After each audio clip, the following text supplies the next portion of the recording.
Ladies and gentlemen, we warmly welcome you all to the Tourism Leadership Summit 2026, hosted by the US-India Strategic Partnership Forum in collaboration with Sankala Foundation. As we begin, may I now request our honorable guests to light the ceremonial lamp to inaugurate the summit.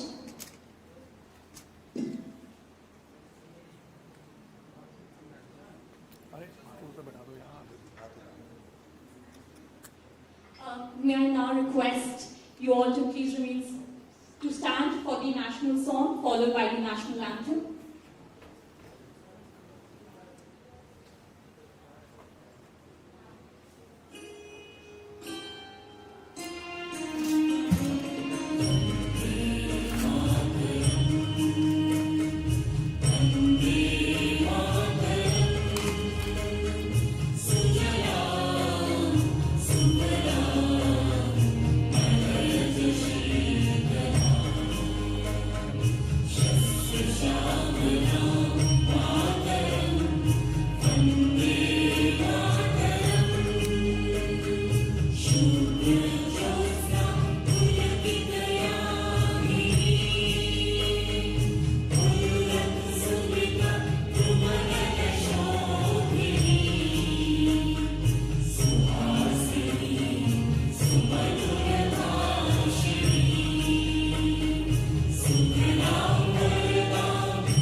Ladies and gentlemen, I request you to remain standing for the national anthem.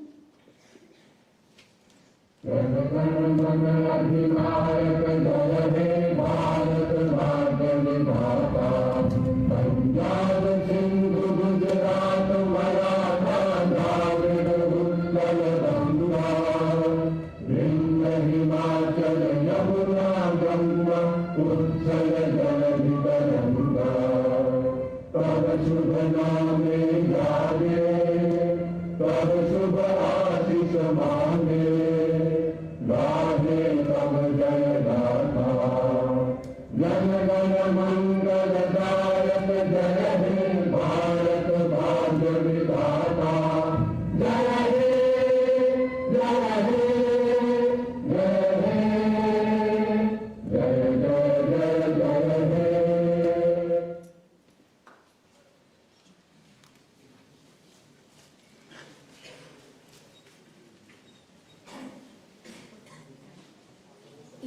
gentlemen, may I request you to please take your seats.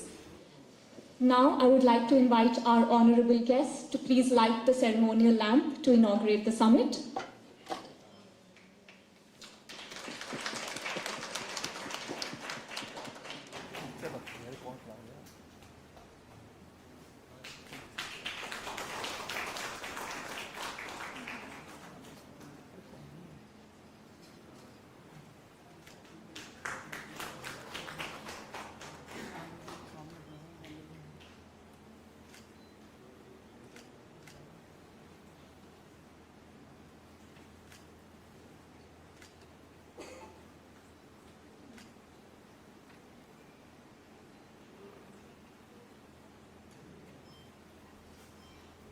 Now, I would like to invite Honorable Union Minister for Tourism and Culture, Shri Gajendra Singh Shekhawat, to felicitate the Honorable Vice President with a planter.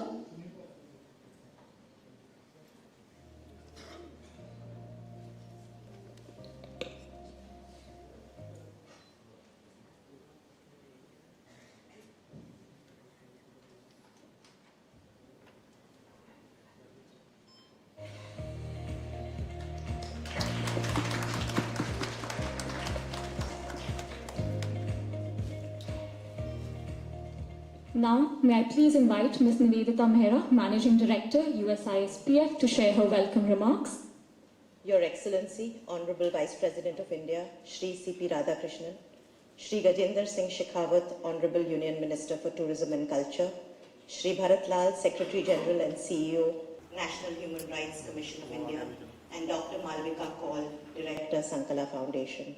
Distinguished guests, partners, and friends, a very good morning and welcome to the Tourism Leadership Summit hosted by the US-India Strategic Partnership Forum and the Sankala Foundation. First, it is a distinct privilege to welcome the Honorable Vice President to our humble abode. The Sanatan IILM Center for Arts and Ideas derived from the Sanskrit word meaning timeless or eternal. For USISPF, our home is not merely a venue for such dialogues, but a space that embodies culture and an ideal location, therefore, for our summit today. Previously known as the Sanatan Sangeet Sanskriti, this institution was founded in 1990 by distinguished luminaries including Dr. Kulwant Rai, Shri Atal Bihari Vajpayee, Pandit Birju Maharaj, all with the shared commitment of promoting the arts. This leads me to the topic at hand today. A country with a rich cultural heritage such as India, brimming with youth, stands at the cusp of being able to leverage and become the world's most visited destination. Our summit today will explore how we can utilize the power of business, combined with the ideas and the energy of our youth, harnessing technology to build the tourism industry. At this moment, we are at a critical inflection point, with tourism emerging as an economic power engine for India. It creates jobs, drives regional growth, and strengthens our global engagement. At USISPF, our mission has been to create the most consequential relationship of the 21st century between the United States and India, but also between India and the world. We see tourism as that dynamic bridge which will connect investment, technology, creativity, all keeping in mind the cultural heritage and depth of our nation. The opportunity before us is not just to get more visitor numbers, but build an ecosystem that is sustainable, inclusive, and future-ready. As we steer towards realizing the Prime Minister's goal of Viksit Bharat by 2047, tourism will play a vital role in strengthening India's global positioning and showcase the very best of our nation to the world. Today, I would like to take the opportunity to show our gratitude by presenting USISPF's coffee table book, which is titled We the People, the first three words of both the Indian and the US Constitution.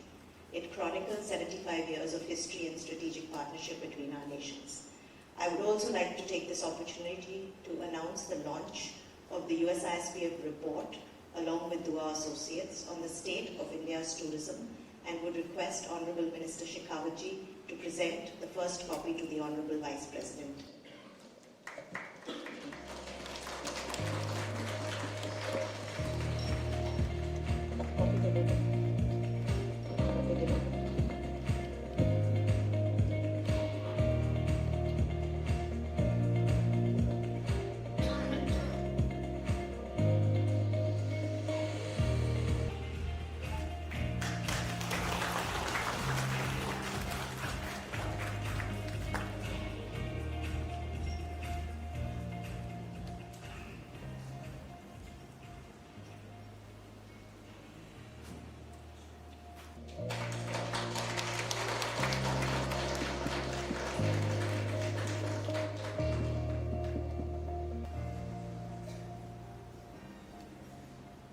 Thank you, dignitaries. Let me now invite Shri Bharat Lalji, CEO of NHRC, to make his remarks.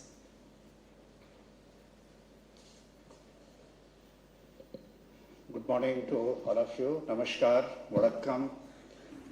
Honorable Vice Minister of India, Sri C.P. Radhakrishnan ji, Honorable Union Minister of Culture and Tourism, Sri Gajendra Singh Shekhawat ji, senior officers from the government, Amitabh Kant, Secretary to Vice President, eminent leaders from business industry, civil society, ladies and gentlemen. Indeed, it's my privilege to be here with you, and I join all of you in extending a very warm welcome to Honorable Vice President of India. As you know, his distinguished public life reflects integrity, scholarship, and unwavering commitment to public service. From his tenure in Parliament to his leadership as Governor of key states, he has consistently upheld constitutional values, promoted inclusive development and ethical governance. His faith in dialogue and cooperative federalism provides an enduring example of leadership rooted in ancient Indian ethos. Sir, your presence lends immense dignity to this gathering. May I request all of you to welcome Honorable President of India with a round of applause. We are equally privileged to have Sri Gajendra Singh Shekhawat ji with us today. As today, first meeting of the cabinet is being held in Sevatirth, and Honorable Minister has to reach there at 11 o'clock. But he said he requested Honorable Vice President of India to kindly grace this occasion, and he is there. Sir, thank you very much for being us. As you all know that earlier as Minister for Jal Shakti, he led transformative programs like Swachh Bharat Mission, Jal Jeevan Mission, Jal Shakti Abhiyan, Namami Gange, which has transformed the country. And the same spirit, same thing he is carrying on in Ministry of Culture and Tourism. As we all know, culture is the soul of any nation. And tourism is an opportunity to learn that soul, to explore it, to do our own life. Friends, I will not take much time. Today we want to listen to Honorable Minister and Honorable Vice President of India. But just keep only one thing in mind, that in a diverse country like ours, a 5,000-year-old civilization, every 100 kilometers you will go and find a different culture, something to learn. And the economy is expanding so much economy is expanding. It means it provides opportunity for tourism. More importantly, cultural tourism, spiritual tourism, religious tourism, and something to learn and imbibe. As you know, from ancient times, who came to India, which did, not only they learned, it transformed their lives. If you just go to various visitors and in olden times, C.F. Andrews, Annie Besant, Mother Teresa, everybody's changed. In recent times, if you see Steve Jobs, Mark Zuckerberg, Beatles, it changed the people's lives.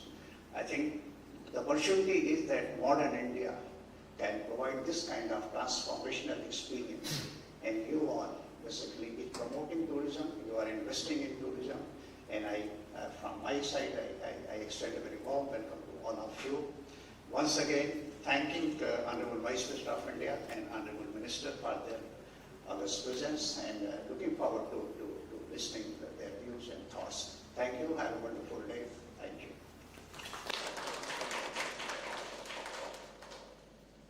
Let me now invite Shri Gajendra Ji Shekhawat to the stage to make his remarks. Sir.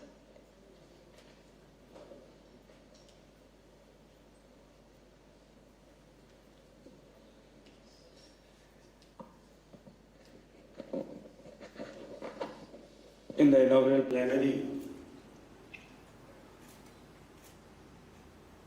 of Tourism Leadership Summit 2026, organized jointly by US-India Strategic Partnership Forum, Incredible India, and Sankala Foundation.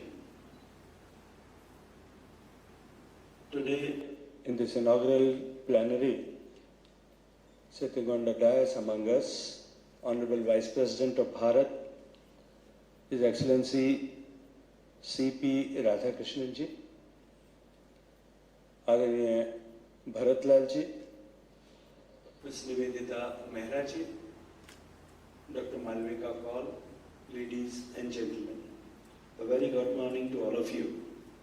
First of all, I would like to express my deep gratitude to His Excellency Vice President for gracing this occasion on our request.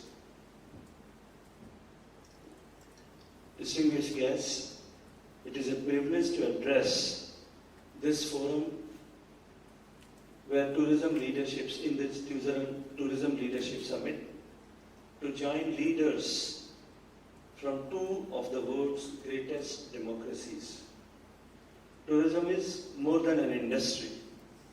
It is a bridge between civilizations. It is a driver of employment and inclusive growth. And it is a celebration of culture and shared human aspiration. As India progresses towards becoming a leading global economy, tourism remains central to our developmental vision. India's tourism ecosystem generates livelihood across urban and rural landscapes alike, from major hospitality enterprises to artisans, guides, homestay owners, and transport providers and local entrepreneurs. Few countries offer the range of experience that India does. From UNESCO World Heritage Sites to vibrant living traditions, from spiritual circuits and heritage cities to wildlife, wellness, beaches, and the snow-capped Himalayas. India offers an immersive and transformative journey. Ladies and gentlemen, the United States is one of India's most valued tourism partners. It is our second largest source market.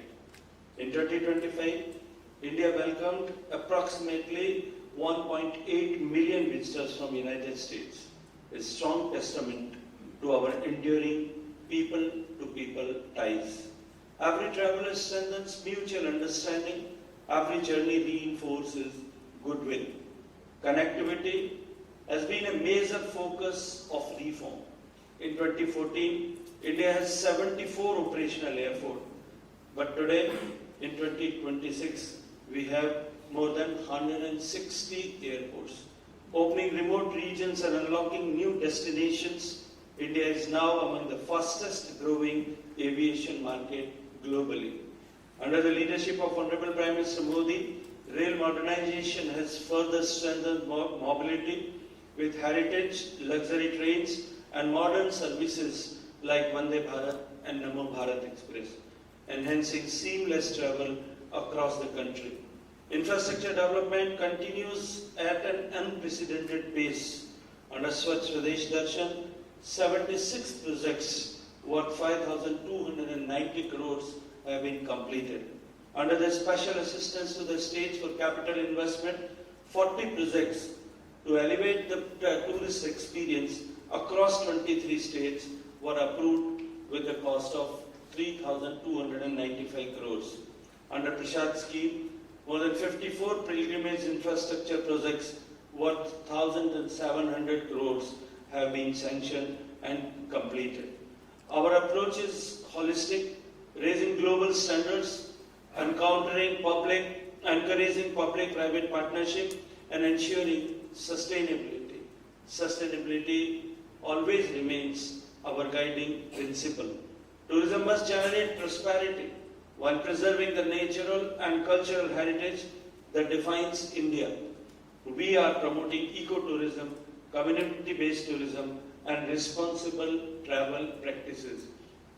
Technology is equally reshaping our future.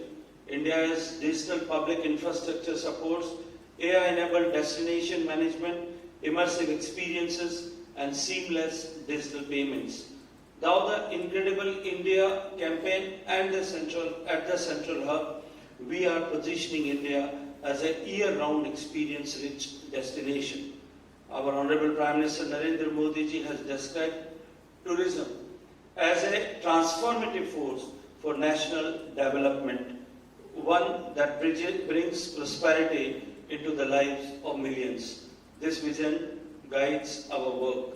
Ladies and gentlemen, tourism is ultimately about connection. when an American visitor walks along the ghats of Varanasi, explores the forts and palaces of Rajasthan, experiences the Himalayas, they encounter living history. Likewise, Indian travelers to United States strengthen our shared democratic and cultural bonds. Let this summit move beyond dialogue. Let it catalyze investment, innovation, and sustainable growth. Together, let us build a tourism partnership worthy of the scale, spirit, and aspirations of India and United States. Thank you very much.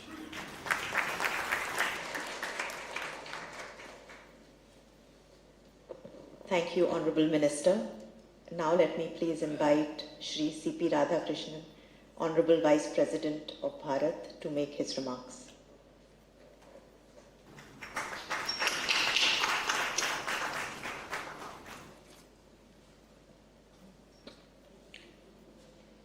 I touch and salute the holy feet of Bharat Mata, the most powerful and the most merciful. Honorable Minister of Tourism and Culture, Sriman Gajendra Singh Shekhawat ji, dignitaries on the dais, and Vaye Vegno Sabko Namaskar. It is a privilege to address this distinguished gathering at the Tourism Leadership Summit being organized by the US-India Partnership Forum in collaboration with the Sankala Foundation. I appreciate both institutions for convening a platform that celebrates the promise of tourism. It also charts a strategic roadmap for strengthening the US-India economic corridor in travel and hospitality. Tourism is more than an industry, it is a bridge between the cultures, a driver of economic opportunity, and a powerful instrument of soft diplomacy. The travel corridor between India and the United States reflects not only growing economic engagement, but also deep people-to-people ties rooted in shared values, entrepreneurial spirit, and a vibrant diaspora. And in the recent years, we have witnessed tourism evolve beyond traditional sightseeing. Today's travelers seek experiences, authenticity, sustainability, culture, heritage, wellness, and meaningful connection. This transforms presents an extraordinary opportunity for both our nations to collaborate in building resilient and responsible tourism ecosystems. India stands at a turning point. Our Honorable Prime Minister Sriman Narendra Modi ji, under his vision and foresight, has last year announced India's Tourism Vision 2029. It is a transformative vision to develop at least one tourist destination in every state at par with global standards by ensuring world-class facilities and robust infrastructure. Beautifully creating holistic tourism ecosystems with seamless connectivity, smart amenities, safety, sustainability, digital integration, and enriched visitors' experience. It seeks to transform places into destinations that reflect the spirit and uniqueness of each state while meeting international benchmarks in hospitality and service excellence. This call also aligns with the global confidence India demonstrated while hosting the G20 New Delhi Summit, where the nation's infrastructure, cultural richness, and organizational excellence were showcased before the world. With its civilizational heritage, diverse landscapes, spiritual traditions, and youthful demographic dividend, India is poised to redefine tourism for the world. From heritage circuits and ecotourism initiatives to digital tourism platforms and sustainable hospitality models, innovation is reshaping the sector at an extraordinary pace. As we strengthen our tourism infrastructure across the country, special focus must also be given to the preservation and world-class development of our UNESCO World Heritage sites, which represent India's civilizational depth and cultural leadership. By upgrading visitors' amenities and interpretation centers, last-mile connectivity, sustainable tourism practices, and digital storytelling around these sites, we can ensure that heritage conservation goes hand in hand with the enhanced visitor experience. Tourism must align with the environmental goals. Climate consciousness, infrastructure, community-led tourism models, and preservation of natural and cultural heritage must be central to our agenda. Alongside heritage and natural destinations, India must also develop new age tourism sites that showcase our technological advancement and innovation capabilities. By curating immersive experiences around India's achievements in space, digital public infrastructure, renewable energy, and advanced manufacturing, we can project a confident future-ready nation, one that honors its heritage while leading the world in innovation. The integration of AI, data analytics, immersive technologies, and seamless mobility solutions will define the next decade of travel. As we build world-class destinations, we must leverage emerging technologies to ensure ease of tourism and a seamless visitor experience. Artificial intelligence powered multilingual digital guides, smart chatbots, predictive crowd management systems, and personalized travel assistance can transform the way tourists explore India.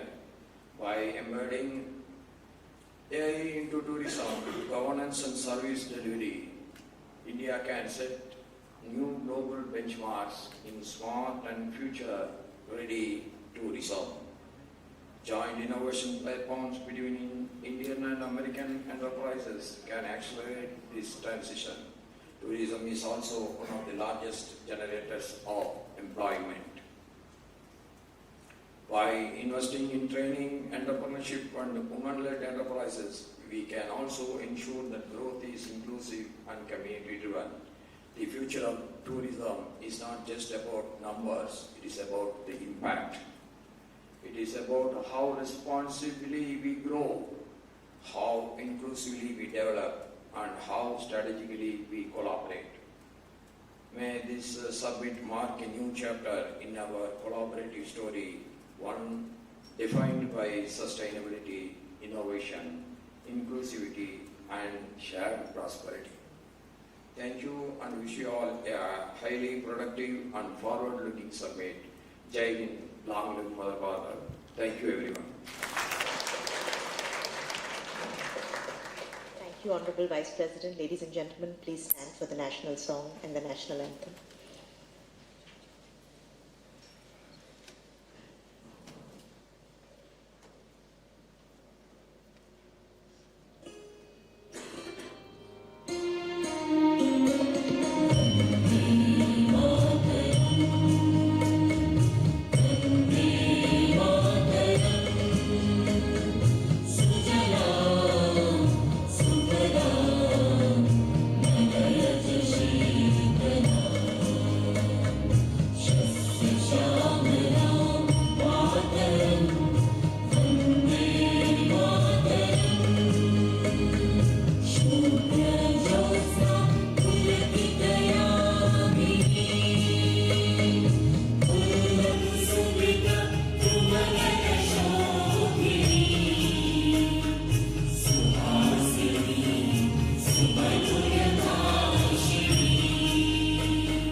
and gentlemen, I request you to remain standing for the national anthem.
Ladies and gentlemen, we'll commence the panel discussion in a minute. Can you please take your seats?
Ladies and gentlemen, we are now going to commence our first panel discussion of the day.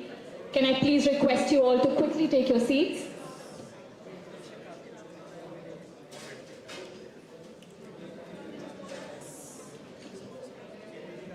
A warm welcome to all of you for our first panel discussion for the day, titled Wildlife Tourism in India, Balancing Conservation and Economic Value. In this session, we will explore how to achieve the delicate balance between promoting India's rich wildlife heritage and fostering tourism while ensuring sustainable conservation, economic growth, and support to local communities. Let me begin by introducing our distinguished speakers.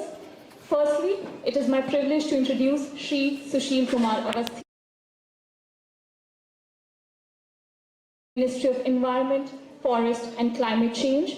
Shri Awasthi is a distinguished leader in wildlife conservation, forest management and climate action, having previously served as the Additional Director General of Forests at Ministry of Environment, Forest and Climate Change, as well as the Chief Conservator of Forests in Uttar Pradesh. Under his leadership, India's forests, wildlife and rich biodiversity initiatives continue to thrive.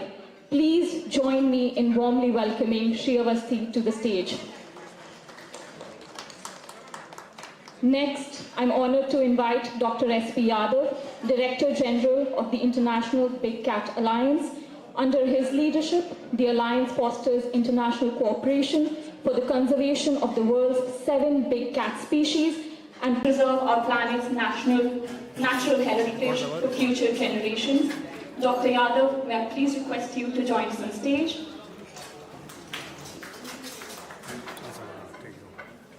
Our third speaker is Mr. Ravi Singh, CEO of World Wildlife Fund India. At WWF India, Mr. Ravi Singh is at the helm of initiatives for the nation's rich biodiversity and to reduce humanity's environmental footprint. Please join me in welcoming Mr. Ravi for this discussion. And finally, our moderator for the session, Dr. Malvika Kaul, Director, Sankala Foundation and Editor, Big Cats Magazine. A very warm welcome to all of you. And now I request Dr. Kaul to please commence the discussion. Thank you, Misbah. I'm really privileged to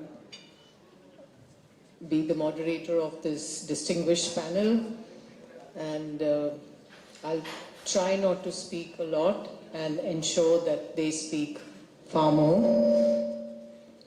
So the topic today for this panel is Wildlife Tourism in India, Balancing Conservation and Economic Value. I would like to focus on a few key points before we invite all the speakers. India is in a unique position now. It has demonstrated global leadership in wildlife conservation and is poised for multiple sustainable tourism opportunities. After COVID-19 pandemic, there was a growing awareness that global climate crisis is here, and there's a desire among travelers to look for more eco-friendly, responsible holiday options. Wildlife tourism in India has registered a decent growth, 15%, and some of our marquee tiger reserves like Ranthambore actually get close to 6 to 7 lakh visitors in a year. So today's panel is going to discuss growth opportunities for ecotourism, specifically in protected areas, which will also deliberate on how communities, primarily the tribal communities, can be the center of ecotourism. We shall also discuss how India's conservation ethos, which the tribal communities sustain, can become the inspirational force for future wildlife protection. So without further delay, we have structured this simply. Each speaker is going to share their opening remarks, and then we are going to have a Q&A. If we have time, I will put some questions to you. The audience can put some questions to the speakers. So I invite Mr. Awasthi to share his opening remarks first.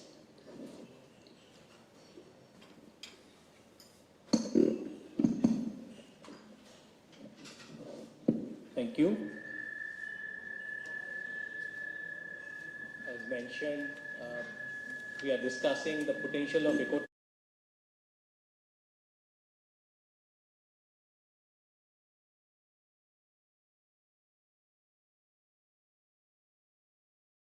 in the world. We are, as you all know, we are a mega diverse country. We have so much of variety of flora and fauna in our country. Besides that, we are also home to some of the iconic species of the world. Like we have 5 big cats out of 7. We have DG Ipka with us. He would support me saying that having 5 big cats in the world itself puts you in a very, very unique position. Besides that, we have rhinos, elephants, and a lot of diversity in the field of faunal life. When you have all this, and to top it all, you have a legislative environment or framework which puts you in a very strong position to protect them and have areas dedicated to them. We have more than 5% of our geographical area dedicated to wildlife protection, so there's a lot of space. We are also very unique country because we are progressing in the field of you can say forest cover, the population of wildlife, important species, and at the same time, we are also growing in the field of ecotourism. But when it comes to ecotourism, there are a lot of precautions also which you have to exercise, because we always believe that the conservation cannot come at the cost of revenue earning or any such thing which can disturb the wildlife habitats. But we also think that when we promote ecotourism, we are also helping the community which is living over there. We are also generating very, very important revenue which can go for the conservation. Again, we can also have a most robust measures in place with that kind of money which we generate out of ecotourism or which is happening in our country. So with that point in mind, the Government of India has gone ahead with robust policy framework also. Maybe we will be discussing later. But I can say that ecotourism in our country is taken very, very seriously, and we also see ecotourism having great potential to support the livelihoods and local communities. Thank you.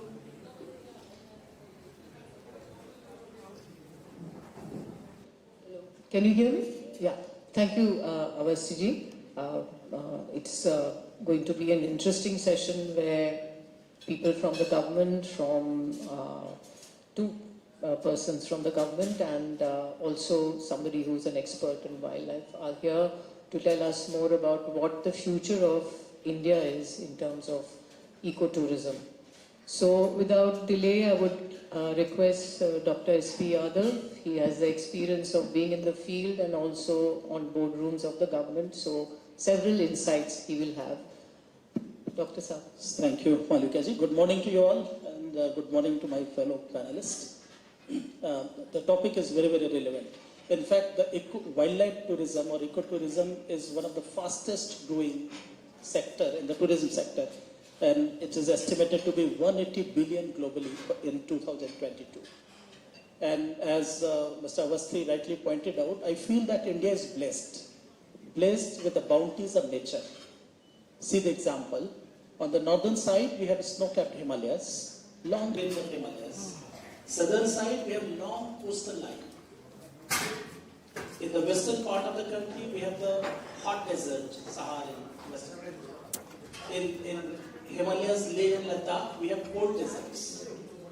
We have the driest area of the world in western part of our country where rainfall doesn't take place for many years. But in the eastern part of the country, we have the wettest area of the world, which is Cherrapunji, records highest rainfall in the world. We have all type of forest. In the hills, we have temperate coniferous forest. We have tropical forest. We have subtropical forest. We have grasslands. We have rainforest on western Ghats. We have one of the largest mangrove habitat in Sundarbans, which is the only habitat of tigers. So all this has contributed in a huge biodiversity, and that offers, and there is no wonder India is the largest tiger-rich country in the world. More than 70% tigers we have in our country.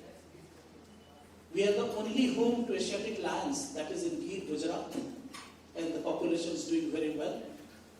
We are the largest Asiatic elephant range country in the world. We are the largest single-horn rhinoceros country in the world. So many unique things which India is blessed with. And this offers huge opportunity in ecotourism or wildlife tourism. In fact, if you see the countries like Kenya, Tanzania, Rwanda, Costa Rica, they are doing much better. They are earning a lot of money out of wildlife tourism.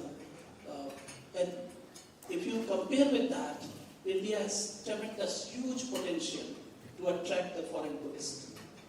If you search Google that what objects the foreign tourists look for more, they have searched a couple of years back, first was Taj Mahal, and for natural things it was tiger. So the tiger attracts a lot of tourism in India. So because of this positioning, unique positioning, there is huge potential, and that can be tapped. And ecotourism is not only from the point of earning revenue, it supports and helps the communities, the local communities and tribals. The benefit goes to them. In fact, if you see that all our national parks, tiger reserves, they are located in such areas, there are hardly any employment opportunities. The poor people, they live in and around protected areas, and they get a lot of livelihood opportunities out of this wildlife tourism and ecotourism. So with this opening remarks, I will stop here. Thank you, Mr. Ravi Singh. You will have a different perspective, I'm sure. So I request you to share your thoughts. Thank you. At the outset, thank you for inviting me. This is a great honor to look at a topic which is relevant and current for our country. I'd start by saying that we have the best canvas for business, domestic and international. Nowhere in the world, nowhere, any continent where you could experience the natural landscapes together with issues of cultural and historical heritage. In any part of India, if you were to go to, let's say, the smallest place which you can think of in the country, within 50 kilometers of that would be a heritage site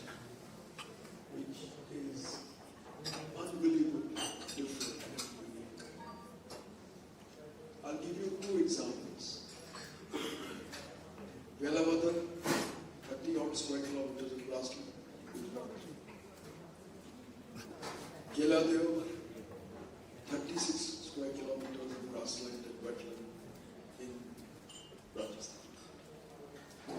Within 50 kilometers of that, you come across places of uniqueness, of heritage going back anything between 2,000 and 5,000 years back. If you expand that radius to 100, you will of course bump into the Taj Mahal, the Sikri, Lothal, and a whole lot of other areas. This doesn't occur anywhere, and I think we have still to find it. Secondly, the carrying capacity of our reserve is small, so we have to manage it on the basis of science and management principles, which frameworks have been set by our government, and those have to be respected. Thirdly, the tenets of ecotourism should be respected, which is that the benefit should go to the communities and they should be stakeholders as well in this entire city. And lastly, I would say that amongst this best part of the world, as far as I'm concerned, of course I'm biased being an Indian, but at the same time this is meeting the rising prosperity and the middle class and the young people who want to live and see this. Now this, in a way, it's a soft clash at this point of time, but the footprint of it, I can see our characteristics. This is what this forum is responsibly discussing and possibly coming to this. Thank you. Thank you. I think there are many thoughts you have shared, and the audience will also think about it. Let me come to Mr. Avasti and ask what kind of a policy framework is essential when you want to balance tourism growth with ecological limits, and what is the government doing about it? Yeah. This is very important. Like you said in the beginning that we are going on a northward trajectory as far as the influx of tourists is concerned. The 15% is a growth which we registered year on year. And if I really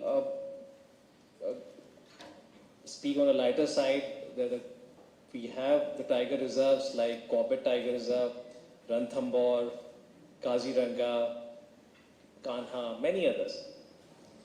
They are not able to handle the pressure of tourists as of now. A lot of recommendations would come to you that get me a safari, and I don't know. If 10 recommendations come to you every day, then what is happening in the park, how many people are even going back without getting a chance to do a safari, in these parks at least. So this growth cannot be allowed to grow like this only, because ecotourism has its own limits. Ecotourism has its own, you can say, a protocol which has to be followed in that spirit only. So the government of India has gone ahead and given a uniform policy to the country, which is called ecotourism policy. And as I said in the beginning, that the conservation remains the baseline. We remain conservation oriented because we have 5-6 pillars of that policy, which I'll try to give you in a short time. The number one, we go by the carrying capacity.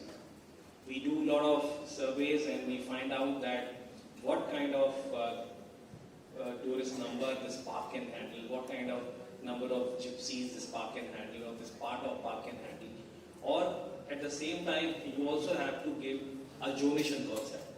You cannot allow the tourists to go all over the park and disturb the entire habitat. There has to be a dedicated tourism zone in which the tourists would be allowed. There would be a core zone where nobody would go except the managers. And there would also be a buffer area which would be protected very sacrosanctly so that no undue disturbance happens.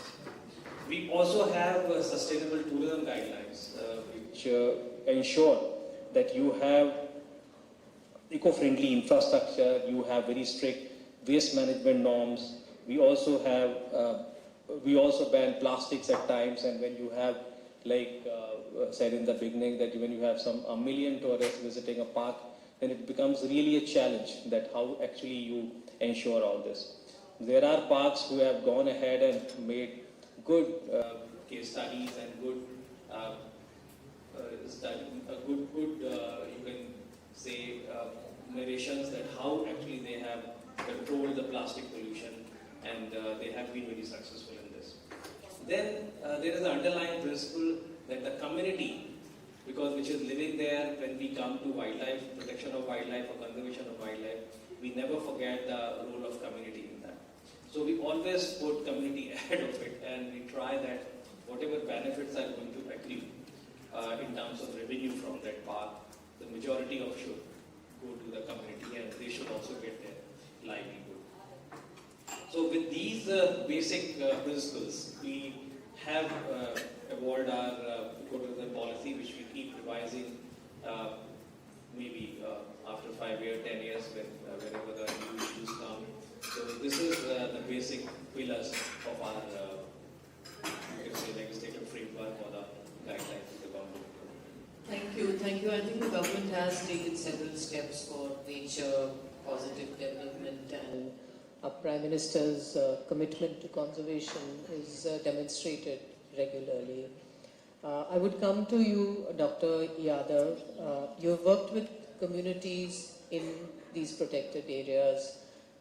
So how do you think ecotourism can be connected to the welfare benefit of these communities? As you yourself said, that it's a challenge, how to look after them in these areas.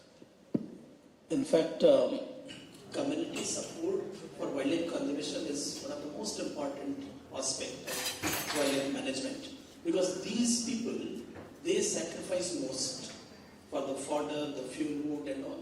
So they are the deprived community, and in these remote areas, there are hardly any employment opportunities, industries and all, because the law doesn't allow.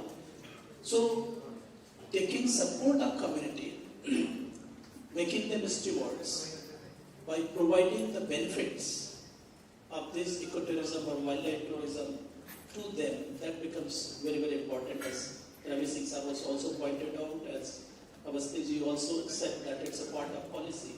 The benefit must go directly and substantial to these communities. There are various ways to involve them. Like many tiger reserves like Kana, Tadoba, they organize this capacity building programs for the communities, for homestays. They pick up the young youths, the students from these communities, take them to the hospitality management courses. There are eco-development committees in these communities. Various livelihood options are provided to them. And this goes on. Like women's self-help group, they manage some kind of providing some food material, some artifacts,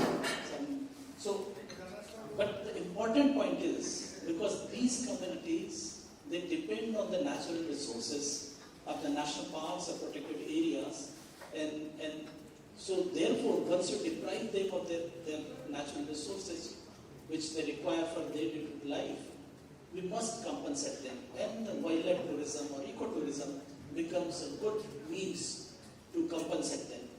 But important thing is that benefit must be direct and substantial.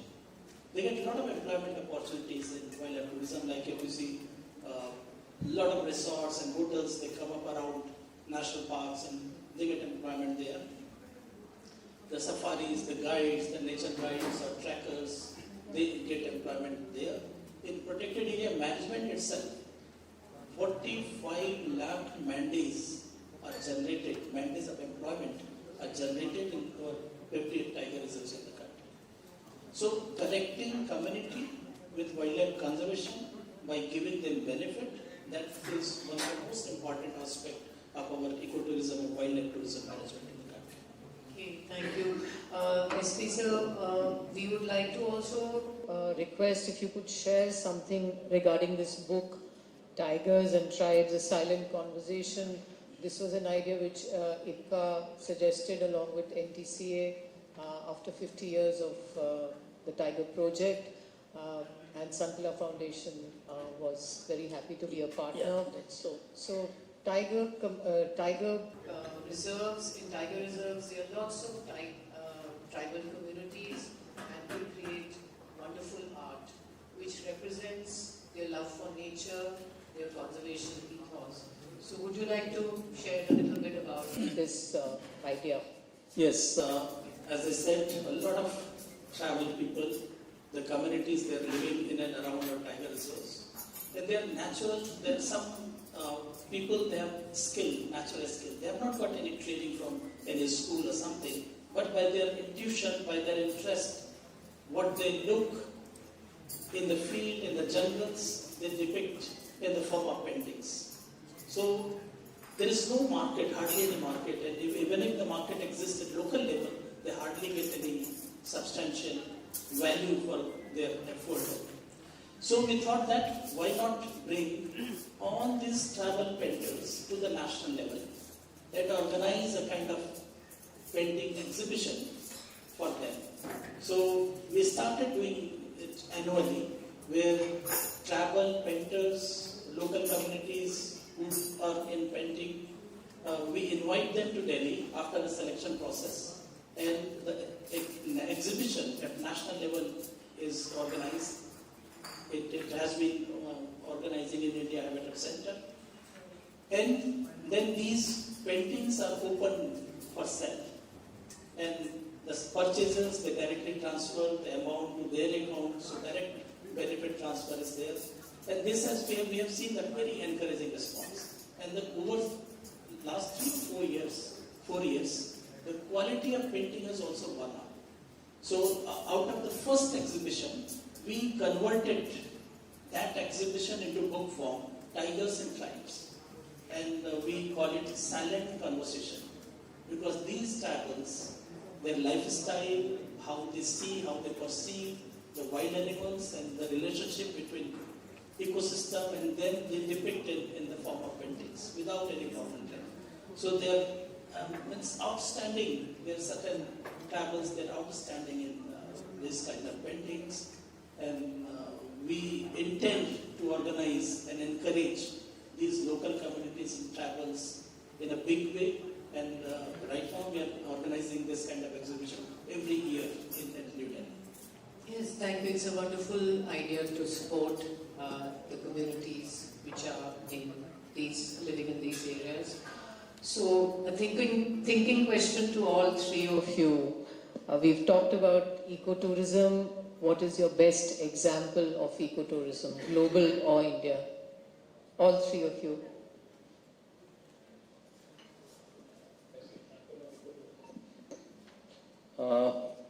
To me, the Periyar Tiger Reserve has evolved as a best example of ecotourism, which is supported by the local communities. That has gone far ahead, not from today, at least 15 years. In fact, I would support that. In Periyar Tigers, they were hunting communities called Mongia. And they were converted, they were brought back or ministered into male life. And they were trained, their capacity built, and they were converted into trekkers. They become guides. And they started supporting the tourism. And Periyar, when the people, the visitors, the tourists move, it's mostly on boats. So they leave hardly any carbon footprint there. So it's a carbon neutral kind of tourism. And you're right, Periyar is one of the best examples in India for ecotourism. And there are many such examples now. Like most our national parks and tiger reserves, they are now plastic free as per the policy of the ministry. They are almost all are solar powered now. The petroleum chowkis, the hutments or the buildings which are constructed in tiger reserves, they are solar powered. Even the water pools, they are recharged with solar powered pumps. The water lifting is through solar powered pumps. And another good example is Kanha Tiger Reserve, where all patrolling cabs, they have been solar powered, there is no plastic, and all eco-friendly material they are used by the tourism industry. So the Ghana Tiger Reserve is another example of good example of ecotourism. So taking a different tack, I think I could bring up the examples of homestays in Arunachal Pradesh, which are absolutely amazing while watching people who are interested in plants and the origin of how these plants spread from where all they went, how the sort of thing organized itself. The homestays in Meghalaya, the Karbi Anglong, the Karbi tribe on the outskirts of Kaziranga. I would even talk about marine tourism in the western part of our country, Goa included, which is a very densely packed place as far as tourism is concerned. But there are examples out there which are very different. Looking for whales, which are not there on the coast, but there's always this adventure looking for the dolphins, the street dolphin. Fishermen converted to that.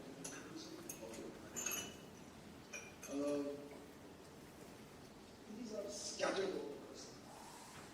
You can take 100 of these examples without even touching a tiger reserve, on the different parts. And then we have tiger reserves. So it's a tremendous opportunity. We need to get it right, and we must continue to do it right. I hope we can harness this soon. The strengths, several strengths you have mentioned. How can, this question is for you, Avastiji. How can technology enhance sustainable tourism? Yes, technology is one big factor which has been adopted quite liberally. All these parameters of management, because they become easy. First of all, as I said, that when tourism is allowed in any national park or any protected area, we have to assess that how much, what is the carrying capacity of that area, how many tourists can go without disturbing the habitat. And for that, you have to assess the entire habitat. And for that assessment, the technology is one big factor which is used, because we have quite advanced survey techniques available to us. Secondly, I would say that it's not that technology we are thinking only of from today. We have been thinking about technology from a long time. In Corbett National Park, not less than 15 to 20 years back, we installed, I think that at that time there was a huge cost which came, and some smart cameras were put behind, e-surveillance was kept. So this e-surveillance was also keeping an eye on the poachers, on the people who are infiltrating into the park, but also keeping an eye on the tourists if they are violating any of the norms, violating any of the paths which have been given to them. So that was also being done. Thirdly, it is also empowering the community, because how do you connect the local people if they have something to a tourist which is coming from a far off place? So this technology is also now being used in that manner. So this is also one area where we are using technology in a great manner. And then also, we also need to have infrastructure in all these PAs which is environment friendly, which is nature friendly. So in this also, like solar powered gadgets, infrastructure is also being thought of, so that they have the minimum disturbance, the minimum signature on the nature which is over there. So technology in a way is helping us a lot in managing all these parks and the tourism which is happening there. Thank you. I guess it will. We can envision more balance in ecotourism through technology. Last two questions, one to SP sir, how do you envision Viksit Bharat and ecotourism in 2047?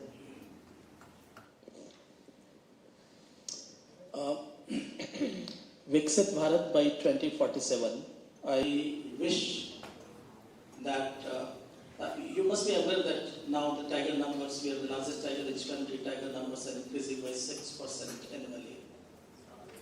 We are the largest Asiatic lion country and only country which has a lion population. We are doing very well, showing a healthy increase in population. If we compare with African lions, they are rapidly declining. Cheetah, we lost in 1952. After 70 years, we successfully introduced. Now that we brought from Namibia and South Africa 20 cheetahs, 8 died, 12 are still surviving. But there are more birds now in India. Now the cheetah population in India is 38 today. And again, we are importing 8 cheetahs from Botswana and 28 from this month. Leopard population, if you see, we are one of the largest country in the world, having 14,000-15,000 leopards in the country. If you see snow leopard population, we are the third largest snow leopard rich country in the world after China and Mongolia. So by 2047, we cannot go on increasing the numbers because we have 1.4 billion population as well. Human-wildlife conflict will be ultimately affecting adversely all this. So what I wish that by 2047, we must have a viable, sustainable population of all big cats and other wildlife in the country. We must integrate our wildlife conservation into sectoral plans of development. We are a developing country. We need employment. We need economic growth. We need roads, rails, all these things. But they should be constructed with scientifically designed mitigation measures so they do not adversely impact the conservation of wildlife in the country. I just jotted down certain points. Like we need to restore the degraded habitats of the wildlife. We need to ensure the corridor connectivity because all this wildlife, they cannot survive in islands or protected area. They need connectivity. So we must ensure that corridor connectivity is there. DG Sir has talked about the technology, so we must leverage the technology for conservation of wildlife, artificial intelligence, in survey and monitoring, and then promotion of community-led sustainable livelihoods. We cannot ignore the local community. They are the important pillars of wildlife conservation. So they must be part of the decision making, they must be part of execution. Involving youth. Now the youth is one of the biggest power in the country. They must be involved, they must be educated on the sustainable wildlife management and conservation. Enhancing cross-sectoral collaboration, that is again very, very important. And success stories like Project Tiger, we must replicate with other animals as well. So I wish that by 2047 in Viksit Bharat, the wildlife is seen as foundation of growth, not as a liability. Our national parks and tiger reserves, they become engine of economic growth in rural and backward areas where there are no employment or very few employment opportunities available. For this, as DG was saying, we need proper supporting infrastructure, good accessibility, good connectivity, good roads, and logistics support for this tourism. Thank you. Thank you. I think the Minister in the morning mentioned that how tourism can be the bridge to civilization, and that's what I think you have also predicted for Viksit Bharat 2047. Last question, Mr. Ravi Singh, most probably important question. Where is the investment? Where is the money for ecotourism? And what about the private sector's involvement? What kind of cafes would help? I think investment in actually the pure form of ecotourism, which is where the tenets of ecotourism is that it should be soft on the environment, it should give benefits back to the community, and it should respect local culture. Some of these areas are underinvested today. Most people don't even know about the cultural diversity and the depth of all this, what we are discussing here across our metros, other places. So I think the investment comes in investing first in ourselves. Because when we get there, we find that area which we want to go and see does not require very much investment in the actual, in the normative sense. So what I mean in this is that we should invest in our own knowledge, to understand our country, to go out actually and experience it for yourself, get your shoes muddy, yeah, and take your notes, take your pictures, take your photographs, meet people locally, and not necessarily always from a safari jeep. This is the difference. Will there be more investment in this? Yes, locally there would be. It may not require huge amounts of dollars. It will require us to actually appreciate what those people are doing. Number two, you're talking about where ultimately this looks like, which way it will head. I think we are, there are two parts to it. I think India is very clear that we don't want to see our heritage deteriorate. There will be issues and problems, but on a larger scale, I don't see this happening. So Viksit Bharat, as you mentioned, it's part of development. We will still have wildlife 50 years from now. We will still have wild raging tigers 100 years from now because what you are doing at this point of time. This is my belief. The second part is I request very much that we should also change ourselves, our habits, our characteristics, our mannerisms.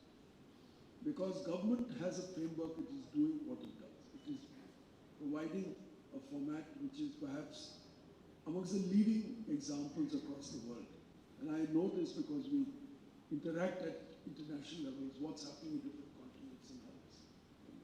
All our departmental instructions are SOPs, etc. What we need to be is like a Japanese in an Olympic stadium. When you go and see this example, people sit according to their national groups.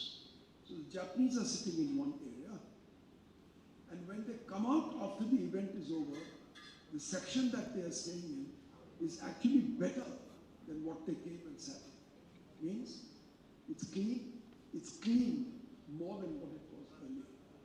And it's a place where people look around and see, they know that the Japanese were sitting there. This example we need to set for ourselves, that when we go to a tiger reserve, go for a trek, go for a hike, go fishing, go whatever is allowed in our country, that when we make sure that we come back and set examples for the others, that we do not add to the footprint that we are, providing. This is what I want to say. Thank you so much for such wonderful words, and I think all this deserves an applause from the audience. Any question from the audience? Maybe we'll be able to take one. Yes, please. Please introduce yourself, and if it's a... You can take the microphone.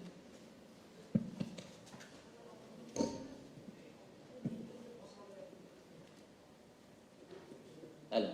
It was really excellent present in this panel discussion. I am J.K. Bhatti, earlier about these rights, that is a public sector under the Ministry of Railways. The question what I am asking, most of the replies they have already been given by Mr. Awasthi and Raviji. My question is to Shri S.P. Jadhav.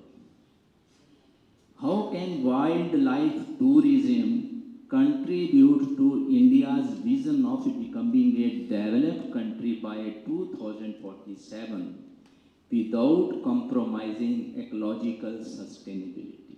Thank you.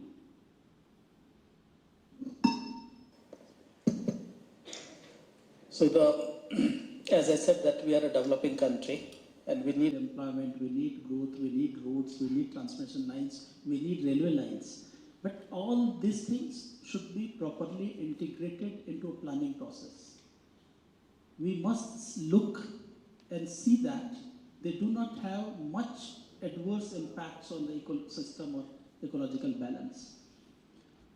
And for that, the policy decision is already taken by the Government of India, and with the help of Wildlife Institute of India, some mitigation measures have already, guidelines on mitigation measures. Now, in India, we have the largest underpass of the Asia. Between Page Tiger Reserves and Kana Tiger Reserves, there is a beautiful and overpass where the vehicles are passing, and down below, all animals, including tigers, they pass. We need such more examples. Near Dehradun, the NHAI has made overpass where elephants can successfully cross in these areas. So for Viksit Bharat, by quote what I have written is, wildlife conservation in developed India must be about creating a future where prosperity does not come at the cost of nature, but where nature itself becomes foundation of lasting prosperity. So that should be our principle on which we should work.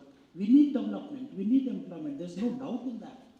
But with proper planning, with proper mitigation measures, we can overcome the adverse impacts of these construction or development. So there has to be a delicate balance between development and conservation, and we must ensure that.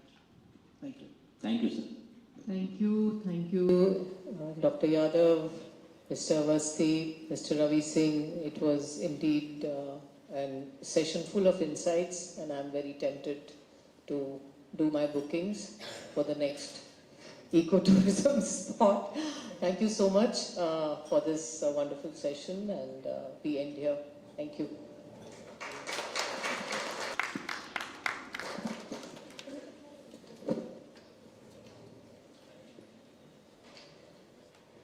Before you leave the stage, may I request you to please step forward for a quick group photograph. Thank you.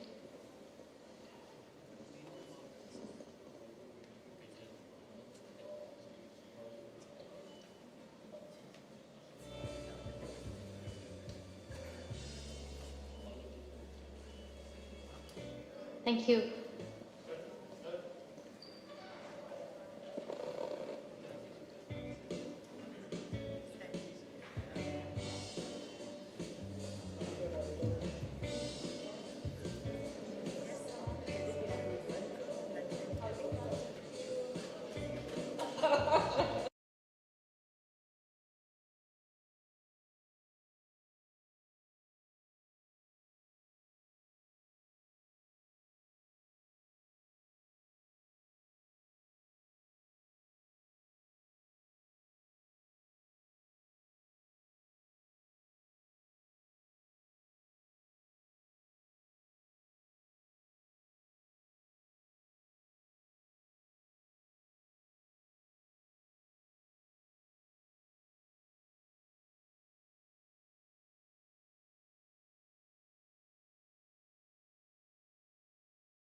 ITD, where she leads efforts to modernize the structure and enrich cultural heritage. Welcome, ma'am. Thank you so much for taking time. With more than 10 years experience in governance, she has looked at take key roles at the national level and establish cultural and international and flexible priorities. May I please request silence in the room? एक नहीं अभी इस पे team में करके देख रहा हूँ।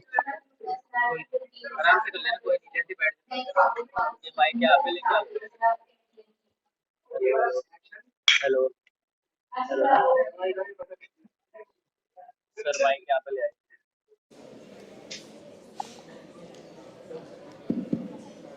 Amazing. Thank you so much, everyone, and a very good morning. Hello hello अरे नहीं हो गया कौन है उस पे देखियो आ रही है उसमें देखियो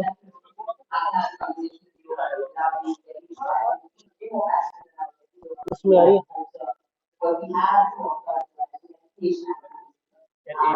नहीं आ रहा वही इंटरनल आ रही है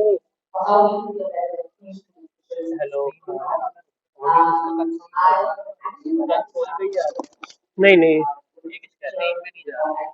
टीम में नहीं जा नहीं ये उसका ही है नहीं ये वैसे सिलेक्ट कर रहा था An institution you lead, you helm, and you yourself, have been a pioneer in the space of India's tourism ecosystem development. So, without doing, further much, I just want to start right away on a very positive note. In fact, I was reading about this yesterday, and I found out about the fact that ITDC recently posted really strong growth numbers, right? A 54% quarter-on-quarter growth, and a very healthy year-on-year rise in growth and turnover. It's obviously a great sign of momentum and operational excellence, and I would just like to hear from you and also for the rest of the people in the room, what do you think has led to this momentum, and how do you see this play out long-term in India's tourism vision? And as we mentioned, this session today is about kind of building that competitive tourism edge. So how do you think that pans out for us? Very good morning, everyone, and thank you very much for your very gracious words and for inviting me here. Those were a lot of questions actually wrote in one, so let me see how best I can answer that. So I'm really grateful actually to God and Sarkar, as I keep saying, for giving me this opportunity to lead ITDC, from its 60th year onwards to the future that we have. For the simple reason that I think that, 60 is a great number. In government, we superannuate at 60. And then we play our second innings. So how I see ITDC is that yes, this has been a difficult year. We had Operation Sindhur in the first quarter, and there was a downturn in numbers. We were just emerging from the pre-COVID, post-COVID pandemic downfalls that we had in terms of numbers. But I think we've kind of, both India as a country, because I always keep saying that the eye of ITDC stands very strongly with the eye of Incredible India. So anything that happens with the eye of Incredible India also impacts ITDC in that way. And despite that, we've managed to show very robust performance, if I can say, in quarter 3. And which is not just quarter to quarter, but also on compared from last year. But I think it's about consistency, right? We have, ever since I joined, we've had our shares trending about, on an average, 100 rupee, over what was last year. So I think that has also got reflected in the kind of efforts that we've put up in building the governance structure of ITDC, poised, to future preparedness, if I can say. So we stand at an inflection point where we have the lived legacy of about 60 years, and that lived legacy having overcome a lot of challenges, because we can't be on an even keel. Having dealt with all those challenges, we've not just become only resilient. I think we are pretty much like Nasib Taleb, if I can borrow from his parlance and say that having overcome all that we have, having seen and lived all that we have, we've kind of become anti-fragile in many ways. So I think that is the foundation, that is the legacy that we are working on. But the times today have completely changed. Our lived experience is of a very, very physical, manual age. Today, if you look at the new generation, so I think generational policy making is the long view of things basically, the macro view of things. So if you look at that, you will find that 79% of our customers, clients, tourists, travelers, they make decisions which are based on what you call data insights, business insights, technology, social media platforms, and I think that needed to be integrated in the way that we do business. So that is one.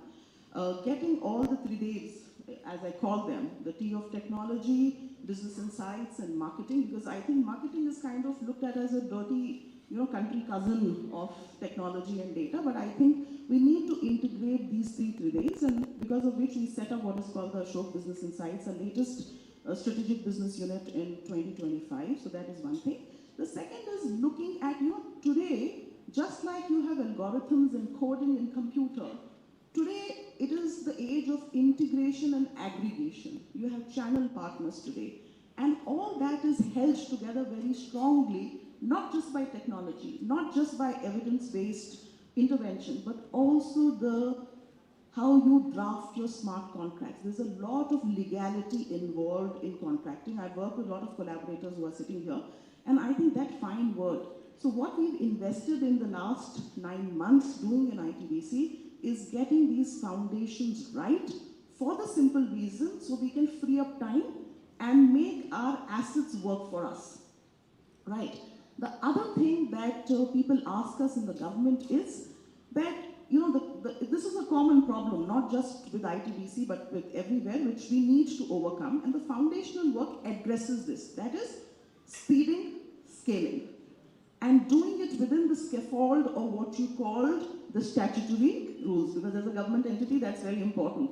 So you can run a long race, a steeplechase, not a marathon, not 100 meters. So we've prepared our organization to be relevant for the future. And that is, I think, very foundational capacity building, looking at governance. And one word about technology. See, technology has always been there. I mean, I don't get very awed by technology. I always say the technology of the future, that is important. Fire was also once a technology, steam engine, that got industrialization 1.0, and we are at 4.0 today, was also technology. So how do we adapt to that technology, and how do we build niche use cases for where to put artificial intelligence so that technology works for us and becomes an enabler? I think those are the things that we've been working on for the last 9 months, and some of the things that we've managed to do have got reflected in what you just mentioned. So I take that as a compliment for ITBC. It really is, and so many things I think you touched upon, and so many things I want to double click on, but I'll pick on the point of generational policy making and also the technology bit of it. The fact that we are all in this seminal shift as a country, and as technology is transforming our lives.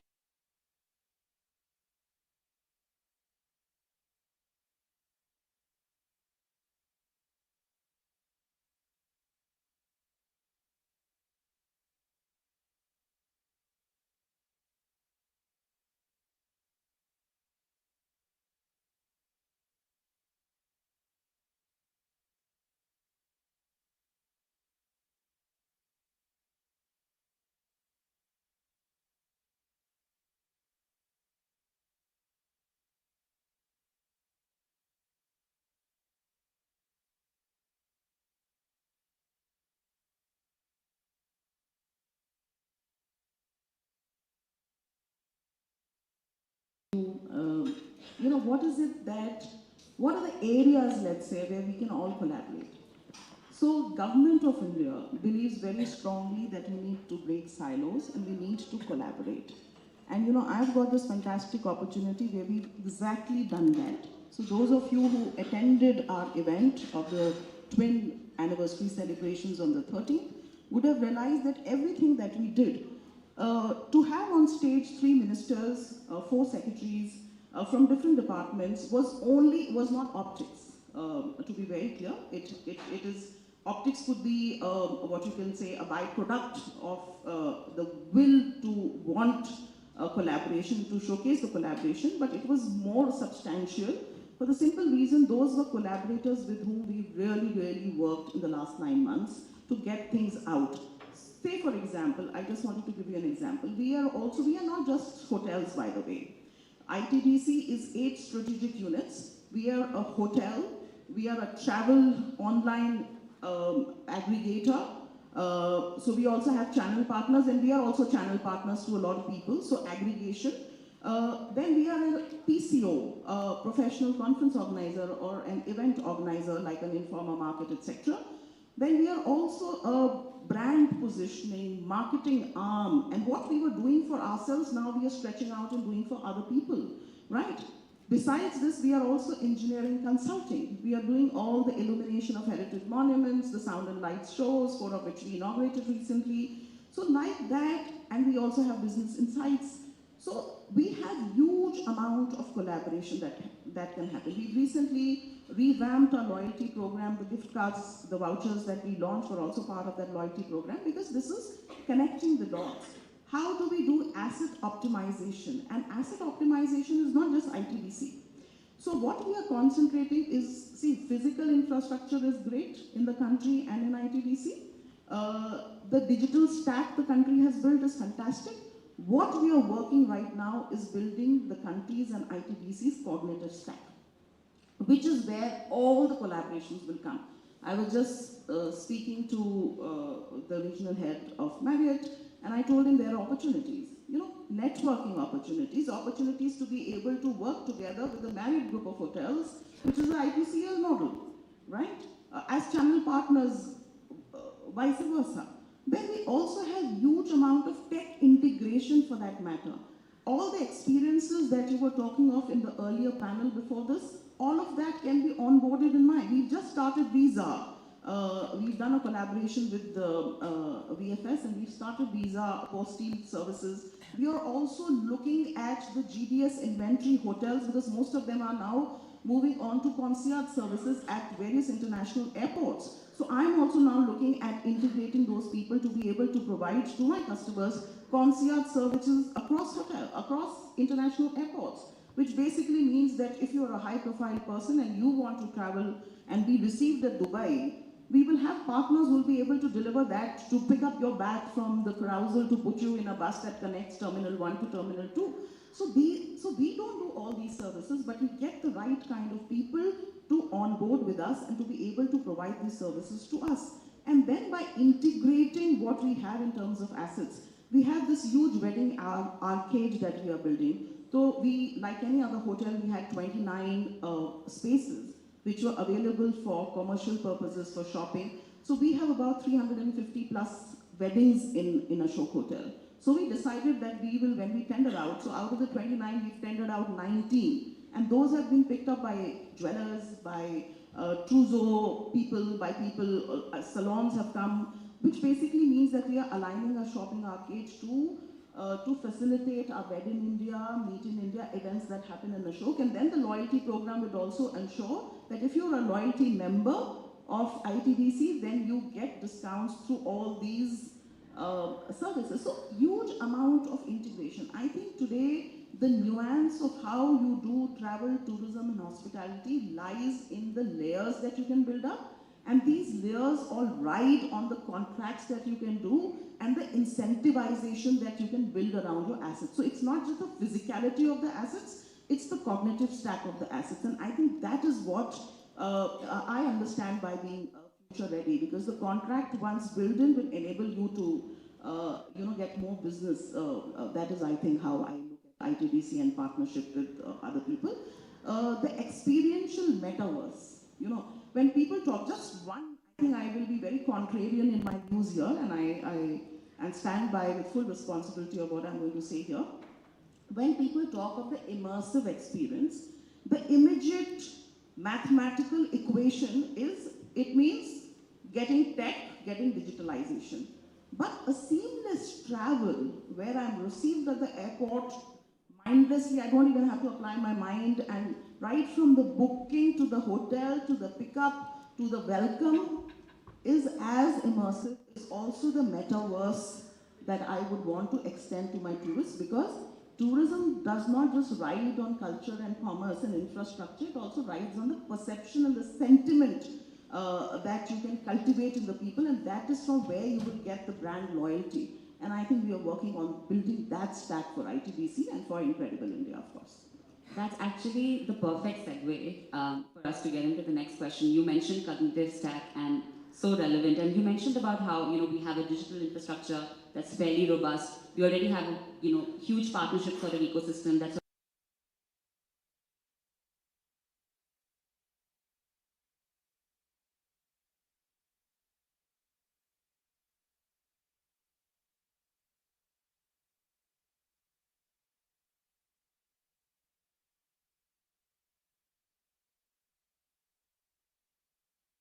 So how do you suggest that we kind of come together and build this future-ready workforce? Or how can this cognitive stack, as you call it, kind of be improved and worked upon? And also, again, there's a responsibility and state capacity of institutions like ITDC and the ministry. But there's also, partners who can come and complement it as opposed to kind of just doing one-off activation. So how do you suggest we do that? How do we build this future-ready workforce?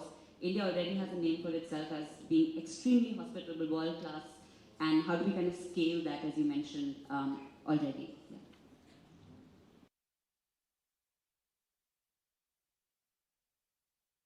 Sense as much as they do otherwise. But yes, so the cognitive stack depends very much on the people. So capacity building, the C of cognitives and the C of capacity building will have to go hand in hand, and that involves governance, because an organization, for that matter, is not just defined by an organization, it is defined by the people, and it's people that we are planning to integrate when we talk of increasing the footfalls of people coming to India, wanting to come to India. So I think that is very important. And if you've been reading the travel trade magazines, you'll come to know that the CEO of WTTC, which is the World Travel and Tourism Council, Gloria Rivera, recently said, and which is very right, that the travel and tourism industry employs 40% women. And if you look at just the hospitality sector, the numbers are even more aspirational, it's 52%.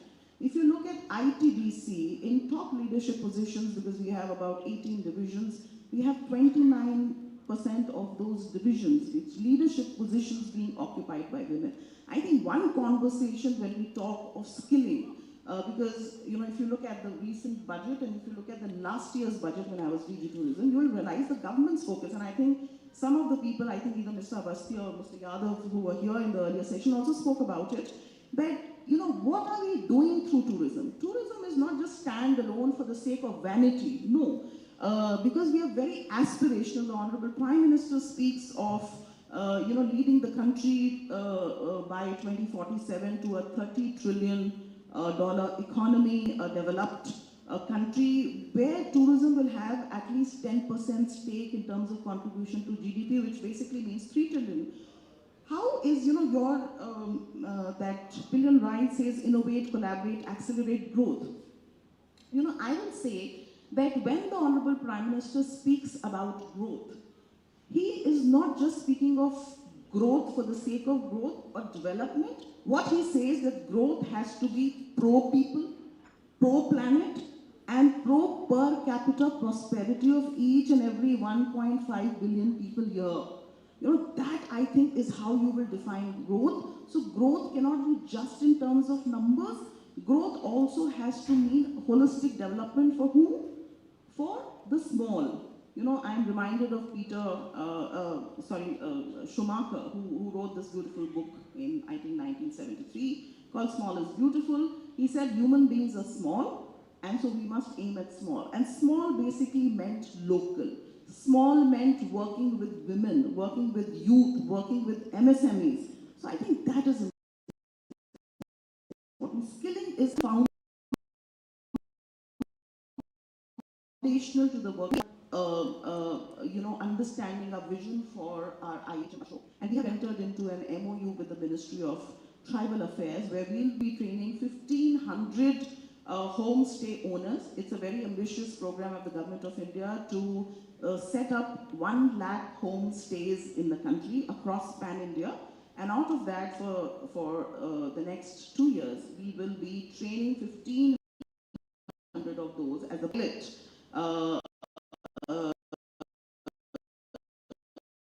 To tell them to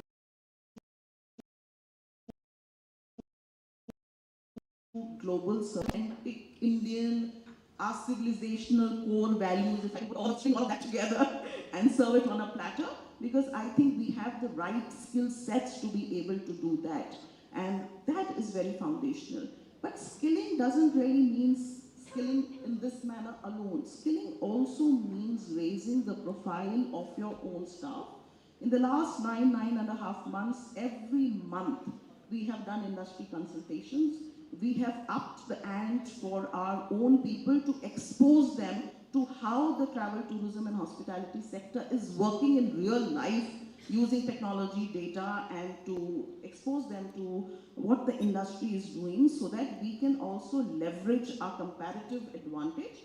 And today, the comparative advantage, very much like the term that is used in economics, relies on not just competitive but also cooperative, not just federalism but also partnership with all the private sector players, because consolidation and not conquest is what will propel us into the future. The more collaborations that you can build, I think the more skin in the game that you can have of others, I think that is what is going to propel us forward and have many more stakeholders rooting for ITDC. Because I think we also have certain skills that can benefit our other collaborators. Yes. Absolutely. No, thank you so much. You mentioned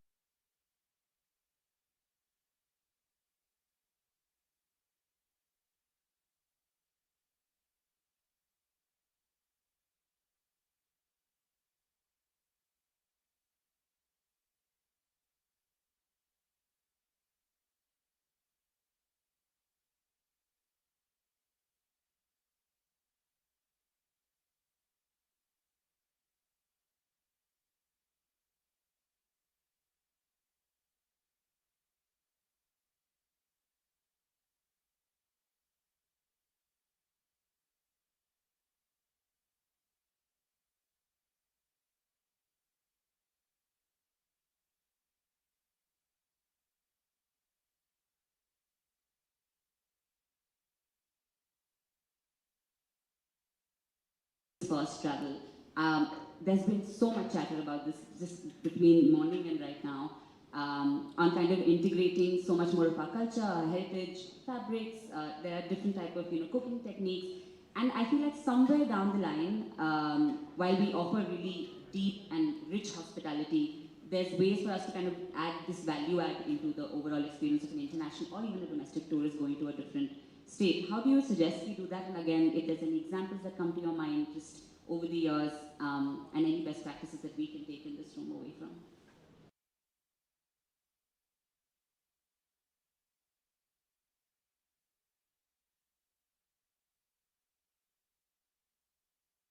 Explain that one has to understand the philosophy behind why experiential, okay? See, any country, and this is not specific to India, numbers and stories. I don't know how many of you have read a book by Yuval Noah Harari called Nexus. It is a very great template for why storytelling is fundamental to how the neurocircuitry of a brain actually functions. And because the next age and all that artificial intelligence and the commercialization of the IoT that is going to happen, where you'll, in the future, we will have 7Ds, where you'll not probably need gadgets to be able to, telekinesis is what they are saying will be the next age. And thereafter, of course, I keep saying the age of imagination. So having said all that, what is fundamental is that how do we tell the story of India? The story of India And you know, I have been in talks with The Economist and a lot of other Time magazines, and you know, they tell me, and it is based on data, they tell me that why inserting a tourism ad in these magazines work, because these people, the kind of subscriptions that these people have, those are the people who use their right brain, use a lot of logic, a lot of numbers, and the visual storytelling with a few numbers which tell the story of India. For example, if I were to give you one number to tell you the story of India, it will make sense to you more than a picture. It will be more convincing.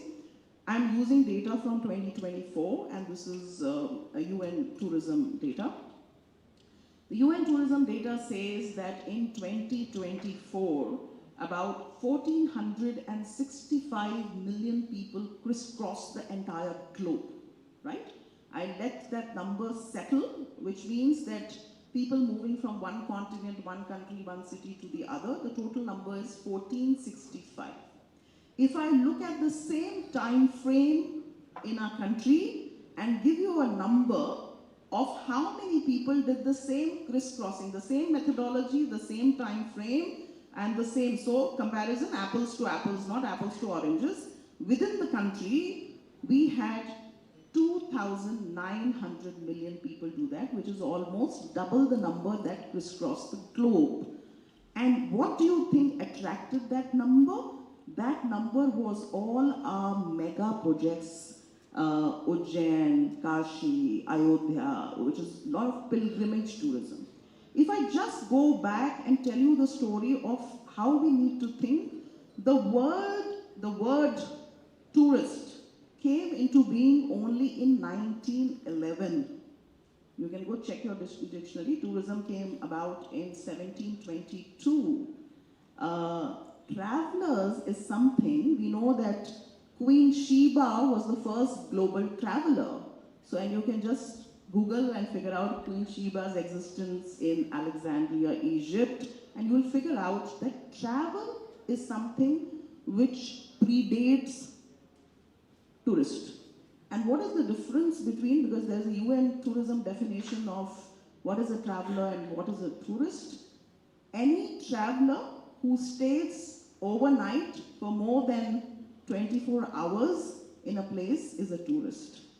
And what is a traveler? A traveler is pretty much like an anthropologist who wants to understand the culture of the place, wants to interact with people, wants to do gastronomy, wants to wear the same clothes. He is not a vanity tourist who comes and then goes and does vanity things. So I think the whole act of travel, you can go back to Fahen and Huin Sen and you can figure out, they also had what you call visas at that point in time to travel. But what is the difference between a traveler and a tourist is exactly how we need to frame a policy. The whole act of travel or tourism itself innately is an act of consumption. But how we can match that act of consumption to ensure that it does not leave its carbon footprints on the globe. So, Travel for Life 2023, Honorable Prime Minister gave us, and that is a frame of reference that he has given us. You know, we have to look at how we posit travel and tourism from this frame of reference of leaving zero impact, and that is why the ESG governance becomes very important. So when you talk of experiential tourism and footfalls, I'm very, very wary of using the footfall, only the quantitative metrics as a measure of success. No.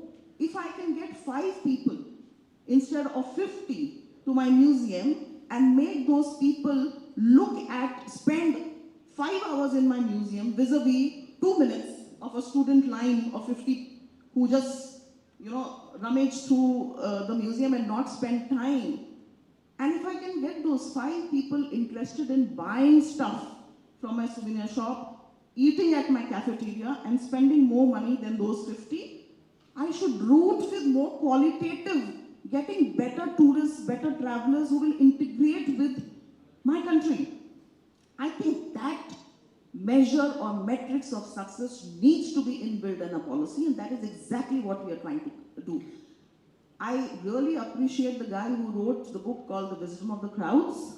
But I still believe that when it comes to tourism, when it comes to brand positioning, and I also tell you, let me also say the Honorable Prime Minister is our best brand ambassador. He goes to one country and suddenly everybody wants to go there. Just one, not 50 people, right? So can we raise the level of the tourists that we get into a country? Let us not say, see, when I started my service, I was SDM Ajmer, and Pushkar is where we did 2 Pushkar Melas. And Pushkar at that point in time was known as a backpackers. You know, all the conscripts from XYZ country would come there, and they were backpackers. They hardly spent any money. Today that same Pushkar has become part of the Honorable Prime Minister's one state, one global destination, the 50 global destinations that we are looking to work on in that country. So I think in the last 27 years of my being in the service, that shift in understanding of what is experiential tourism has shifted from in viewing India as a backpacker country, destination, to a global destination. And let's not do McDonaldization or the Disneyfication. I know I'm sitting on a US India and I'm saying it with full responsibility, but India has so much to offer which is authentic, which attracts. We are already a magnet. Can we just market this magnet well? Can we just tell the story of this country well? And can we also use the physical infrastructure, logistical seamless travel, multimodal travel? And can we also use the digital and the cognitive stack of India as scaffolds to present the story in a better manner, to enable people to actually travel, walk the talk of the story? I think that is what is required. And that cannot happen without collaborators, that cannot happen without connecting the dots, that cannot happen without breaking the silos, and I think that is very, very important. If I can, use the entertainment analogy and say collaboration, which is also your seeing the world from the middle, like Gilles Deleuze, one of my favorite French philosophers. I think when you see things from the middle, you are able to also see things at a larger macro level. And I think that is what the Incredible India story requires. A lot of handshaking with a lot of people who bring different things. And one last thing, see, public-private participation, I can tell you, and this is Rajasthan Kada, and that is why I'm using this, how India managed to do fantastic infrastructure public-private participation in the last 3 or 4 decades was also because we had this model templates, right? What ITDC has done, and these are all available on my website, you can download, it will be good capacity building for hotels. We have done the procurement manual for how do you purchase the 50 different tenders that we do for perishable, non-perishable, cosmetics, bed linen, etc., industrial, effluent, waste disposal, everything. How do you store, how do you archive, how do you go out buying all those stuff? I think that becomes very, very important.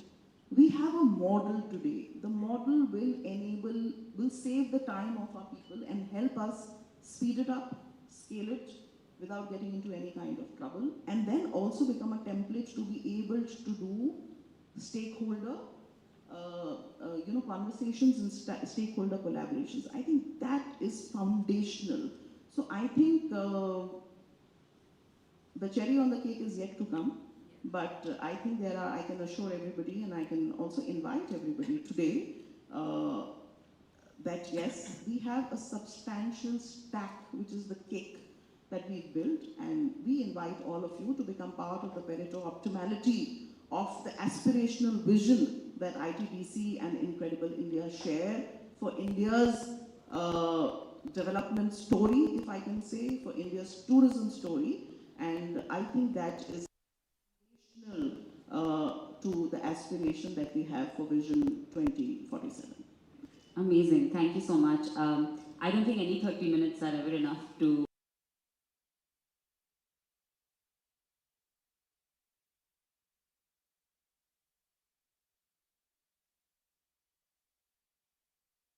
I know I have to wrap up, but thank you so much, and I hope to continue this conversation post the session. There's some really interesting ones happening forward.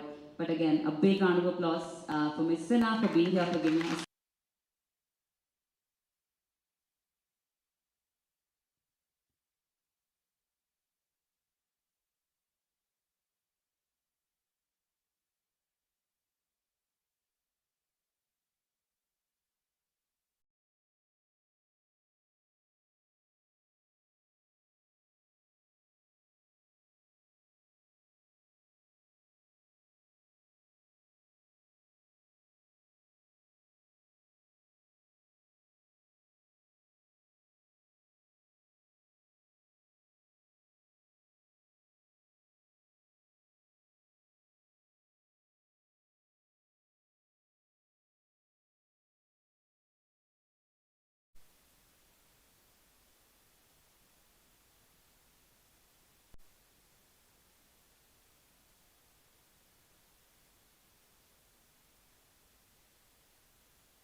Our story began unexpectedly and during unprecedented times.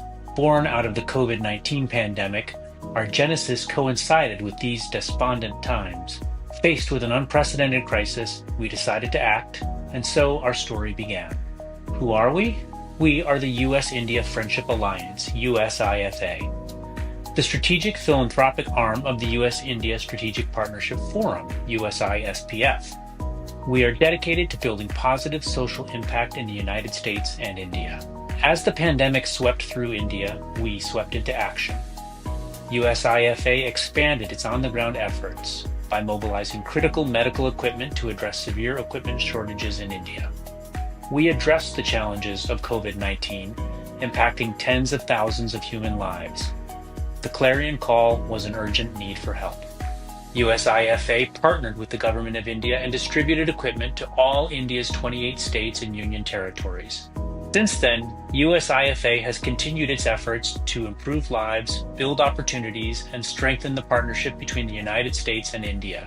We provided livelihood support to 5,000 impoverished widows under the Lumba Foundation to become economically independent through skills training in a range of sectors.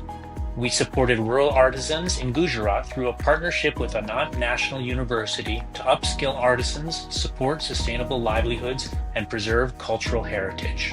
We donated computer sets to underserved schools in India's Darjeeling region.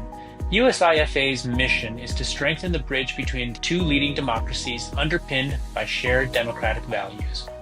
We intend to deepen people-to-people ties, which drive positive impact in both countries through cultural exchanges, economic ties, and skills exchanges. However, we can't do this alone. We are not just counting on you, but we need you. We have dedicated our time and resources towards underserved communities. USIFA is founded on the belief that when corporate purpose aligns with shared national and global priorities, it can become a powerful catalyst for stronger bilateral relations and inclusive growth. So don't just witness the change, come and be part of the change. Join us in 2026. Connect with us at usifa.org and Friendship Alliance at usispf.org.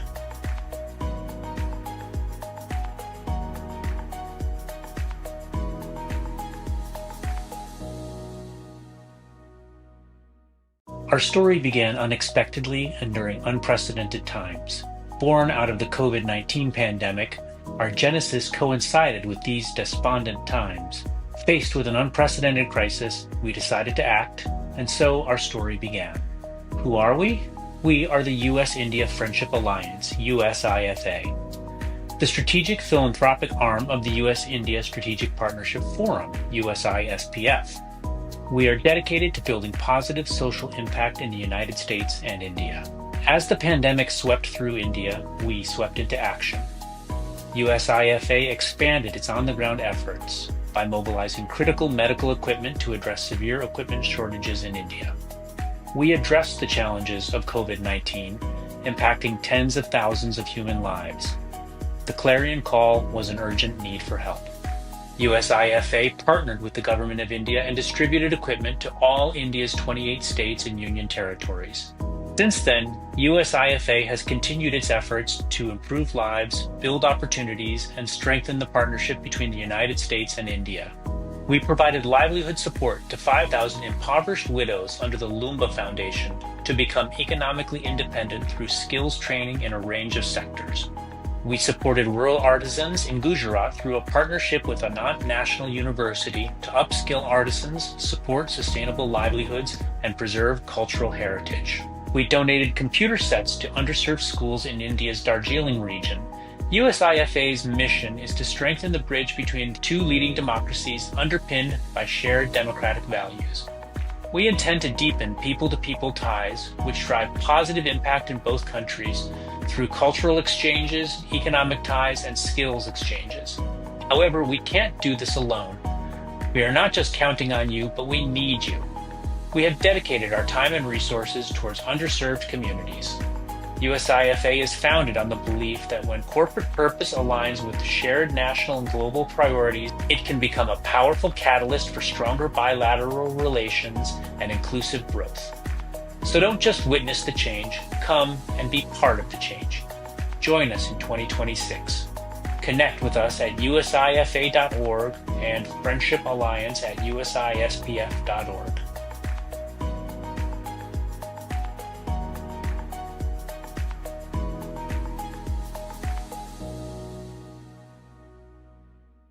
Our story began unexpectedly and during unprecedented times. Born out of the COVID-19 pandemic, our genesis coincided with these despondent times. Faced with an unprecedented crisis, we decided to act, and so our story began. Who are we? We are the U.S.-India Friendship Alliance, USIFA, the strategic philanthropic arm of the U.S.-India Strategic Partnership Forum, USISPF. We are dedicated to building positive social impact in the United States and India. As the pandemic swept through India, we swept into action. USIFA expanded its on-the-ground efforts by mobilizing critical medical equipment to address severe equipment shortages in India. We addressed the challenges of COVID-19, impacting tens of thousands of human lives. The clarion call was an urgent need for help. USIFA partnered with the Government of India and distributed equipment to all India's 28 states and union territories. Since then, USIFA has continued its efforts to improve lives, build opportunities, and strengthen the partnership between the United States and India. We provided livelihood support to 5,000 impoverished widows under the Lumba Foundation to become economically independent through skills training in a range of sectors. We supported rural artisans in Gujarat through a partnership with Anand National University to upskill artisans, support sustainable livelihoods, and preserve cultural heritage. We donated computer sets to underserved schools in India's Darjeeling region. USIFA's mission is to strengthen the bridge between two leading democracies underpinned by shared democratic values. We intend to deepen people-to-people ties, which drive positive impact in both countries through cultural exchanges, economic ties, and skills exchanges. However, we can't do this alone. We are not just counting on you, but we need you. We have dedicated our time and resources towards underserved communities. USIFA is founded on the belief that when corporate purpose aligns with shared national and global priorities, it can become a powerful catalyst for stronger bilateral relations and inclusive growth. So don't just witness the change, come and be part of the change. Join us in 2026. Connect with us at USIFA.org and Friendship Alliance at USISPF.org.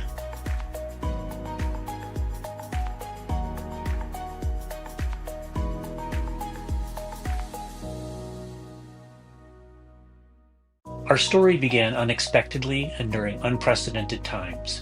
Born out of the COVID-19 pandemic, our genesis coincided with these despondent times. Faced with an unprecedented crisis, we decided to act, and so our story began. Who are we?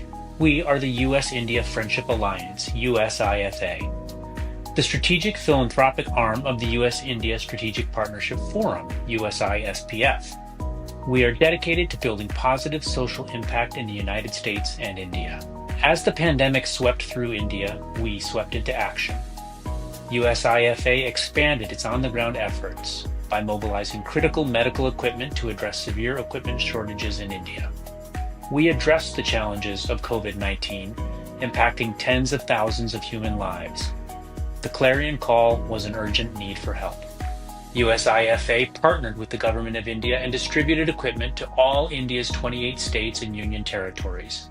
Since then, USIFA has continued its efforts to improve lives, build opportunities, and strengthen the partnership between the United States and India. We provided livelihood support to 5,000 impoverished widows under the Lumba Foundation to become economically independent through skills training in a range of sectors. We supported rural artisans in Gujarat through a partnership with Anand National University to upskill artisans, support sustainable livelihoods, and preserve cultural heritage. We donated computer sets to underserved schools in India's Darjeeling region. USIFA's mission is to strengthen the bridge between two leading democracies underpinned by shared democratic values. We intend to deepen people-to-people ties, which drive positive impact in both countries through cultural exchanges, economic ties, and skills exchanges. However, we can't do this alone. We are not just counting on you, but we need you. We have dedicated our time and resources towards underserved communities.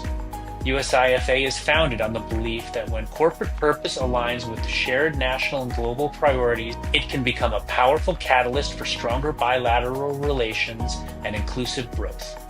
So don't just witness the change, come and be part of the change. Join us in 2026. Connect with us at USIFA.org and Friendship Alliance at USISPF.org.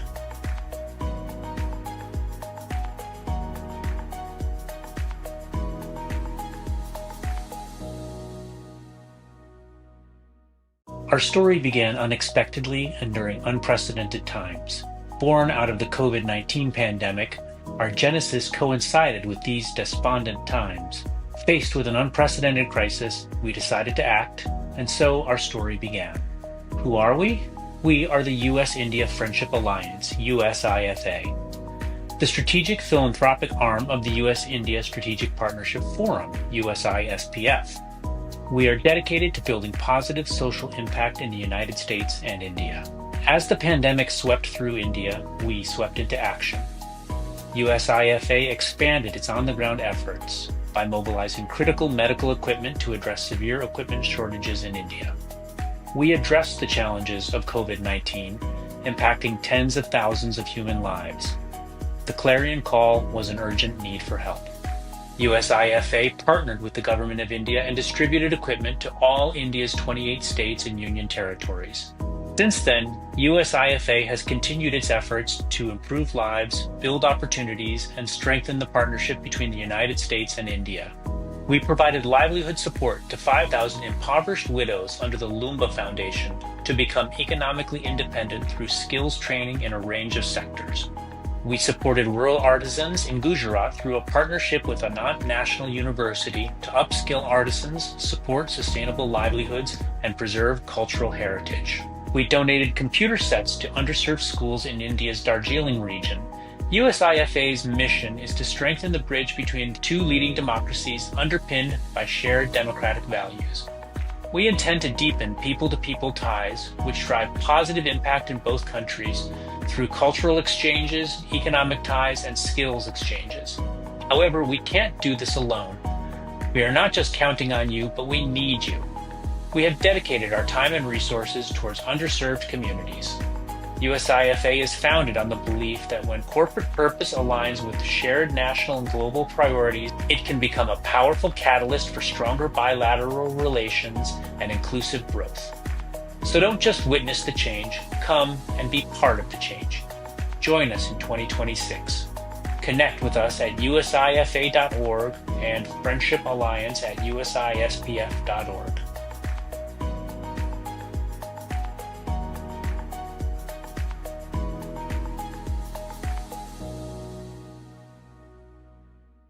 Our story began unexpectedly and during unprecedented times. Born out of the COVID-19 pandemic, our genesis coincided with these despondent times. Faced with an unprecedented crisis, we decided to act, and so our story began. Who are we? We are the U.S.-India Friendship Alliance, USIFA, the strategic philanthropic arm of the U.S.-India Strategic Partnership Forum, USISPF. We are dedicated to building positive social impact in the United States and India. As the pandemic swept through India, we swept into action. USIFA expanded its on-the-ground efforts by mobilizing critical medical equipment to address severe equipment shortages in India. We addressed the challenges of COVID-19, impacting tens of thousands of human lives. The clarion call was an urgent need for help. USIFA partnered with the Government of India and distributed equipment to all India's 28 states and union territories. Since then, USIFA has continued its efforts to improve lives, build opportunities, and strengthen the partnership between the United States and India. We provided livelihood support to 5,000 impoverished widows under the Lumba Foundation to become economically independent through skills training in a range of sectors. We supported rural artisans in Gujarat through a partnership with Anand National University to upskill artisans, support sustainable livelihoods, and preserve cultural heritage. We donated computer sets to underserved schools in India's Darjeeling region. USIFA's mission is to strengthen the bridge between two leading democracies underpinned by shared democratic values.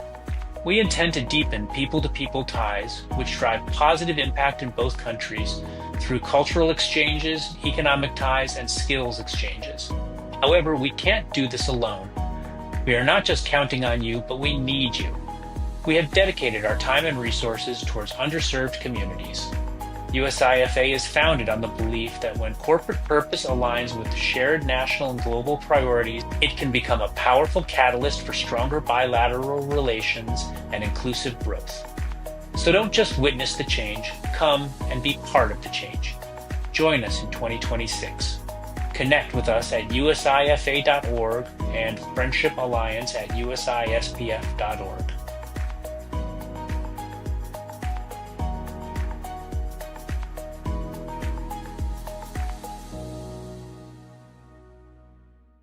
Our story began unexpectedly and during unprecedented times. Born out of the COVID-19 pandemic, our genesis coincided with these despondent times. Faced with an unprecedented crisis, we decided to act, and so our story began. Who are we?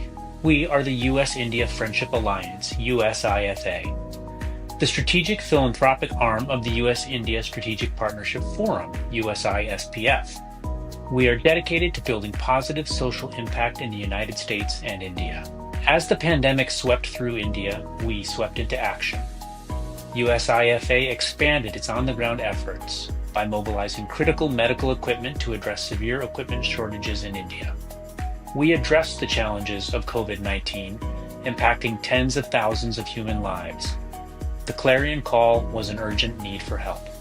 USIFA partnered with the Government of India and distributed equipment to all India's 28 states and union territories. Since then, USIFA has continued its efforts to improve lives, build opportunities, and strengthen the partnership between the United States and India. We provided livelihood support to 5,000 impoverished widows under the Lumba Foundation to become economically independent through skills training in a range of sectors. We supported rural artisans in Gujarat through a partnership with Anand National University to upskill artisans, support sustainable livelihoods, and preserve cultural heritage. We donated computer sets to underserved schools in India's Darjeeling region. USIFA's mission is to strengthen the bridge between two leading democracies underpinned by shared democratic values. We intend to deepen people-to-people ties, which drive positive impact in both countries through cultural exchanges, economic ties, and skills exchanges. However, we can't do this alone. We are not just counting on you, but we need you. We have dedicated our time and resources towards underserved communities. USIFA is founded on the belief that when corporate purpose aligns with shared national and global priorities, it can become a powerful catalyst for stronger bilateral relations and inclusive growth. So don't just witness the change, come and be part of the change. Join us in 2026. Connect with us at usifa.org and Friendship Alliance at usispf.org.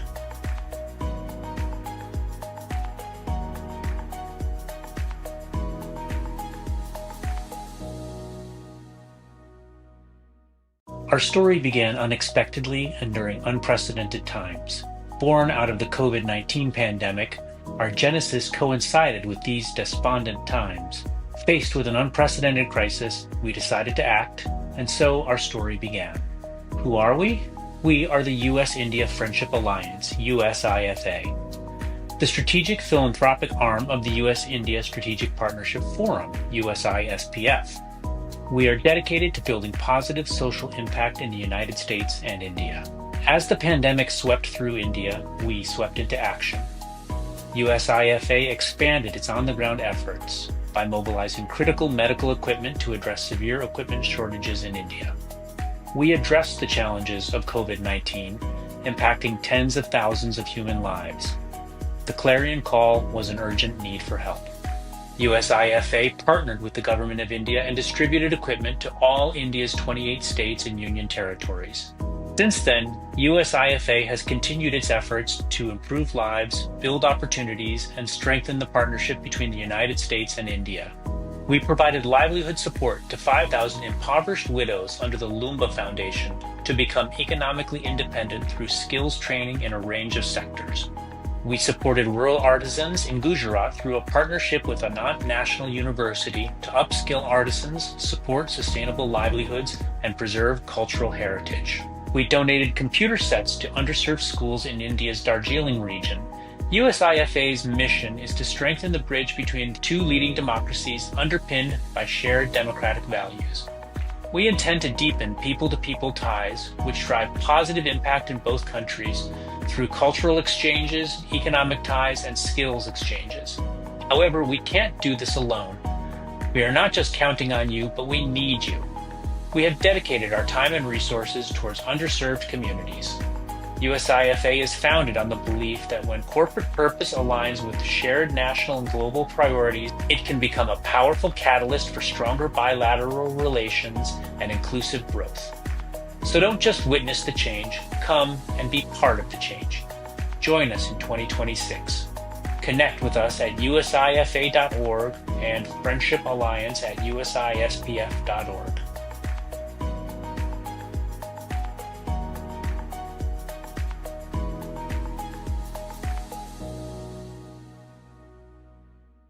Our story began unexpectedly and during unprecedented times. Born out of the COVID-19 pandemic, our genesis coincided with these despondent times. Faced with an unprecedented crisis, we decided to act, and so our story began. Who are we? We are the U.S.-India Friendship Alliance, USIFA, the strategic philanthropic arm of the U.S.-India Strategic Partnership Forum, USISPF. We are dedicated to building positive social impact in the United States and India. As the pandemic swept through India, we swept into action. USIFA expanded its on-the-ground efforts by mobilizing critical medical equipment to address severe equipment shortages in India. We addressed the challenges of COVID-19, impacting tens of thousands of human lives. The clarion call was an urgent need for help. USIFA partnered with the Government of India and distributed equipment to all India's 28 states and union territories. Since then, USIFA has continued its efforts to improve lives, build opportunities, and strengthen the partnership between the United States and India. We provided livelihood support to 5,000 impoverished widows under the Lumba Foundation to become economically independent through skills training in a range of sectors. We supported rural artisans in Gujarat through a partnership with Anand National University to upskill artisans, support sustainable livelihoods, and preserve cultural heritage. We donated computer sets to underserved schools in India's Darjeeling region. USIFA's mission is to strengthen the bridge between two leading democracies underpinned by shared democratic values. We intend to deepen people-to-people ties, which drive positive impact in both countries through cultural exchanges, economic ties, and skills exchanges. However, we can't do this alone. We are not just counting on you, but we need you. We have dedicated our time and resources towards underserved communities. USIFA is founded on the belief that when corporate purpose aligns with shared national and global priorities, it can become a powerful catalyst for stronger bilateral relations and inclusive growth. So don't just witness the change, come and be part of the change. Join us in 2026. Connect with us at usifa.org and Friendship Alliance at USISPF.org.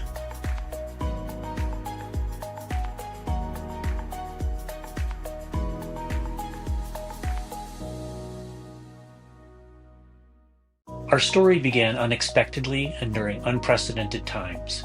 Born out of the COVID-19 pandemic, our genesis coincided with these despondent times. Faced with an unprecedented crisis, we decided to act, and so our story began. Who are we? We are the U.S.-India Friendship Alliance, USIFA, the strategic philanthropic arm of the U.S.-India Strategic Partnership Forum, USISPF. We are dedicated to building positive social impact in the United States and India. As the pandemic swept through India, we swept into action.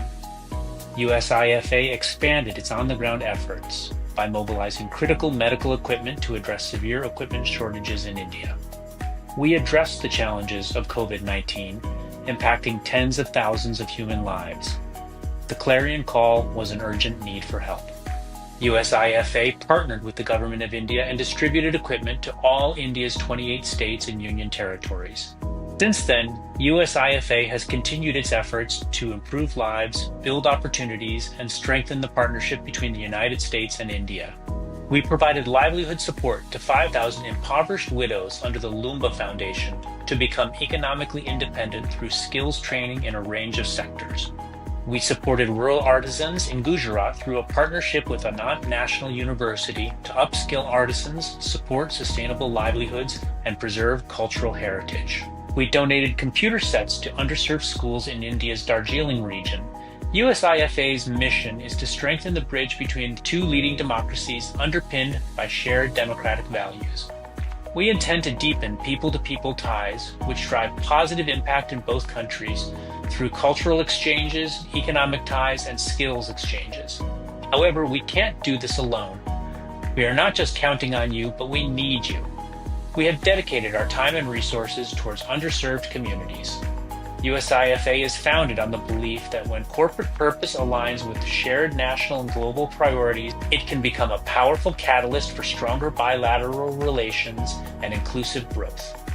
So don't just witness the change, come and be part of the change. Join us in 2026. Connect with us at USIFA.org and Friendship Alliance at USISPF.org.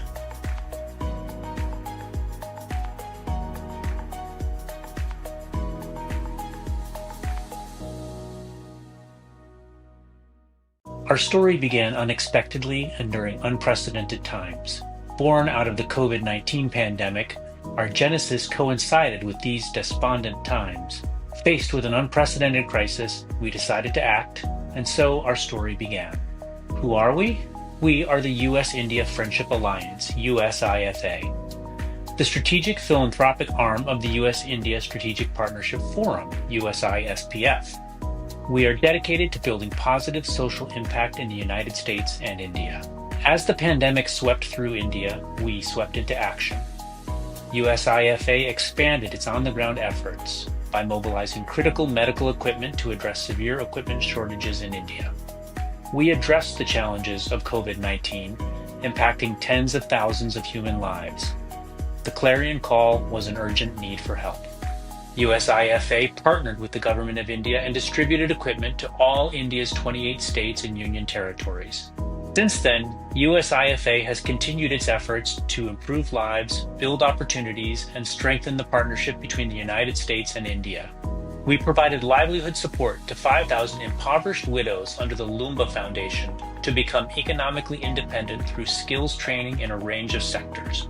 We supported rural artisans in Gujarat through a partnership with Anand National University to upskill artisans, support sustainable livelihoods, and preserve cultural heritage.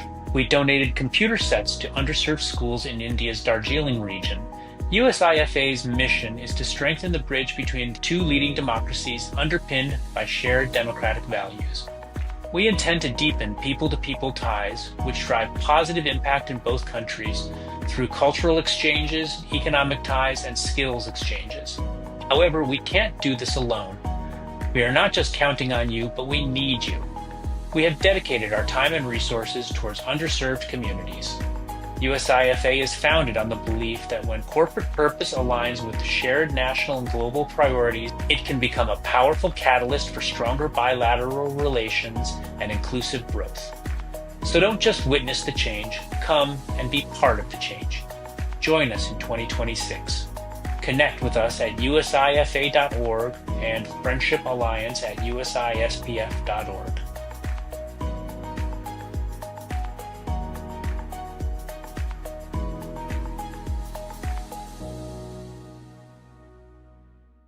Our story began unexpectedly and during unprecedented times.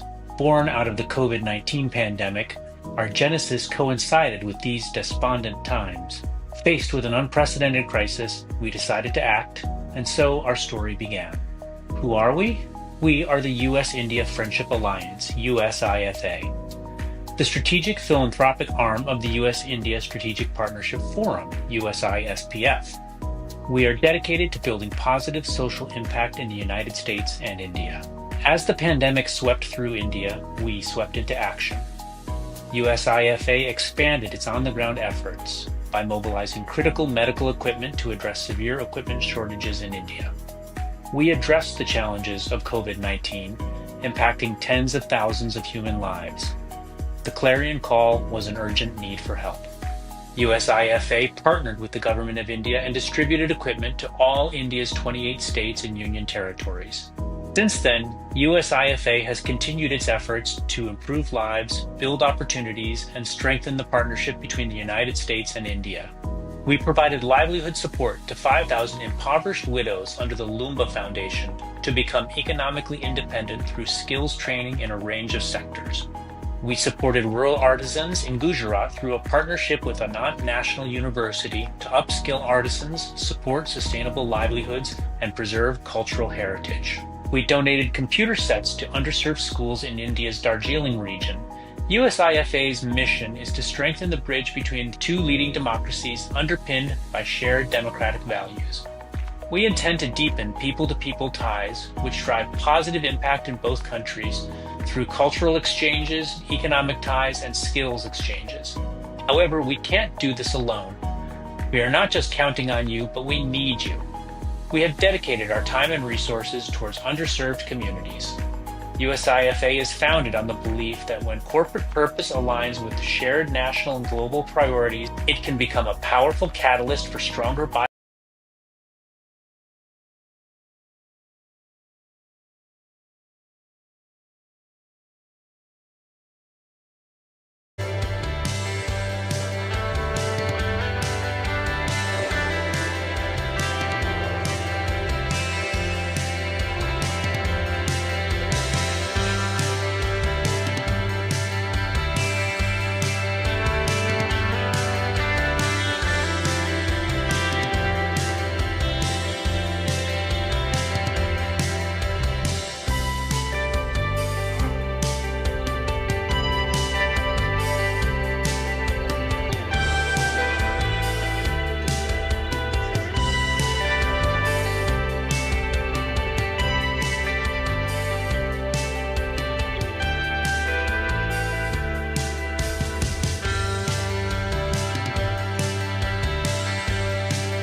ladies and gentlemen, welcome back.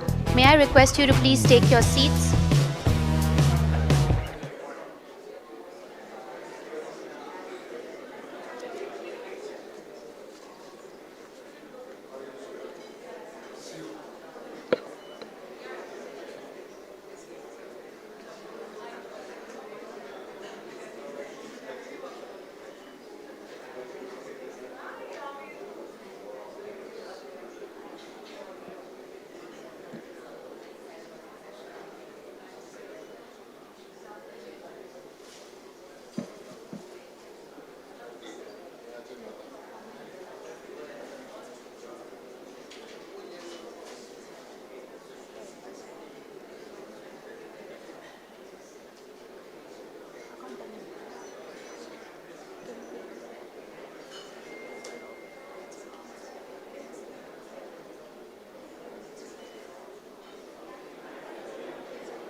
A very good afternoon, ladies and gentlemen, and thank you all for being here.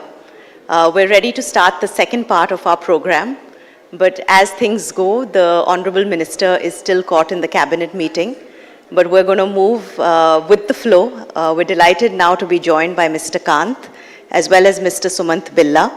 Mr. Kant does not need any introduction, but I'm still going to make an attempt. He's, of course, the chief architect of some of the most iconic brand campaigns that India has ever seen, from Incredible India, Atithi Devo Bhava, Kerala, God's Own Country, and then really with USISPF, of course, we remember the most aspirational districts program, Startup India, Make in India, and then finally, of course, ending his career with the G20 role, where he brought nations together, he led the diplomatic efforts, and really has been a champion. I would be remiss not to add his efforts during COVID when his execution powers were simply par none, really moved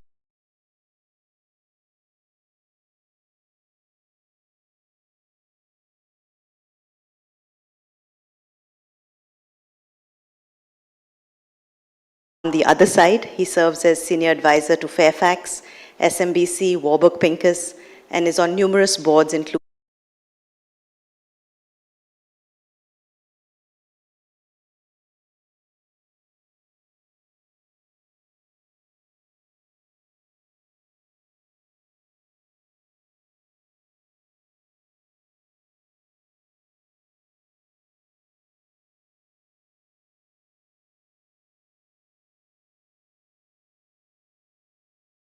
And he has been somebody who has been most accessible, willing to work with industry and very hands-on on the public-private partnerships. So sir, very, very thrilled that you could make it.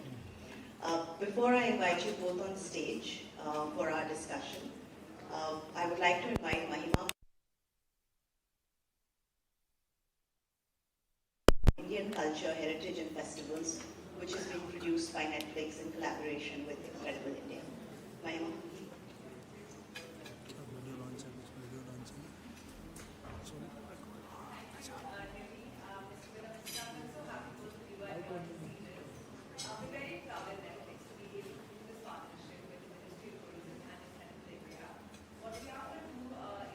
Things, but through the year, we're going to launch these small videos which showcase India through our storytelling.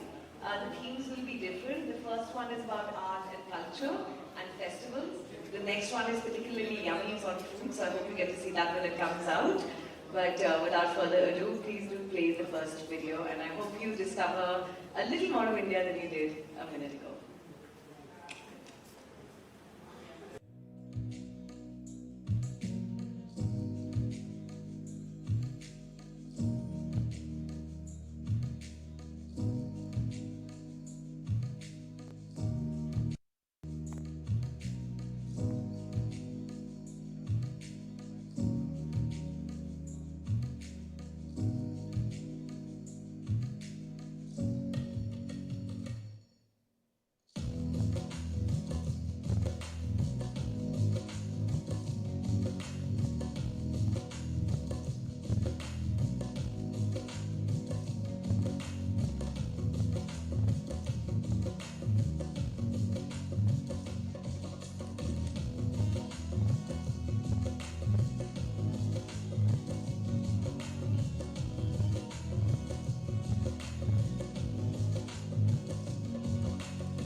Can I invite you to join us on stage?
level altogether.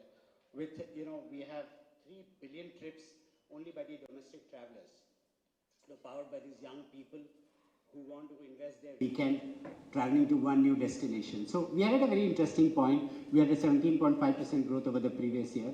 And it's not just statistics. The love affair of globally people and Indians with this incredible India is seeing us go places. Now, what are the 4 pillars that is driving this? And we have a very eminent panel which will be talking more about it. Digital transformation, sustainability, collaboration and experimental travel. In digital transformation, what we are seeing is that more and more Indian tourists, which was already a pattern of global tourists, are adopting AI for planning their tours.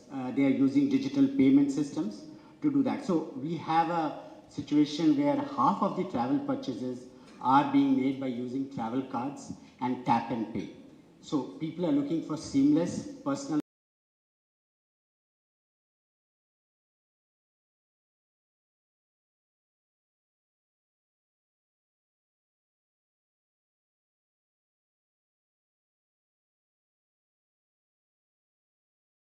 Darshan 2 and Prasad.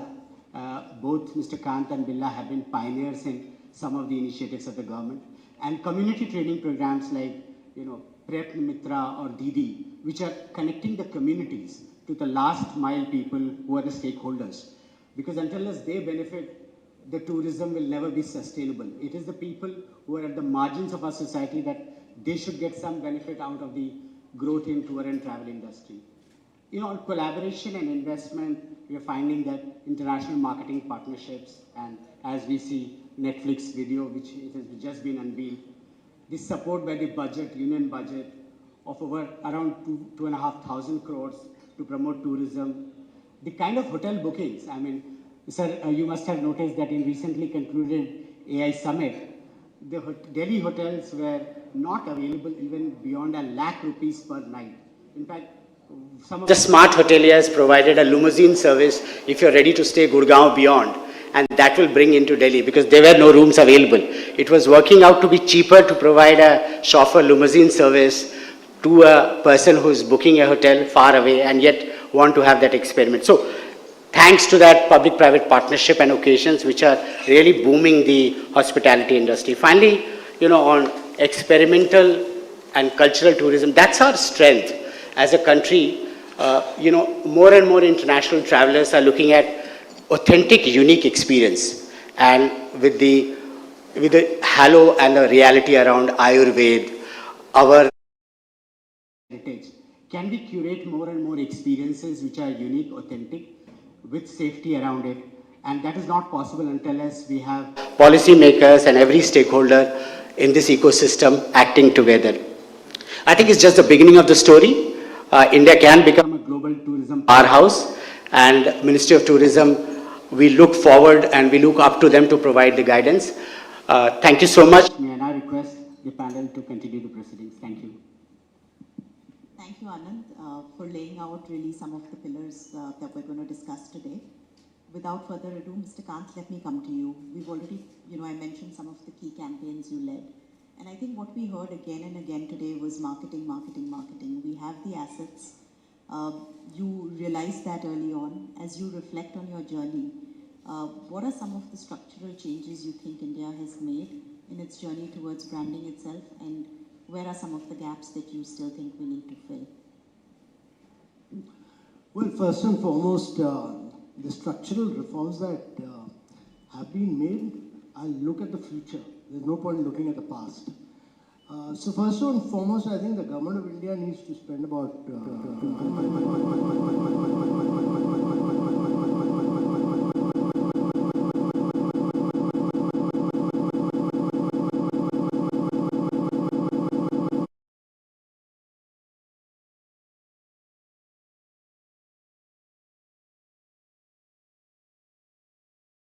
you'll be doing outbound, not doing inbound unless and until you don't promote market India. Also, I'm a great believer that promotion and marketing should be of a very upper end of the market. It should be really high value dollar class. So your niche, your promotion must be very top class. It should be very niche. You should get the finest creative directors to create your brand and really work for the upper end of the market. That's my view, that instead of doing outbound, so many traffic, you will end up Single voice. Number three, I think over the years, the destinations that have been setting are Rajasthan and Kashmir. उधर से बात करो उधर से इसके ऊपर वाला option वही चल रहा था आ रही है ना थोड़ी सी तुम्हारी आवाज आ रही है To my mind, Madhya Pradesh offers that. Madhya Pradesh has not been able to take that to a very high level, much more experience. To my mind, Karnataka.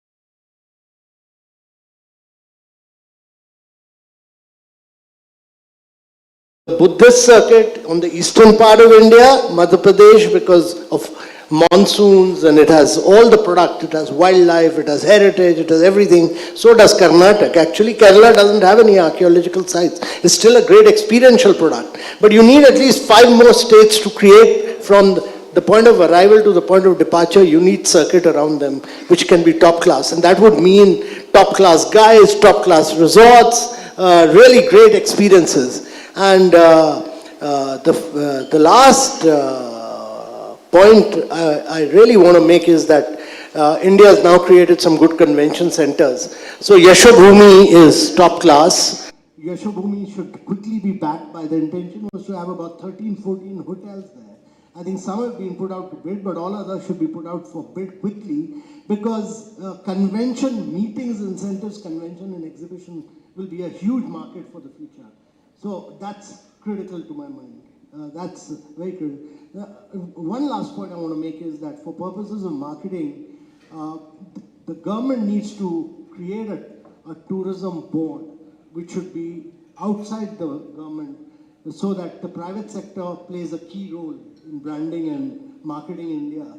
And that should be partly financed by partly financed by the government, and I would say partly financed by the private sector, so that you have long sustained marketing should not be dependent only on government financing over a period of time. Thank you for those very clear sort of objectives the government should drive. Mr. Billa, let me come to you. Of course, the budgets have been going up for tourism, but really, where do you see that last mile? I think a few points he made. If you think of Madhya Pradesh, for example, we have the forests, you have the temples, but that last mile connectivity on infrastructure is usually where we lose out on the luxury tourist. Are you all thinking about some of those circuits from that particular aspect? And second, really, where can private money flow in to support some of your initiatives? So let me start from what Mr. Kant has said. He spoke about these 1,500 aircrafts and how this is going to push outbound market down. And I think it's important for us to also get a sense of what the topography looks like. So our domestic demand is on fire, and it's basically elbowing out international.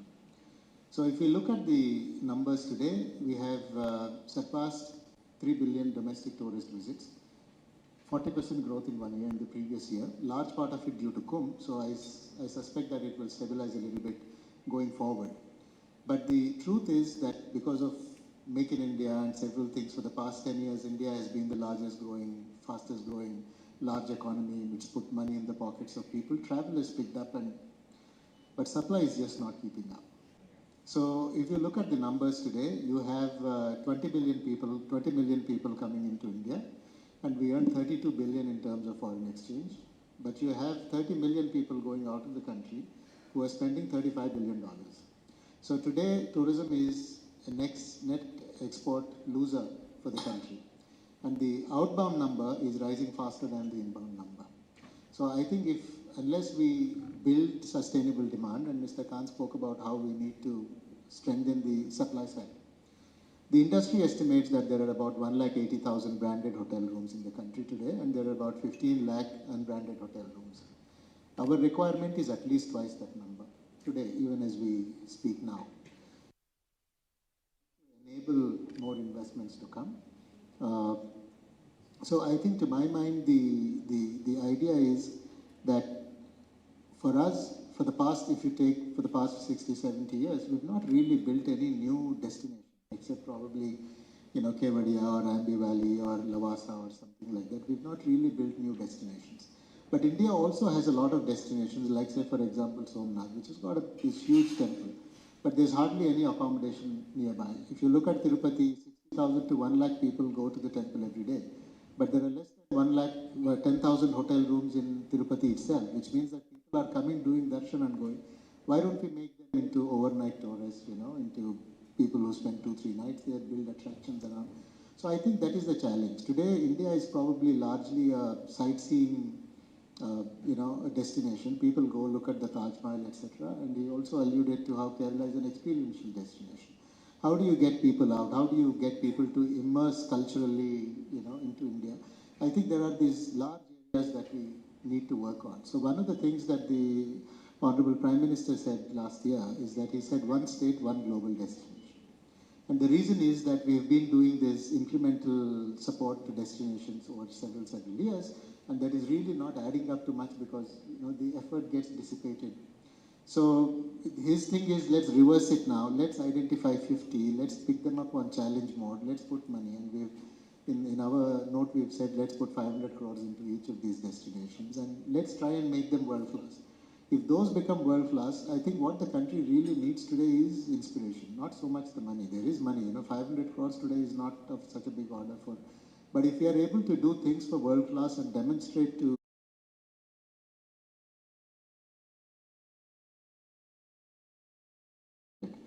of course, who understands it better than my mentor? Thank you, Mr. Billa. So I think for the industry in the room, the 50 mission mode destinations which have been chosen can be a great opportunity where we can build a group of stakeholders that work with you specifically on supporting you on that. Both of you touched on storytelling and soft power, and Mahima, let me come to you on that. All the ladies in the room, I can say, have all watched Emily in Paris, and there's a whole narrative around how tourism returned to Paris after that super hit. So how are you all thinking about that for India, and if you could speak a little to that? Yeah, thank you. So I think you've hit on the crux, Nevi. When we look at a platform like Netflix, when we launch a show in any particular country, and let's use India as an example, the day you launch in India, it launches in 190 countries at the same time. And increasingly, based on the demand from different markets, we are automatically subtitling and dubtitling in a number of languages. So we find that people are watching Indian content increasingly all over the world. Now, we've noticed this, as you mentioned, Emily in Paris, right? I mean, Emily in Paris became such a sensation that when they made Emily go to Italy, like she spent her entire summer in Rome, President Macron actually said, please bring her back to Paris because the tourists are going to Rome instead. It's funny, but it's real because that's where follow these characters that they love. So when we have done internal research, when we have realized that our titles are actually moving people into tourism destinations, we realize that storytelling, when we connect with like a season of something or a character or something, their decision to go to a place for a holiday actually goes up. It's an emotional connect. I'll give you more tangible examples. There is a show called Bridgerton. I don't know how many people are aware of it, but again, it was one of those, it's a show from the UK, became a global sensation. It brought in $5 billion, Bridgerton, the show, in tourism, right? Now, everybody knows about K content, right? There is a show called, of course, everyone knows about Squid Games. I won't bother telling you that Squid Games made K content very popular. But specifically, there was a show called When Life Gives You Tangerines, and the location where it was shot, called Jeju Island, suddenly blew up. So we have many, many examples like that. We've got examples from Italy where if friends from Airbnb are here, they'll be able to corroborate suddenly the Airbnb bookings went up in this little town in Italy. So what we as Team India, Netflix India, we have a wonderful catalog that we have made, but I don't think we put our mind to say, how can we use this catalog to showcase India? And so to your point, we're looking at the global traveler, we're trying to see how can we make them connect with the stories of India so that their choice is to come to India for a holiday. So this is a bit of a small start, I think, from our point, which is through the year we'll have themes, wildlife being a theme, and you can imagine we shoot a lot in MP. But I'll just connect back with one thing that you said, sir, which is for us to go and shoot in new locations, just the way that you are developing new locations for tourists to come, we need that infrastructure, because when we shoot a considerable part of a movie or a series, we need to take like a whole town with us, right? You need all the hotels and the taxi cabs and the infrastructure to be able to shoot over there. So I think this story kind of goes hand in hand. And so, we want to make that big India moment happen. I hope it's a new location and not just Kerala or, another place that we are all familiar with, but we'll see how it goes. Thank you, Mahima. Let me link to an important point, and Ms. Kant, obviously you're talking a lot and you're a big champion for sustainable causes. Your book is on climate change significantly. As we throw in money, as we're developing these cities, one thing we often are remiss in is the sustainable aspect of it. Both, I think, cleanliness and sustainability become a huge driver of perception for this country as we attract, especially the kind of tourists that you described in your opening. So would love to get your thoughts on how we should be thinking a little more about this and how we can embed this into our policies. So first is that you can't have one experience inside a fancy, jazzy resort, people coming in and experiencing a lovely hotel, great experience, and stepping out and being confronted with garbage and filth, just not feasible. My first advice to Suman would be that don't fund any state with this 500 crore till they've not cleaned up the city. You need to get the drainage, the sewage, the solid waste, the quality of air fixed right first. That is critical.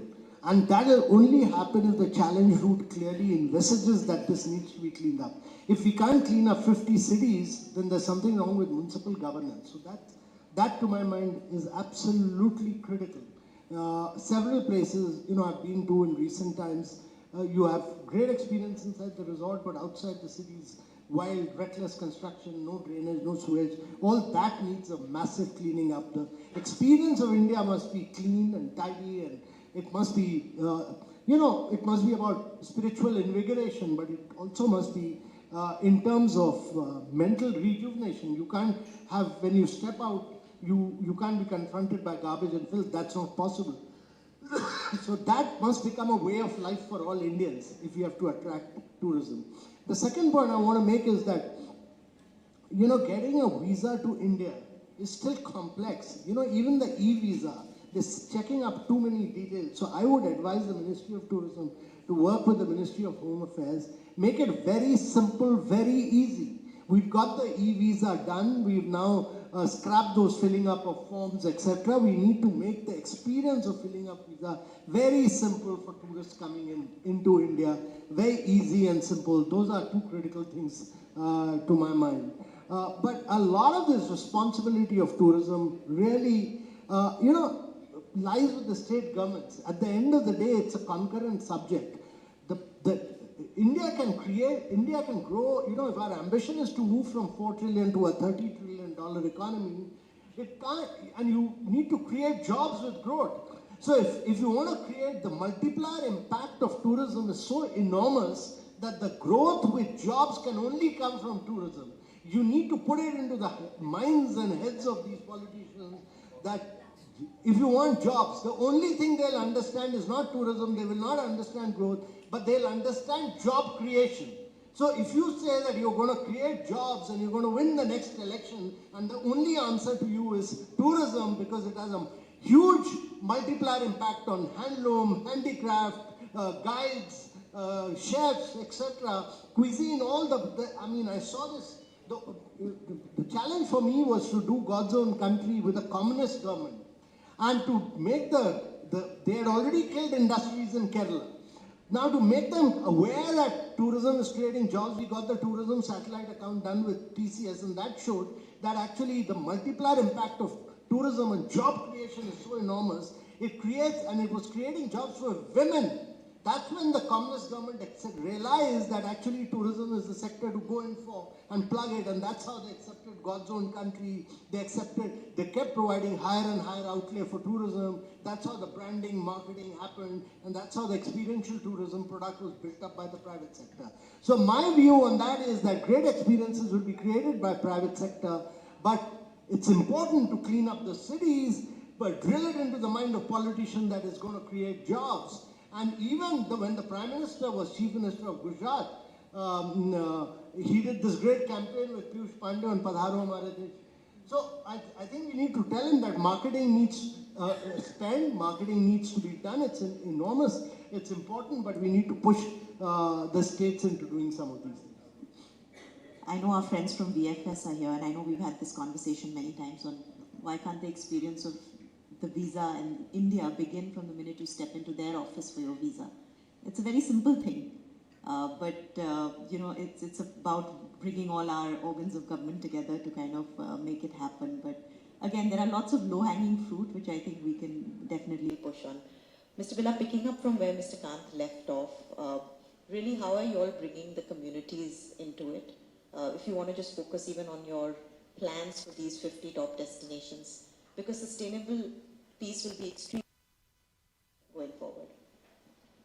So I think for India, where we are, if we do not follow, sustainability is not a desirable option. It is inevitable for us.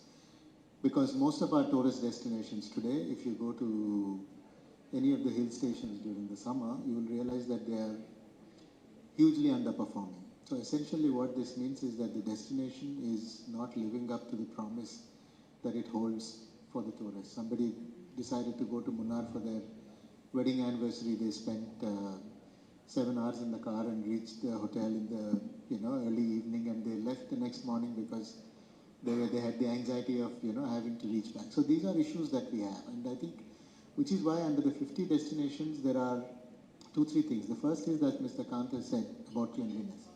So there's a clear carve out in this. When you do a destination, the first thing that you need to do is how do you ensure that the tourist experience across all touch points.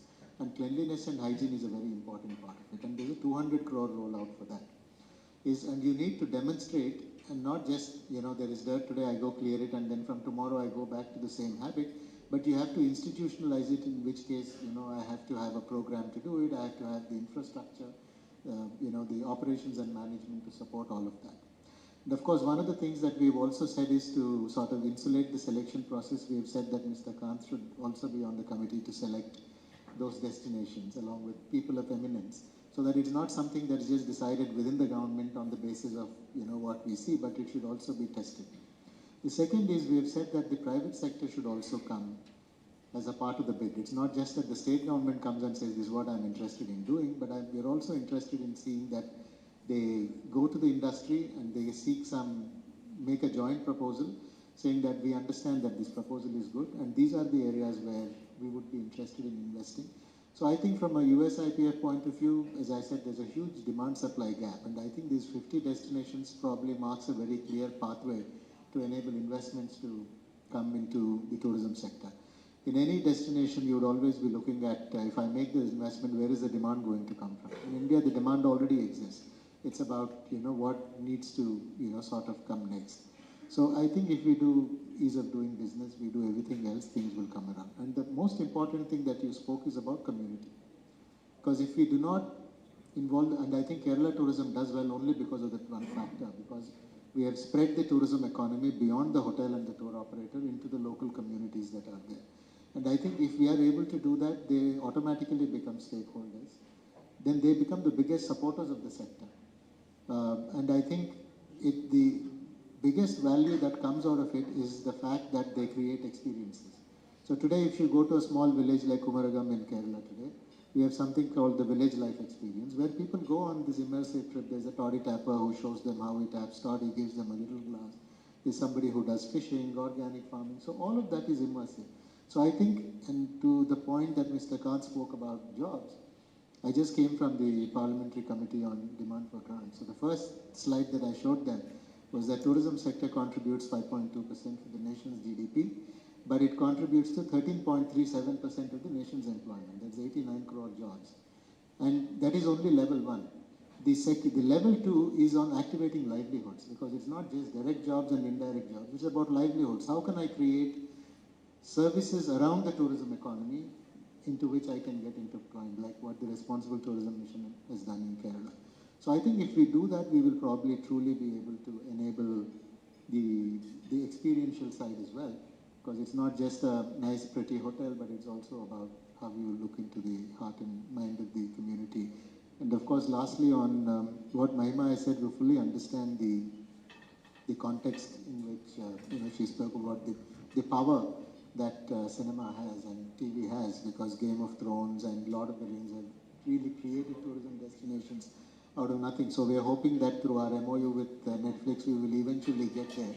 But also the campaign has become very, what worked earlier is not going to work today, because it's no longer linear. Mr. Khan spoke about social media, because there are 100 others who are saying the same thing, good things about India, as I would say through my ad. How do I harness, how do I amplify those voices, how do I make them work for me? How do I build these, unusual partnerships with, say, Netflix on product placement, with destinations? How do I work with, say, Royal Enfield to explore India on the road? How do I, work with Tata Tea on plantations, Fab India on fabric? So I think these are all things that we need to think. And I think the entire fabric of what we need to do on how to position the country is probably undergone a significant change. And I think that is something that we need to do a lot of brainstorming, and I fully appreciate what Mr. Kant has said, because probably the single most important thing that you need when you run a campaign is to be agile, to understand where is the market and hit it while it is hot. And when you bring it into the government, you're always restricted by the general financial rules, you're restricted by L1 and so all of that. So I think we need to find a mechanism in which we take this onus of decision making outside of the government, not to say that the industry should spend the entire money, but there must be a partnership, because unless you pay, you will not have a voice. And I think that is something that we need to sort of start envisaging together. Thank you for that. Mahima, let me come to you on really as you sell India within Netflix. And especially, even Bollywood, I mean, they're very used to their structure of doing their movies in locations that they're comfortable with. How do you push the boundaries on that, and what are some of the roadblocks which are holding you back or holding back the producers and the directors from exploring some of these new destinations? Yeah, thanks, Nevi. So, I mean, firstly, I'll just add my thoughts to the idea that attention is very divided, right? And so everyone's competing for that same person to come visit their country or their city. But what is equally true is you can spend the entire Saturday night binging a show, right? So it's like you say that you're doom scrolling or your attention's divided, but you do know that if you like a story, you can get into the story. So to that point, one of the things that we are doing with our partnership, so one is what we showed you today, which is like what already exists, can we take that and sort of repackage it a little bit and promote it outside to certain people. The second part is, what Sir was saying, which is, we are oversubscribed. One of our first meetings we spoke and he sort of told us, he said there are so many destinations in India which are now oversubscribed. Everybody wants to go there. And so, there is this whole undertaking of saying, how can we unlock new destinations? So equally, when we are sort of talking about this with our company internally, you say that, we are working with tourism, they are telling us all these wonderful places that exist, and can we organically integrate some of these new places into our storyline? And so a very practical example of this is if he was to propose to his girlfriend, would you do it at a, lake that everybody knows about, or would you go and find a new destination and everyone says, oh my God, what's that place? Because that's what we're hoping to do. The practical limitations are, see, when we are shooting in any location, we have states that come to attract shoots. Madhya Pradesh is a really good example of a state which has got all the right incentives, and we do have infrastructure. There are many states like that. So what we do need is like really good policies in terms of production incentives, so that we spend more time in a particular state and shoot over there. And there are criteria for that, which of course is a system that works. And states are sometimes competitive with each other on that. Along with those incentives is, as I mentioned earlier, the infrastructure required. So if we have a conversation, I'll give you shoot this in Jaipur. Why don't you go outside and shoot it in this other place which is not known? The calculation that might come back to us is, well, I've got these two talents that cost me this much money, and to put them in a car for 3 hours to do that shoot makes it 2 days. And if I were to just do it in one location. So I think, infrastructure makes a really big difference for us to be able to actually organically get new locations into it. But I think the intention is to try to do that and to really start building a demand for new places in India. I mean, many of us grew up with Dil Chahta Hai, and we bolted to Goa the moment our parents allowed us to leave the house without them. So, we know this is possible. And so that is really the mindset with which we are approaching this partnership. Thank you. I know we're completely out of time, Mr. Kant. I'll come to you for just one last question. You're advising a lot of investment firms, and I know hospitality has been a sector where private equity and others have thought about putting investments, some good, some bad. Share your views on how you're thinking about this sector, and is it a green signal from your side? So, I advise people on how to take India from $4 trillion to $30 trillion economy. Tourism can't be looked as only tourism. Tourism grows when India grows, when highways grow, when railways expand, when cities, there's good urbanization, when the quality of experience is good, tourism will boom automatically. We must understand that there's a multiplier impact of the growth of India on tourism. If you say that I'm going to create a center of excellence only for tourism, that's not possible. After all, you need great airports. You need great airlines. You need great guides.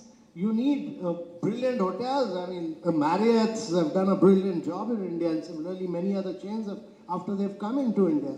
But Marriott's is just about 100. How many hotels do you have now?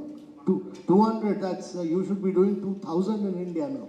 So my view on that is that when India grows and expands in a big way, you will have better connectivity, you'll have better airlines, we have to work on more and more airports, more and more connectivity, more and more guides, more and more great experiences, and many more resorts and hotels. All that will have a multiplier impact on tourism. You can't say that I'm going to advise only one thing.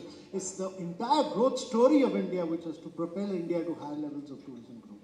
Well, thank you for bringing our conversation to a close. I think that's a very important part for us all, and I think the stakeholders in this room belong to the entire ecosystem, Mr. Kant. Mr. Billa, Mahima, thank you all for being here, and I wanted to just share with all of you the tourism report that we launched earlier today before we wrap up. Thank you. Thank you.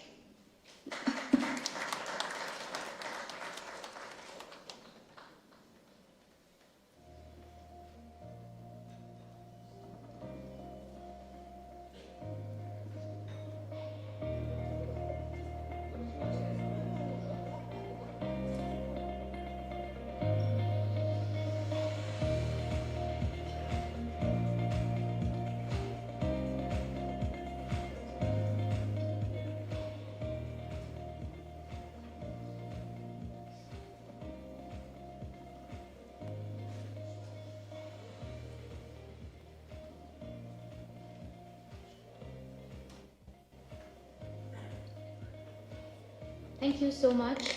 Our story began unexpectedly and during unprecedented times. Born out of the COVID-19 pandemic, our genesis coincided with these despondent times. Faced with an unprecedented crisis, we decided to act, and so our story began. Who are we? We are the U.S.-India Friendship Alliance, USIFA, the strategic philanthropic arm of the U.S.-India Strategic Partnership Forum, USISPF. We are dedicated to building positive social impact in the United States and India. As the pandemic swept through India, we swept into action. USIFA expanded its on-the-ground efforts by mobilizing critical medical equipment to address severe equipment shortages in India. We addressed the challenges of COVID-19, impacting tens of thousands of human lives. The clarion call was an urgent need for help. USIFA partnered with the Government of India and distributed equipment to all India's 28 states and union territories. Since then, USIFA has continued its efforts to improve lives, build opportunities, and strengthen the partnership between the United States and India.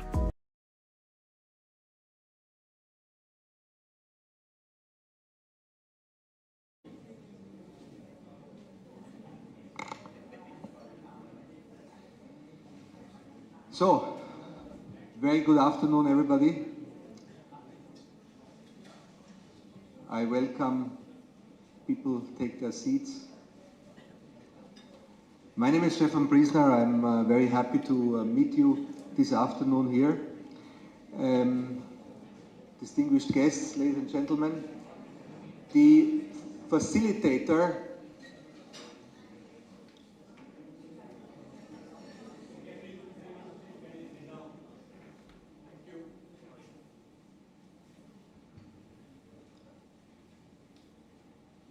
Thank you.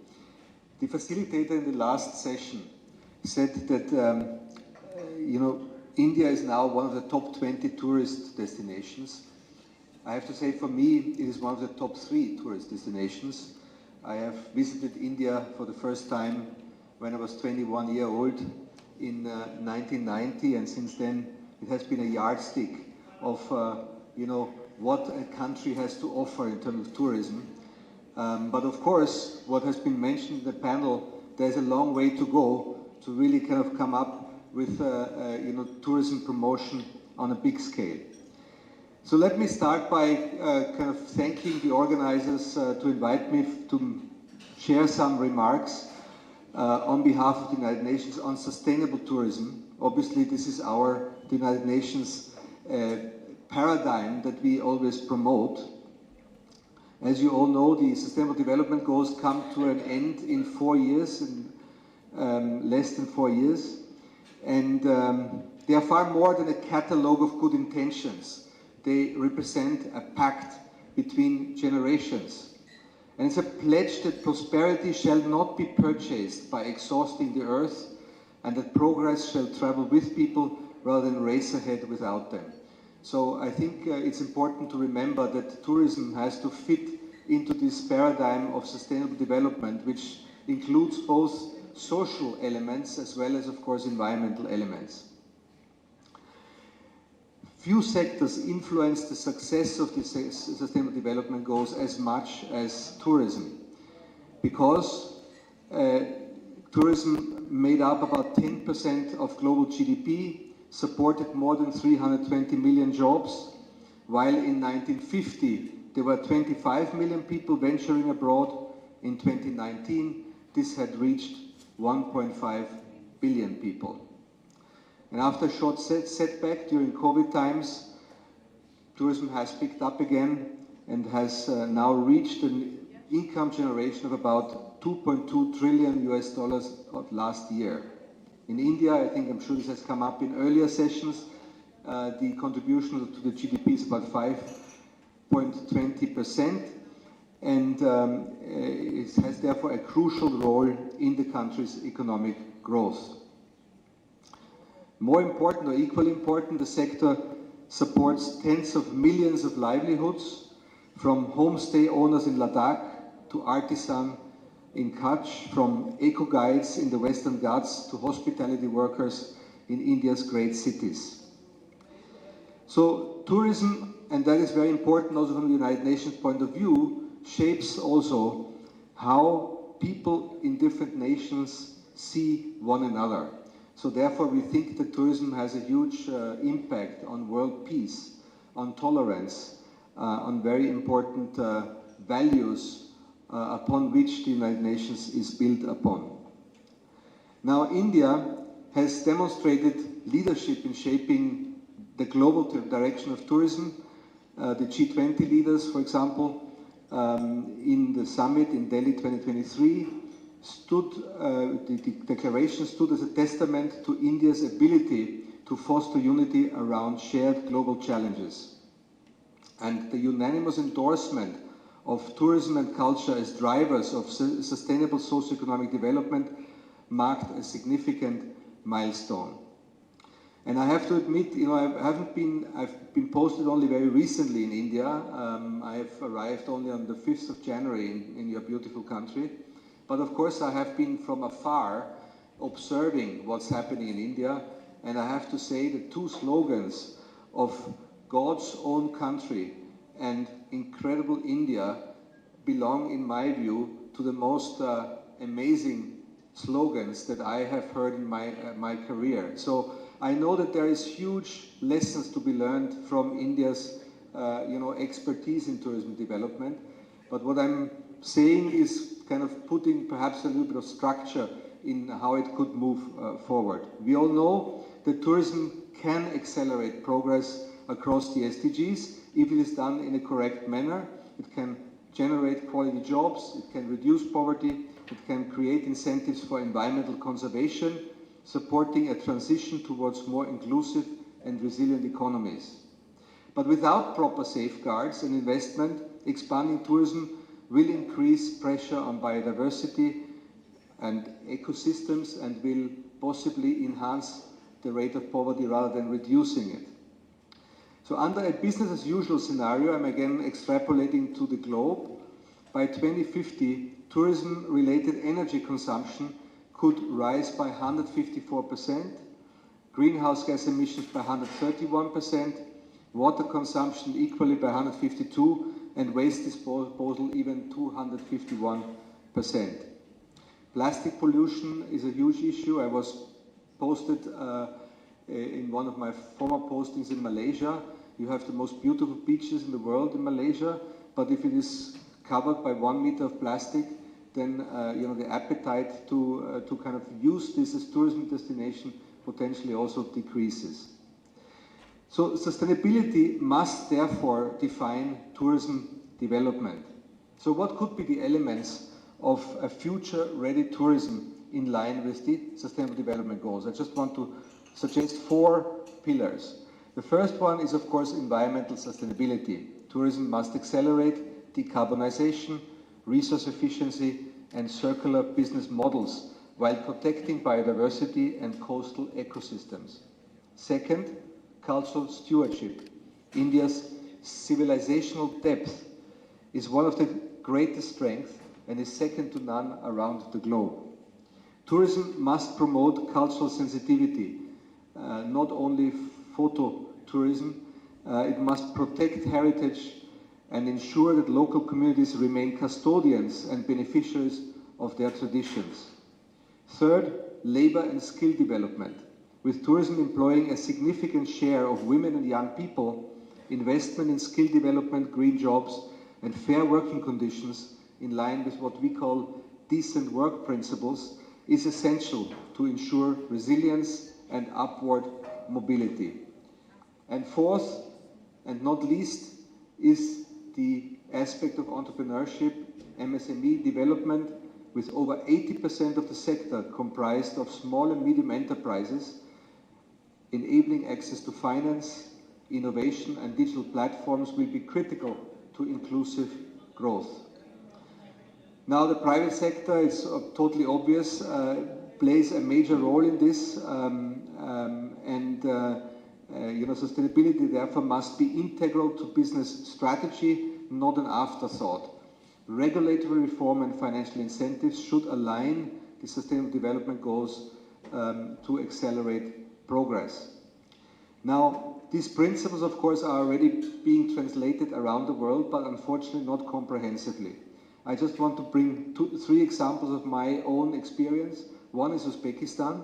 I was posted in Uzbekistan between 2013 to 2017, and in the last decade, Uzbekistan has increased tourism arrivals from 1 million to 10 million, which is pretty impressive because it's a fraction, of course, of the country of India.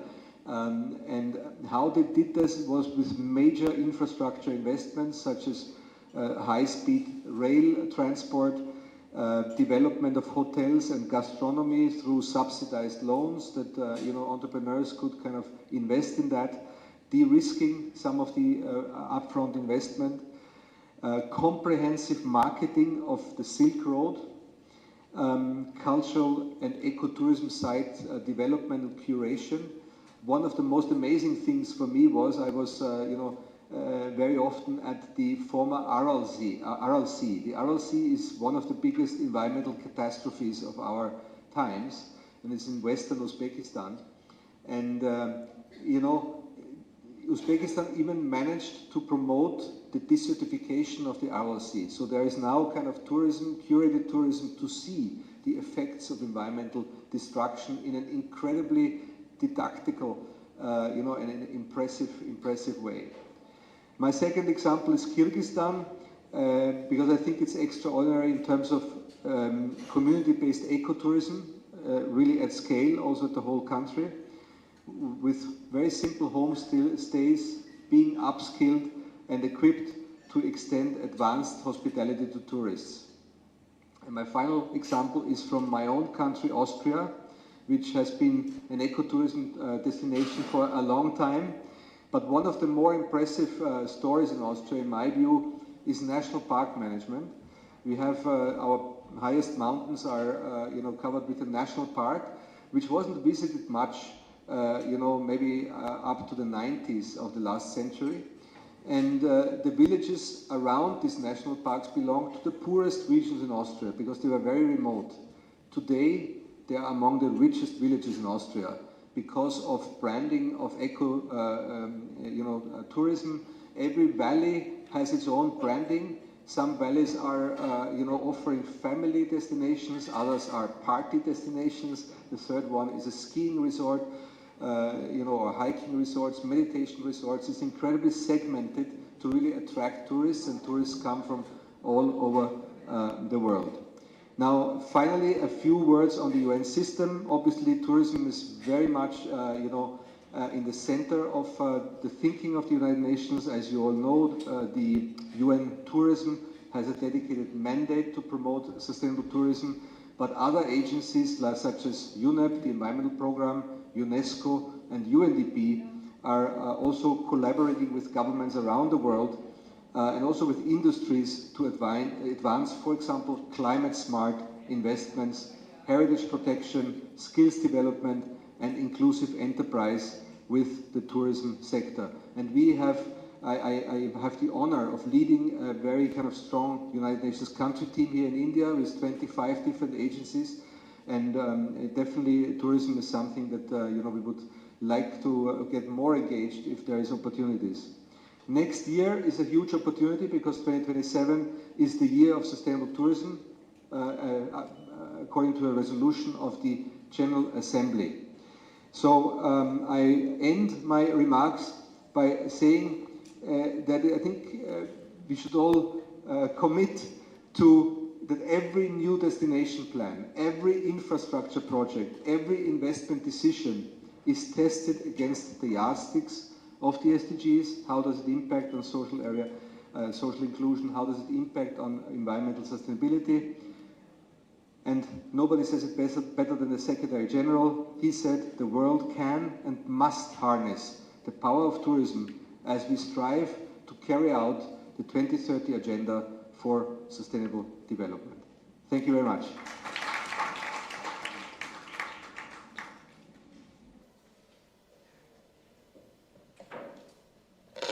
Thank you, Stefan. We truly appreciate that you were able to join us today. Ladies and gentlemen, we are now going to dive into our next panel discussion on India's tourism vision, growth, sustainability, and global positioning.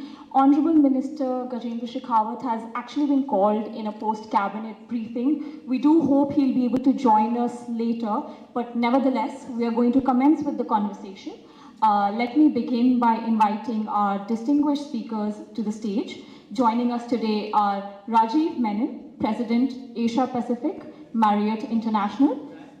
Rajiv, if you're here, could I please request you to join us? Sandeep Ghosh, Group Country Manager, India and Visa. Mish Go, Director of Public Policy, APAC for Airbnb. And finally, our moderator for this discussion, Sonia Singh, Founder and CEO, SSA India.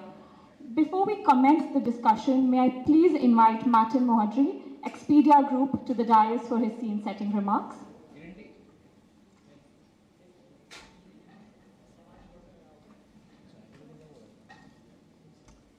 All right.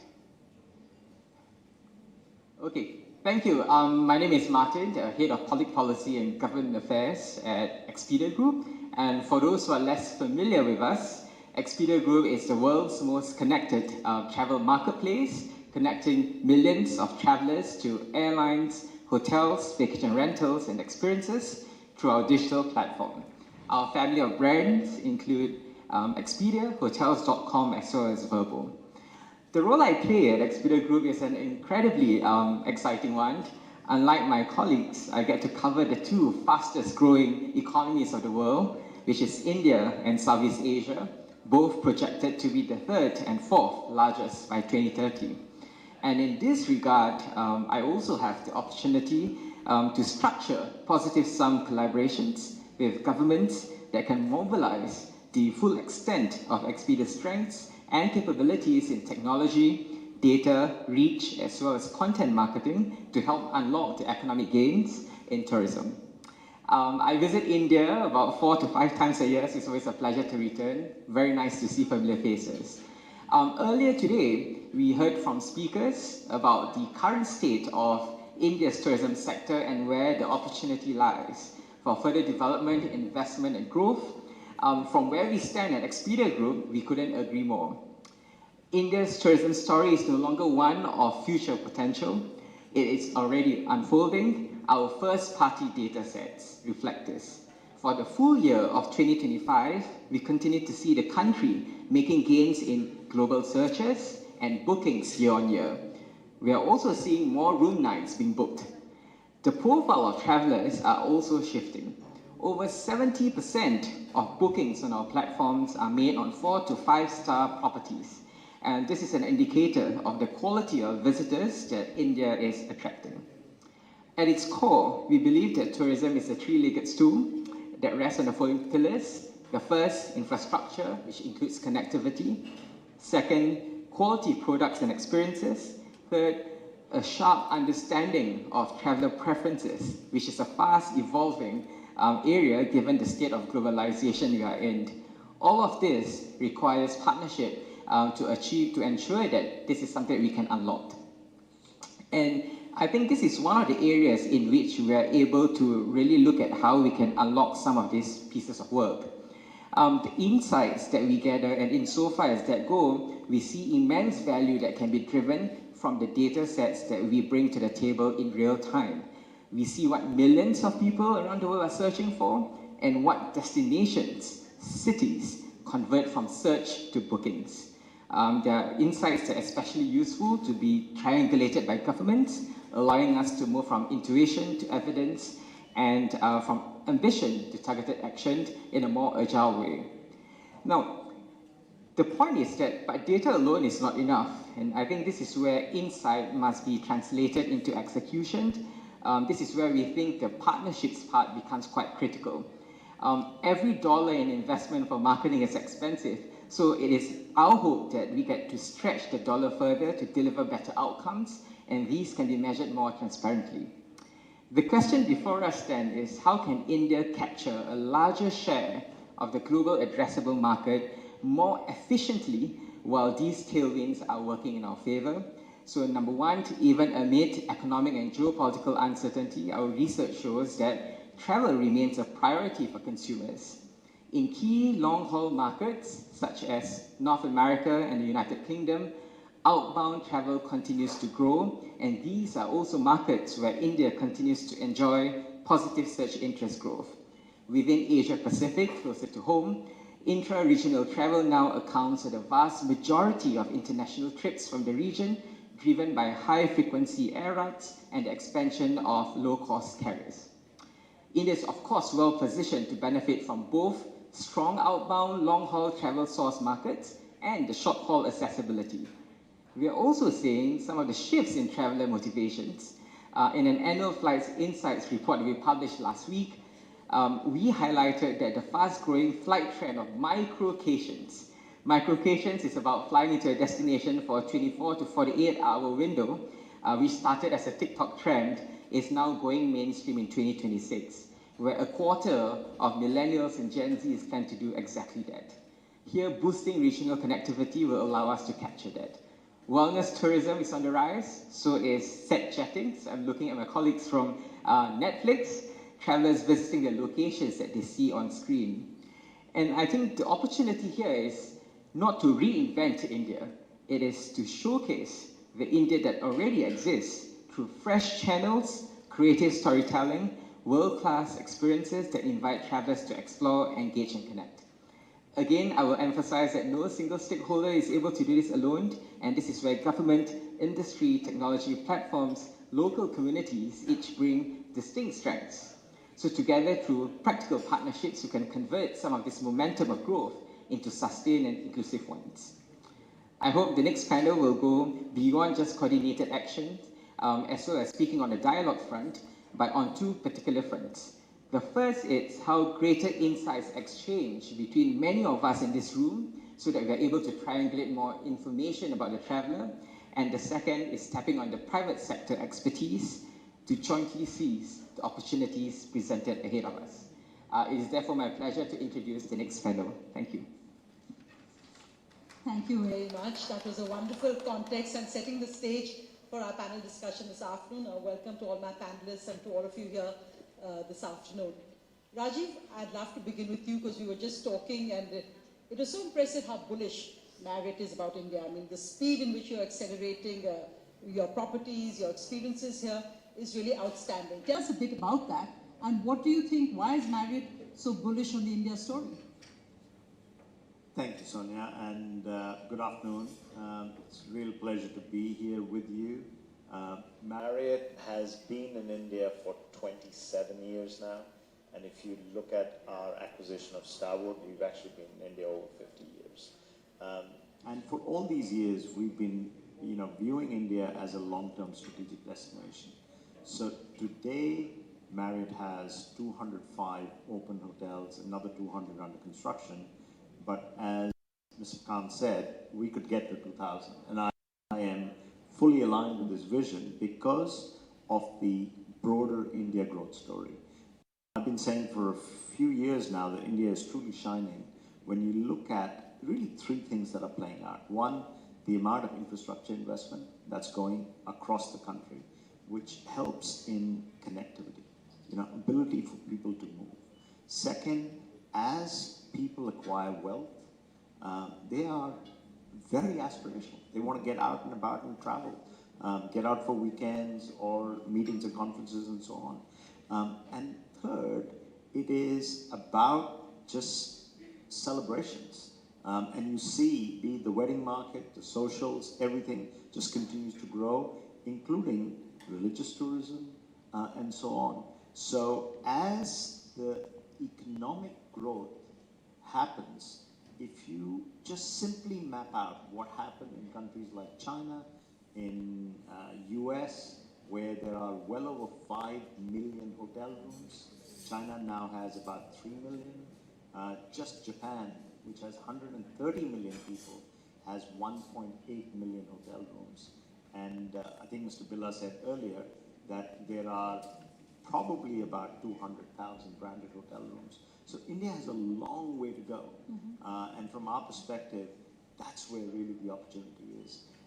Today, if one is to say that India has 785 districts, my aspiration would be that, that's where we want to be. With 40 brands, we want to have at least one brand in every one of those 785 districts over the next few years. That's fascinating, and it's wonderful to hear the ambition that drives that. And I think also, as we listen to different perspectives, to have Airbnb and Marriott here with two very different visions, but both in a sense serving what people want, how they see the changing world around them, how they want to explore. So for Airbnb, what is the India story telling you? What have you learned from the India story, and what are the trends that you think governments, societies, and I think really society is so important because tourism can't happen without it being part of a social fabric. Yeah, you asked a great question, and I really enjoy sitting on panels alongside folks from the traditional hospitality industry like Raj and like Marriott, because we at Airbnb believe that there's space for everyone in this industry, right? For a traveler who's looking to go to any country, they might want to mix up a stay in a hotel or a stay in a homestay, and that gives them, I guess, a breadth of and a diversity of experience wherever they go. For us, India has been a really, really interesting market. It's been growing very, very quickly.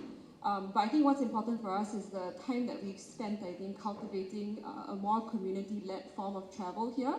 So we've done a lot of work across many different states now in India, where we partner with state governments and partner with nonprofits who are really, really deeply involved with local communities in those states to empower more people to be able to learn how to use platforms like Airbnb to become hospitality entrepreneurs.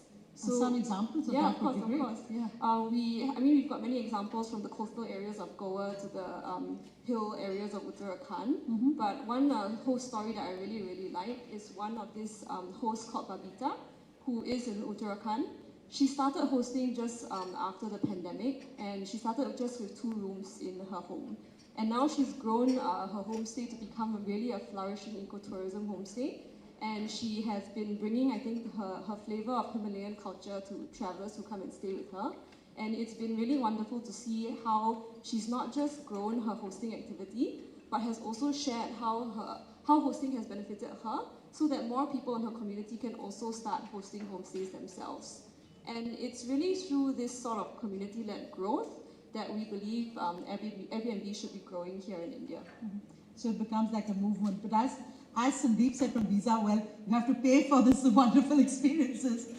The best things in life sometimes aren't free. But just if you go with that, Sandeep, when you look at how to make the experience painless, so the ease of travel, and I think India has many flashpoints of that which can be improved. One of the big ones will, of course, be payments. How is Visa working with governments, with hoteliers, with the tourism sector to actually make that process much more painless, and what's the big learning from that?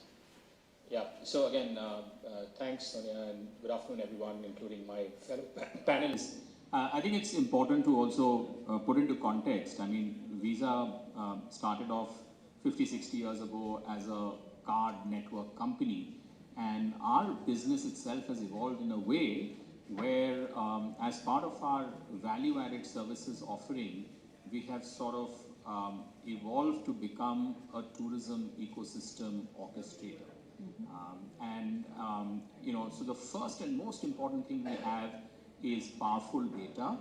And so for example, if we were sitting with the Ministry of Tourism or any state government tourism authority or any ecosystem partner, including the likes of Marriott, Airbnb or Expedia, we can actually be also sharing data around who are these 18, 20 million people who came to India in the last year, which are the cities that they visited, what did they do when they were in those cities, where did they eat, where did they stay, where did they go shopping, and all of that information, and I must quickly say in the world of data privacy on an anonymized and aggregated basis, is available on Visa Destination Insights and VisaNet. But that's not where it stops.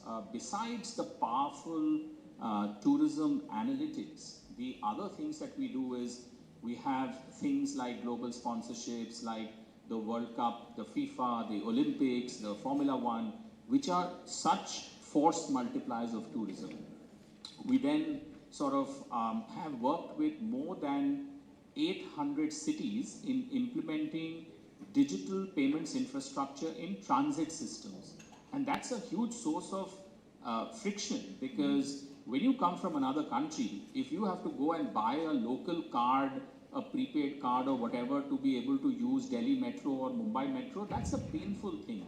Whereas when any one of us in this room has traveled to London or Australia or Hong Kong or Singapore or New York for that matter, you just whip out your credit card or debit card from whichever part of the world you come from and you tap and pay. And by the way, nowadays the youngsters don't even whip out a card, they have their credentials stored on their devices, on their phones, and they just tap and pay and go. And once you experience the power and the frictionless convenience of tap and pay and go, you're never going to stand in queue to buy a card or scan a QR or whatever. So a big part of the role that we play is, you know, in implementing these kind of frictionless, seamless payment acceptance methods in transit with small merchants. Because, you know, the Marriott hotels of the world will accept cards, the airlines will accept. It is the acceptance of digital payments in the broader ecosystem,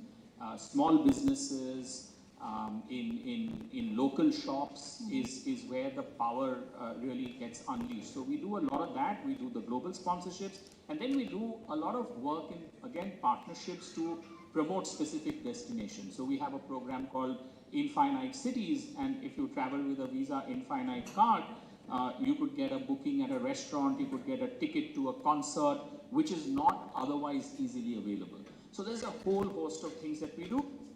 The safety and security and frictionless experience is one, but people are increasingly also wanting status and access and privileges, which is then layered on top of the basic convenience, and that's sort of really the power of what we unleash. But at the heart of all of that is powerful data and analytics. And I wanted to also bring in Raj on that, because as you expand not just in India but globally as well, what are the most powerful learnings that come from, instance, we know now that tourism is accessed by so many different age groups, different income categories, different people looking for different things. You will have a wedding tourism, which is very different, spirituals are very different, people who may have heard about it, the set jetters, as he just said, and want to come. How does a traditional hotel chain, in a sense, evolve, keep up with the latest TikTok trends, and also make sure that you're working in part of an environment where that stakeholders, you know, the things you don't have control over. If it's a polluted season, Delhi arrivals will crash. If there's a crime and safety, it's not something you have direct control over. How do you maneuver, negotiate to come together in a more holistic way to have the stakeholders actually be sitting on the same table? So Sonia, Marriott over the period of time has developed basically the leading loyalty program in the world. Marriott Bonvoy today has over 271 million members. And we are adding millions of members. In simple terms, in Asia, we were adding well over 1 million members a month.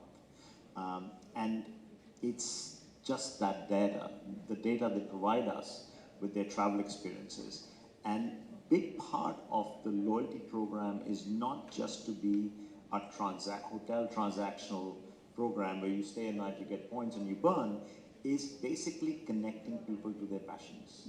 And for that purpose, if you are a Taylor Swift fan, Marriott was sponsoring Taylor Swift. This year we just announced a major partnership with ICC Cricket, so we are a major sponsor of World Cup going on right now. Sandeep talked about the Grand Prix, we partner with Mercedes, so on and so forth. Visa is a huge partner of ours globally, and we share a lot of data together because ultimately it is about engaging with the customer the way they want to experience the world and opening up doors to experiences that makes them elated and feel special. So when you think about showing up to a Grand Prix event in Singapore and having George Russell come and join you for lunch, and then you're able to go into the garage to see the car, those are money can't buy experiences. At ICC right now, you see the kids at the national anthem, they're all wearing Bonvoy t-shirts. You know whose kids they are? They are members' kids, Bonvoy members' kids. And I can tell you the feedback we get is just incredible. Those are money can't buy experiences. So to us, that's the power of loyalty, and we want to continue to harness that and build that ecosystem. And going a step further, this year we announced a partnership with Flipkart. As you know, Flipkart has over 400 million people transacting at any given time. So today you can convert Flipkart coins to Bonvoy points and actually buy a book and pick up Bonvoy points and then use them at a hotel or burn them for a cricket game, right? And it's just that piece that creates an ecosystem where the customers, our loyal members, can travel the world and see so much than just staying at hotels. I want to bring up, because in fact, just talk about experiences, in a sense, Airbnb is also about how your customer can get the best experiences.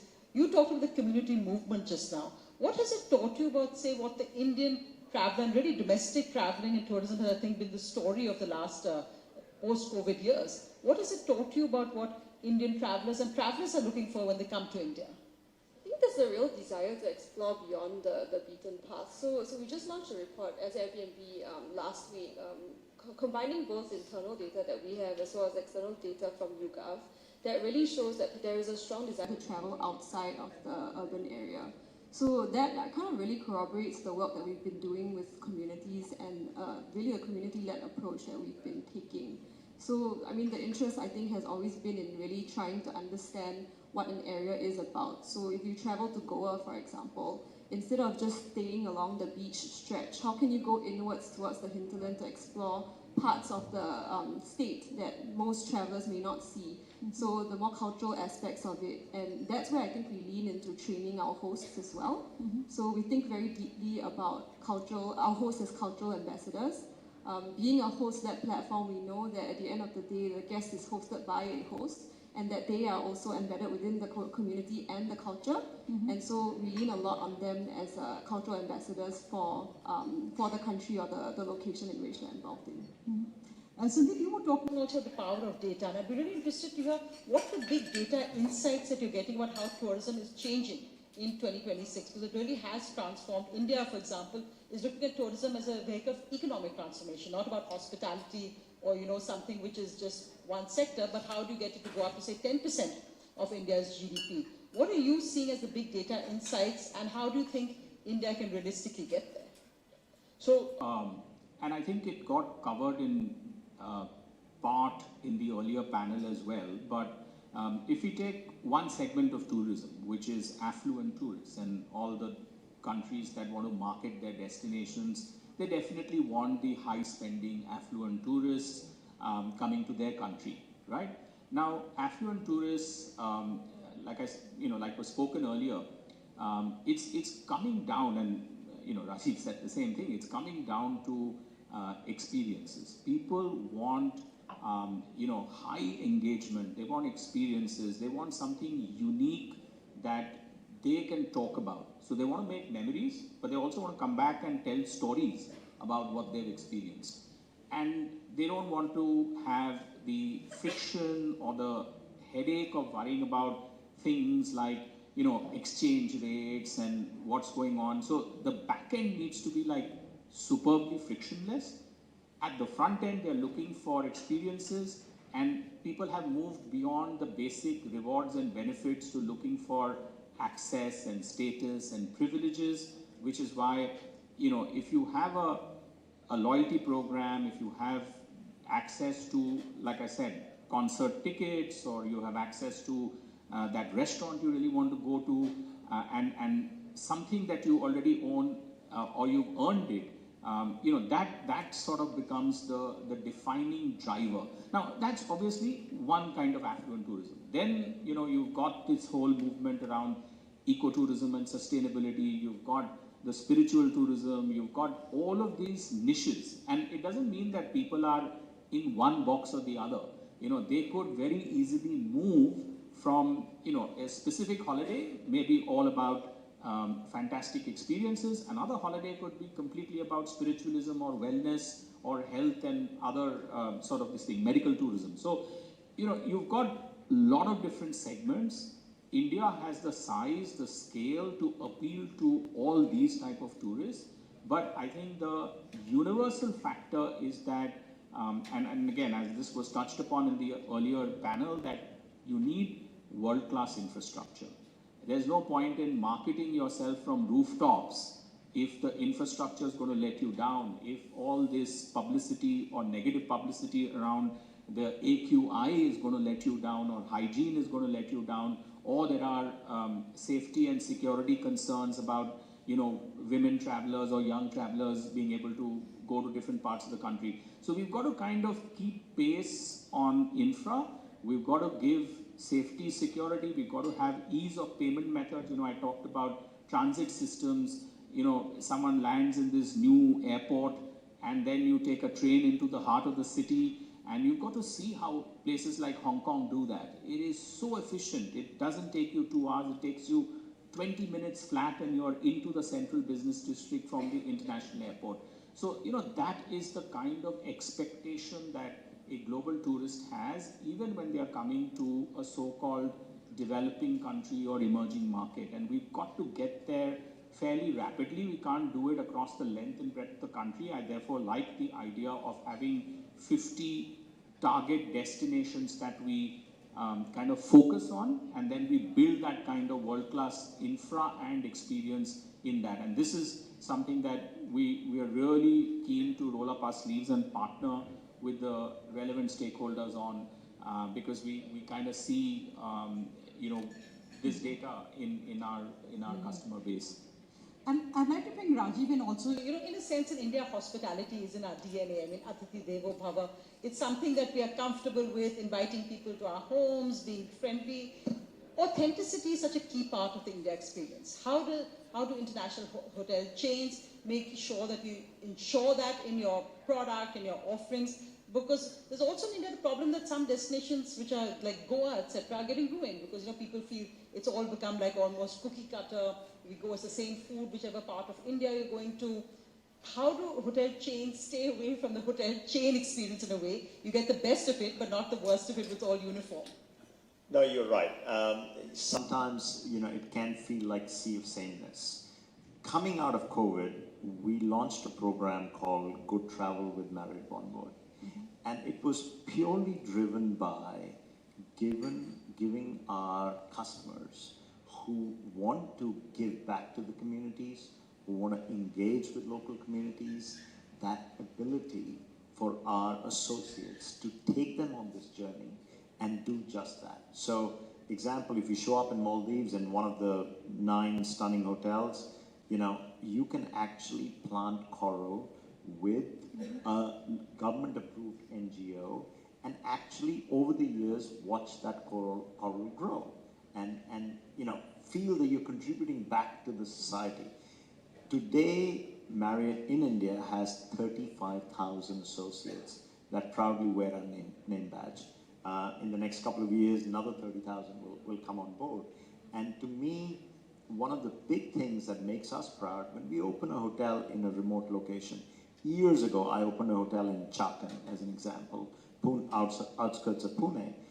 50% of the associates we hired were basically farmers' kids, right? Teaching them, upskilling them, but also telling them that their culture plays a huge part in how they service the customer, how they talk about their local community to the customers and how they can take them out and make them experience what they should be super proud of is what makes it unique. So I think ultimately every single one of us has to remember what will create lifelong memories is authenticity, right? And while, as at a global level, chains like Marriott will always be known for consistency, safe environment, hygiene, and all of those minimum, what I call as point of doing business, but it's that authenticity aspect that helps create experiences that people will remember forever. And final thoughts on the discussion this afternoon. Meej, I'll start with you. What's the one big destination that you want to discover in 26, or Airbnb essentially betting on as to take off in India? That's a really, really tough question, because I think everybody has talked so much about how diverse India is and how if you walk 50 kilometers, you experience a new culture and a different culture. I really can't pick one. For me, I think it's really about making sure that, whenever I think about it, when I travel somewhere new, I truly want to get under the skin of a location. I really, really want to feel what it's like to be local to that area, to eat food that's local to the location, speak with people who are from there. And so I think for me, it's just, if I can have that kind of experience everywhere I go in India, that will be enough for me. And it will mean that I have always a new place and a new type of culture to explore when I come here. So deep on your bucket list for 26. Bucket list within India or outside? Within. Within, of course. So I would say, even for someone who's spent a vast majority of his life in this country, traveling the length and breadth of the country, I don't think I've done justice to the Northeast.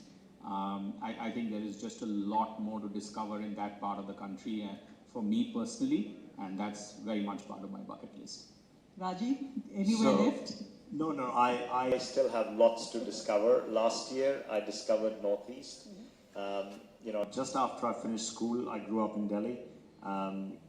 All of us friends went to Ranthambore, and that was, about 35, maybe 40 years ago. But this year, in the middle of the year, we'll open JW Marriott Ranthambore.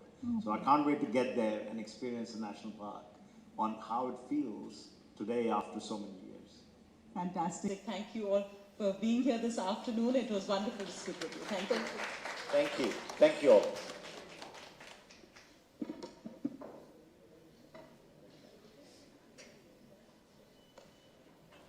Thank you all for joining us. Could we request you to step forward for the group photograph, please?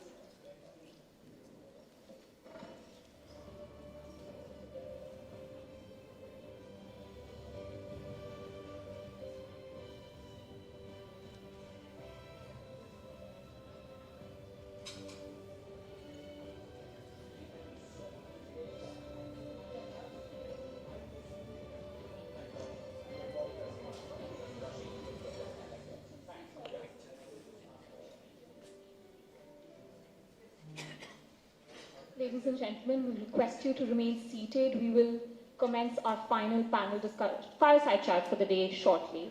Thank you.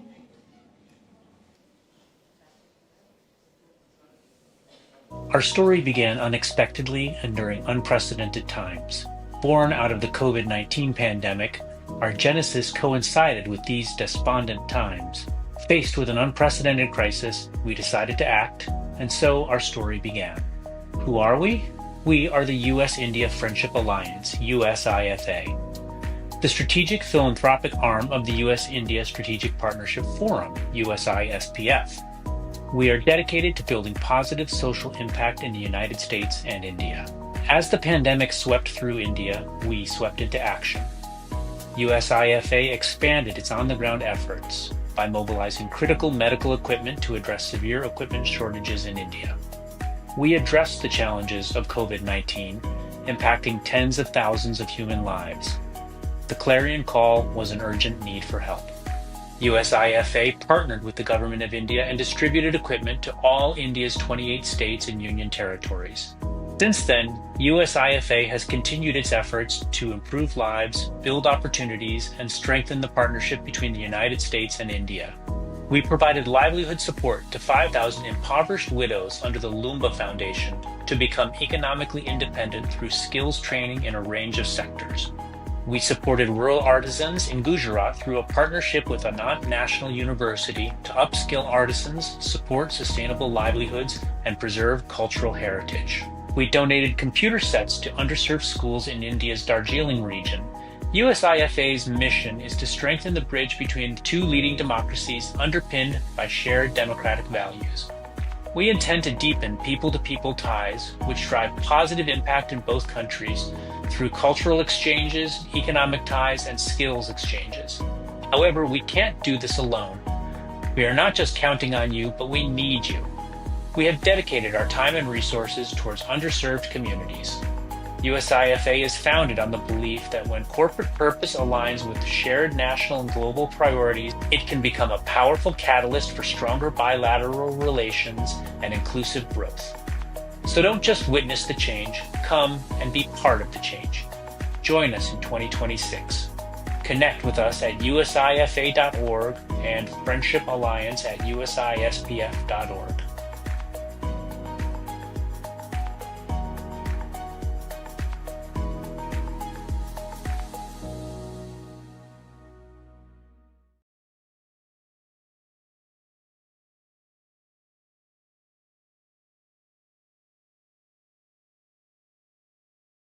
Parliament, Rajya Sabha. Ambassador Shringla does not need any introduction, but I would like to share a few words about him. He is one of the most distinguished diplomats with nearly 4 decades of experience representing India in countries across the world. He served obviously as the Foreign Secretary, but then before that also as Ambassador to the United States, Bangladesh, Thailand, among many others. I think we should, we've had a first-hand experience of working with Ambassador Shringla when he was posted in Washington, and the tremendous focus and passion he brought to the relationship, which he continues to engage with us with, is tremendous. Ambassador Shringla, as many of you might know, has deep roots in Darjeeling and North Bengal, and he has been a strong advocate for the Northeast and development in the Northeast. Notably, he helped bring a global focus in the region when he organized the G20 tourism meeting in Darjeeling. With that, I think we will move to our final fireside. Anand from Visa will be moderating. So Anand, may I request you to join us on stage? And Ambassador Shringla, please join us. Ladies and gentlemen, please join your hands together for Ambassador Shringla.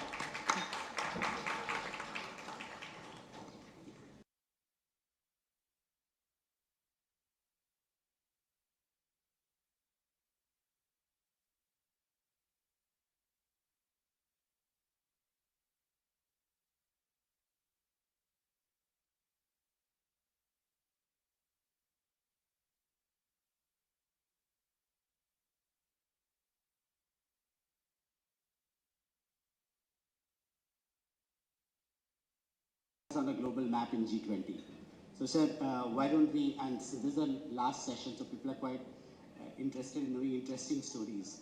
The first thing we'd like to know as an architect of G20, you not only used it as an event, but also in India's strategic economic development.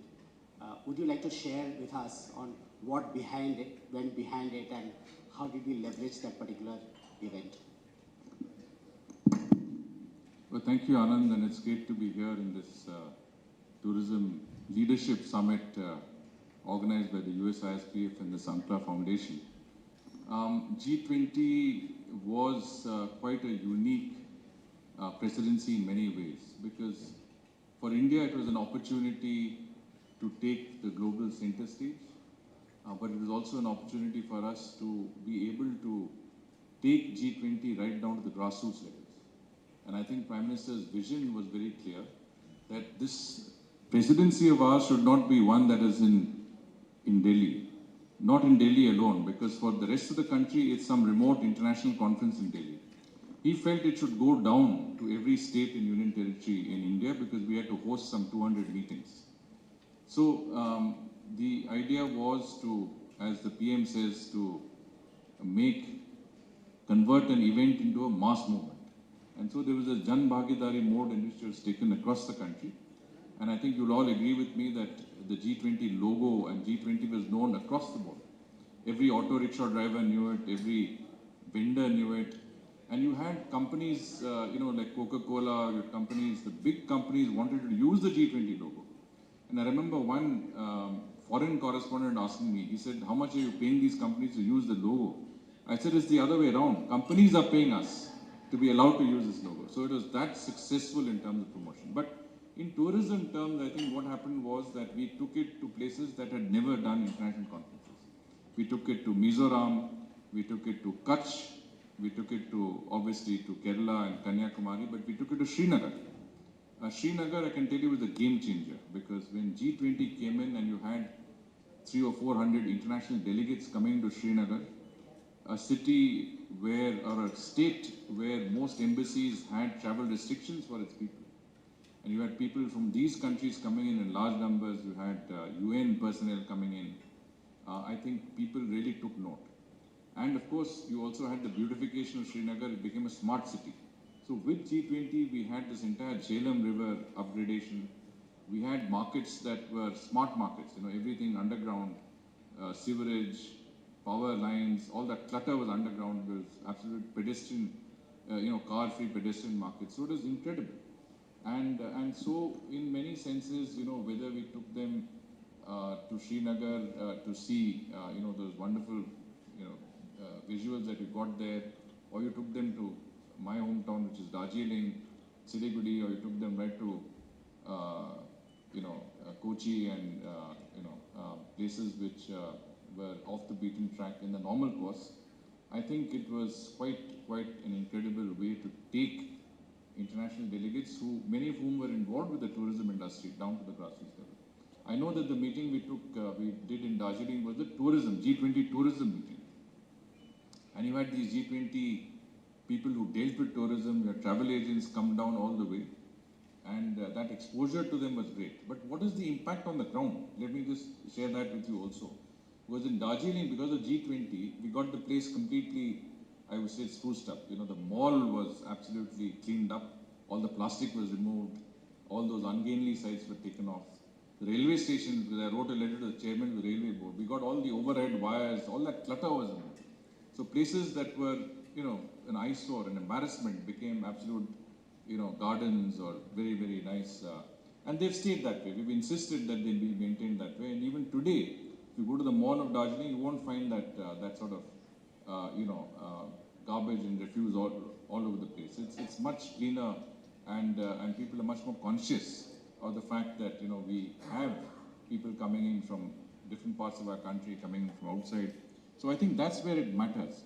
How do you make a conference and convert it into something that gives you gain on the ground? How does the local person benefit from bringing international conferences? After all, tourism is also MICE. You bring in conferences, you bring in people from across the country and the world, and how does that affect, local people in the region? How does the wealth percolate down?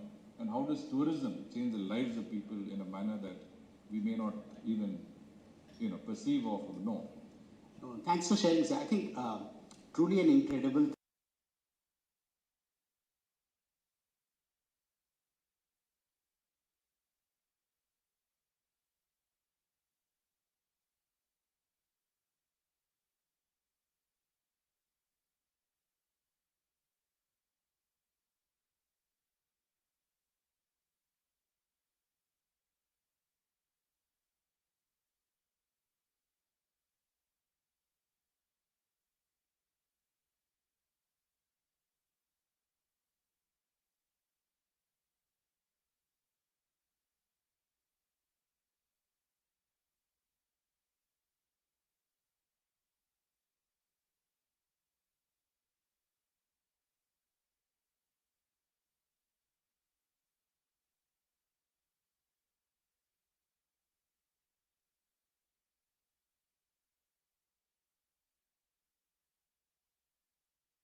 What are we doing, sir? You being from that particular place and working at the back end of the Darjeeling Society, what are you doing actually to improve the livelihood of those in Darjeeling? How do we rekindle the old charm that is associated with Darjeeling? Most of us in our teenage years have imagined all our proposals, love affairs going in that city and in that hill station. I would really like to understand what's the Darjeeling 2.0 going to look like. Well, Anand,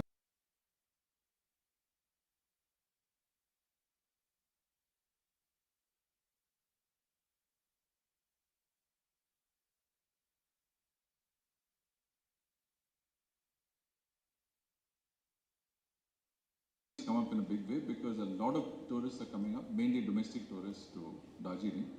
But one of the points that I think a conference of this nature has to note is that tourism also has to be sustainable. You have 40,000 cars going up to Darjeeling on a single day. You have traffic jams which are, miles long. And I think the reasons that you go to a hill station may not exist given the sort of, rush and the sort of absolute excess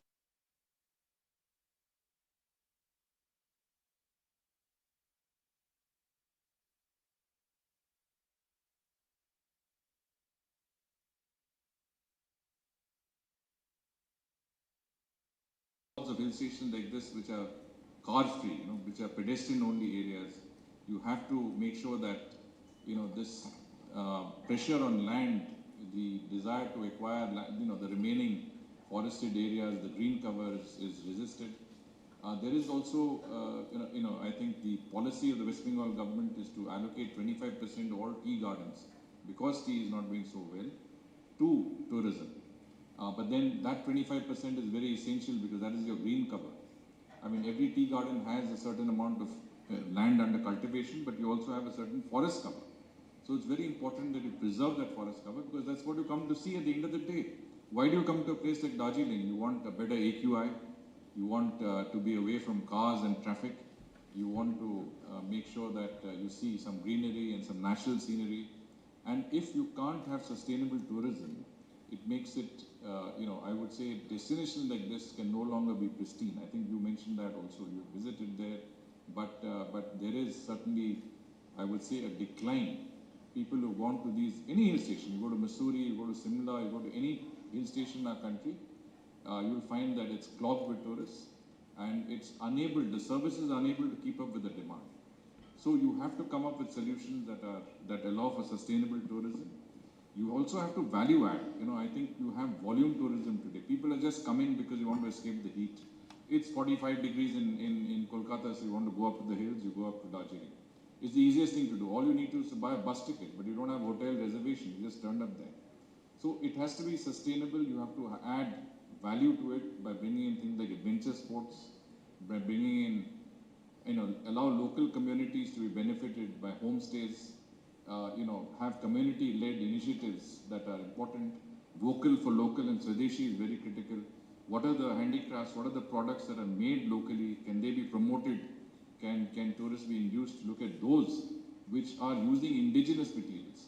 My cousin sister runs a very successful retail outlet in Darjeeling.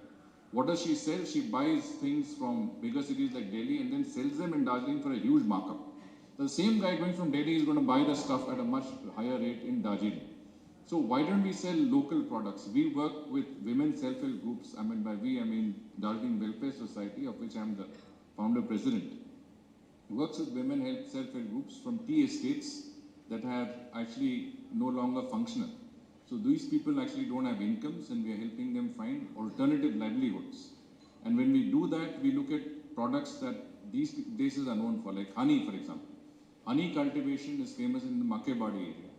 Or you have this Dalle Khorsani, which is basically this round chili, which is very potent. But when you make it into sort of a paste, then it's a very nice thing. So nicely processed, nicely packaged. It's a great product to give, for tourists to buy. If you're coming to Darjeeling, you should be buying some of these products that represent the best of that place rather than buying something which would buy here at a much cheaper rate. We had the USISPF, they had all come down, and of course we took them on a train ride, which was a fabulous way to see the place, because this is the steam engine that existed more than 100 years ago, and many of the steam engines are actually from that era, before 1900, constructed in the late 19th century. So these are experiences that we must give the tourists, but for that we have to obviously bring in value, involve local communities, make sure that there is benefit for everybody, so that all of these places become more sustainable and also are basically places that can add value to the tourism that you want to bring in. So thank you for sharing that. I mean, once you talk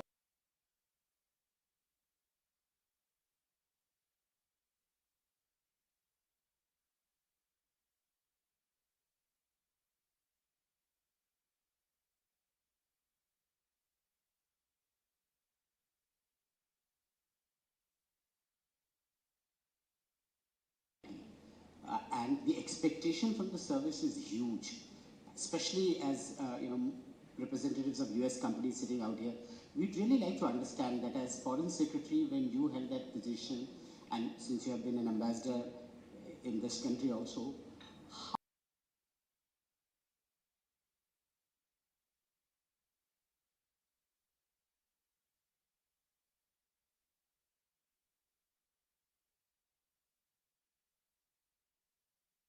When I was Foreign Secretary, the Prime Minister had spoken about this concept called the 3 T's. That is trade, technology and tourism. And we said that every Foreign Service officer should be very well acquainted with what are the 3 T's. What is the value that you're bringing to the table for our country in these 3 areas?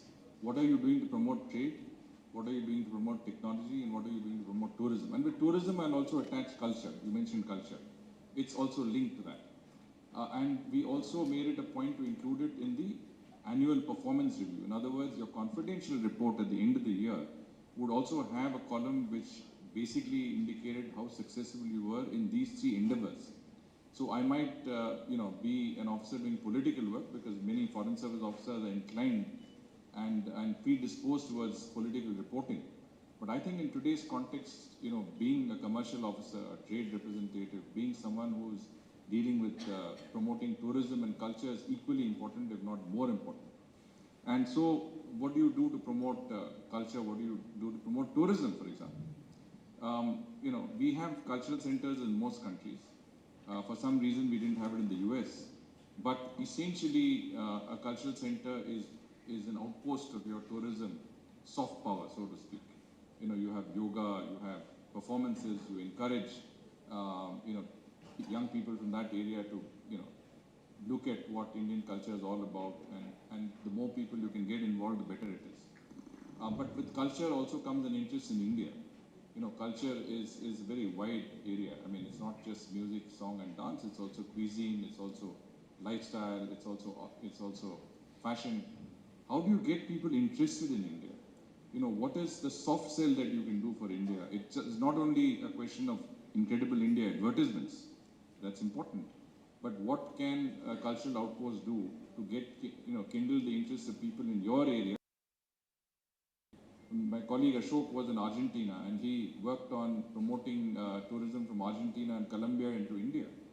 And one of the ways I think he was telling me that they did it was to have various shows that promoted Indian products. I'm talking about not products that are finished products, but basically handicrafts, basically, textiles. So people had an interest in India. People had an interest in the spirituality in India. People in places like Colombia came to India and spent months here, searching in the salvation of spirituality and the sort of things that we can offer with Ayurveda and with yoga and everything else. So promoting culture, promoting tourism is part of any Indian diplomat's mandate. And I think any ambassador who does not do this is not doing his job fully. How do you ensure that your country is one that is on the radar screen of a lot of people? I mean, there are many ways that you can do that. When I was in Thailand, we organized a Northeast a fashion show in which we had some of the top designers from the Northeast come down. We had the then, Chief Minister's representative come down from Assam. We had many of the Northeastern states represented. I mean, all that color and all that pageantry actually resulted in a lot of interest in Northeast India because, of course, we had also direct flights from Bangkok to Guwahati and to Bagdogra, which is Darjeeling in my area. So that also helped that, you know, people could take the flight and come in directly, and I think that promoted tourism from Southeast Asia as well. So essentially, you have to look at it as a package, look at it as promoting India through your soft power diplomacy, and I think that is the most, I would say, successful part of India's outreach till today. We are not a country that believes in hard diplomacy. We are not a country that believes in military solutions. Obviously, if aggressed, we will respond equally. But we are a country that has, as Prime Minister says, gifted yoga to the world. You know, yoga has been there for centuries, it's not millennia. And today, yoga has been rediscovered all because the Prime Minister went to the UN and he said that, look, I give you a proposition, make yoga, create an international day for yoga. 21st June, summer solstice is the right day. Try and look at it as a day in which everybody looks at yoga. And within 70 days of that, I mean, I'm told 77 days, the UN adopted a resolution which is the highest ever co-sponsorships in the UN in its history, declaring 21st June as the International Day of Yoga. And we haven't looked back since. Yoga is today practiced in Saudi Arabia, in Kuwait, in Bangladesh. When I was the High Commissioner there, the Hifazat-e-Islam had issued a fatwa against yoga, saying that it is anti-Islamic. You know, people should not go and attend the yoga day event that we were doing at the stadium. And I mean, after the fatwa was issued, 12,000 people turned up at our event. We had to close the gates of the stadium. People couldn't fit inside. So what I'm trying to say is that the appeal of our soft power goes beyond anything that radicalism, fundamentalism can use. This is a potent counter to many of the problems of the world that the world is facing today. India has a solution to the problems. Our ancient philosophy, ancient medicines, ancient, I would say, preventive medication like yoga is something that the world needs today. The world is looking for these panaceas to the global issues that we keep talking about, conflicts, wars, etc. A lot of this can be prevented if you can look, basically talk to people on the lines of Vasudhaiva Kutumbakam. Let's help each other rather than fight with each other. So thank you for sharing that insight. I mean, those of us who have been in the government, and I have been, such systemic things that you bring a part of your performance appraisal that you have to promote has a deep impact. In the corporate world, we call OKRs, objectives and key results. So imagine if something becomes a part of our OKR, we have no option but to perform. Not that we would like to, but thank you for doing that. And every time you share a thought, one gets into so much of different type of nostalgia. I started my career from Northeast. For those of you who haven't been there, as a probationer, we trained at the IS Academy, where you see the northern Himalayas. But believe me, the eastern Himalayas are much more beautiful than northern Himalayas because the slopes are gradual and the bamboo forests make it look very beautiful. Contrast, my yoga teacher is a Muslim girl. So, I can understand that, thank God that UN adopted Yoga Day, and now that acceptability does come from international recognition, and kudos to our Prime Minister for doing it. So, we are at a very interesting cusp of our history. Like, we want to be not just the third largest economy. Given a choice, we would like to become the largest economy. And tourism plays a big role. We would like to understand from you, what would you say that there are three reforms, whether it is on infrastructure or policy, that can actually act as a multiplier effect on tourism sector as it stands today? I mean, from whatever we are getting it, like 2 to 3% of the GDP, can we take it to 10% of the GDP? And what could be those 3-4 concrete steps? Well, to attain our goal of a Viksit Bharat by 2047, our rate of growth has to be close to 10%. And it means that all aspects of our economy have to be growing very fast. And tourism is very important. I mean, we cannot, overstate the importance of tourism in that regard, because tourism is, it stimulates the economy and it benefits, it percolates down to the lowest possible level. Just to give you an example, I run a hotel in my hometown in Darjeeling. I run it because it's a heritage home. It's 150 years old. I don't need to run it as a hotel, but the only reason I do it is that it employs directly about 12 people, but indirectly maybe 100 people get some benefit from that hotel. It's also a heritage building, so whatever profits are generated go into maintaining that building. And once I was trying to renovate it, and I called a few contractors, and they said, look, the best thing you can do is to completely destroy this building and build a high-rise. So I said, no, that wasn't my intention. So the reason I put it out of the hotel is only so that I can maintain its heritage character, and it is there preserved for posterity. Now, but the point I'm trying to make is that, you have places like this that can give a lot of people employment. It brings a lot of value. Recently, of course, you saw that the finance minister announced in the budget there's a fast train, high-speed train to Varanasi and a high-speed train to Siliguri. Now, I think one advantage of these high-speed trains is it can bring tourists much, at much more convenient way into places that they want to visit across our country. And I think if you look at the fact that Varanasi is a point which is very important in the Buddhist circuit, because one of the three things that you asked me is we must develop a very effective Buddhist circuit. Now there are 4 points in India which are very important for Buddhist tourists coming from across the world, especially East and Southeast Asia, but also Sri Lanka and many places, is that you need to develop Varanasi, you need to develop Bodh Gaya, you need to develop Rajgir and Kushinagar. All points related to Buddha's, life and life's journey, his speech, his first sermon, where he died and so on and so forth. And if you can have a high-speed train that goes across these 4 places, and you've already reached Varanasi, so why not have a high-speed train that connects these 4 places? Have 5-star hotels and a certain comfortable level of hotels and conveniences there. We still don't have it. We were trying to host a G20 event in Bodh Gaya, and we found that there was no hotel that we could put up our guests. And Bodh Gaya is such an important part of the Buddhist circuit. I mean, if you do it properly, you do it well, and you do it right, you can get hundreds of thousands of high-paying tourists who want to come in, who can fly in directly to Bodh Gaya or take that high-speed train circuit and go around. So my first point is focus on the Buddhist circuit, provide conveniences and amenities that foreign tourists require. If you've seen, the number of foreign tourists last year increased by 4%, which means there were 65 million more foreign tourists traveling last year than the year before. So we've almost reached pre-pandemic levels in foreign tourist travels.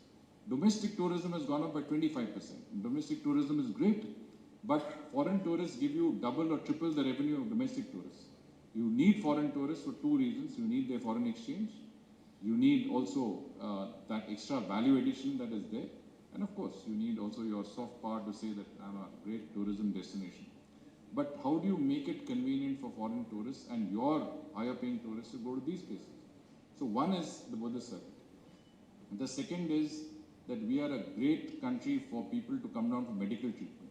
People want to come to India for medical treatment from the Gulf, from Southeast Asia, from Central Asia, from across the region, from Africa as well. Huge amount of medical tourism. But we don't have appropriate facilities. I was very happy to see the finance minister announced 4 medical hubs, regional medical hubs, right? I mean, if you get the hubs properly, you create the hubs properly, you create not only these medical facilities, but you create hotels for those who accompany. If my father is going to be admitted in a hospital in India, I would come with him, someone else would come with him, but you would stay in a hotel. You have to have a good hotel close by. So with that medical hub should be a tourism hub also, develop that properly, plan it in advance, have a smart city concept where everything is already done in advance. You don't have this haphazard growth that you have everywhere. You can have a planned development that here's the hospital, here's the green area, here's the hotel, it's walking distance. So why not have these regional hubs linked to tourism? So that's my second point. And the third, as I said, is sustainable tourism. We plan what is sustainable, we involve local communities, and that point I've already made before. So these are my 3 takeaways for what you asked. What can we do to promote tourism in our country? What can we do to get higher value for our tourism, greater, I would say value for our, let's say, tourism facilities. and try and ensure that the revenue that you get from that tourism industry is much more significant than what we do now. Thank you, sir. I mean, I'm again reflecting back to what you were saying. It's a great thought. You have been an ambassador to Bangladesh. We are having from Bangladesh coming to India is simply phenomenal. I mean, somewhere the figure is at 500 crores of revenue we make from that. But one challenge I found, and that's because you shared that idea, is that often in Bangladesh people would confide to me that there's no direct flight between Dhaka and Hyderabad. While there's a direct flight between Dhaka and Bangalore and Dhaka and Chennai, Hyderabad is much more religiously aligned to Bangladeshis. So we have to sometimes be very aware of the softer power of some of these things. And you're right, if you can get a package, comprehensive offering, then no South Asian travels alone to get treatment done. The entire family comes with them. Moving on to the next topic, sir, what are some of the key public-private partnerships which you think can actually fuel the next growth? Because we have tried PPP in many areas, but there are areas where we really, like you talked about establishment of hotels at the right locations. Can you throw some light on how PPP can play a role actually specific to tourism sector? Well, the only way tourism can really grow is through public-private partnerships.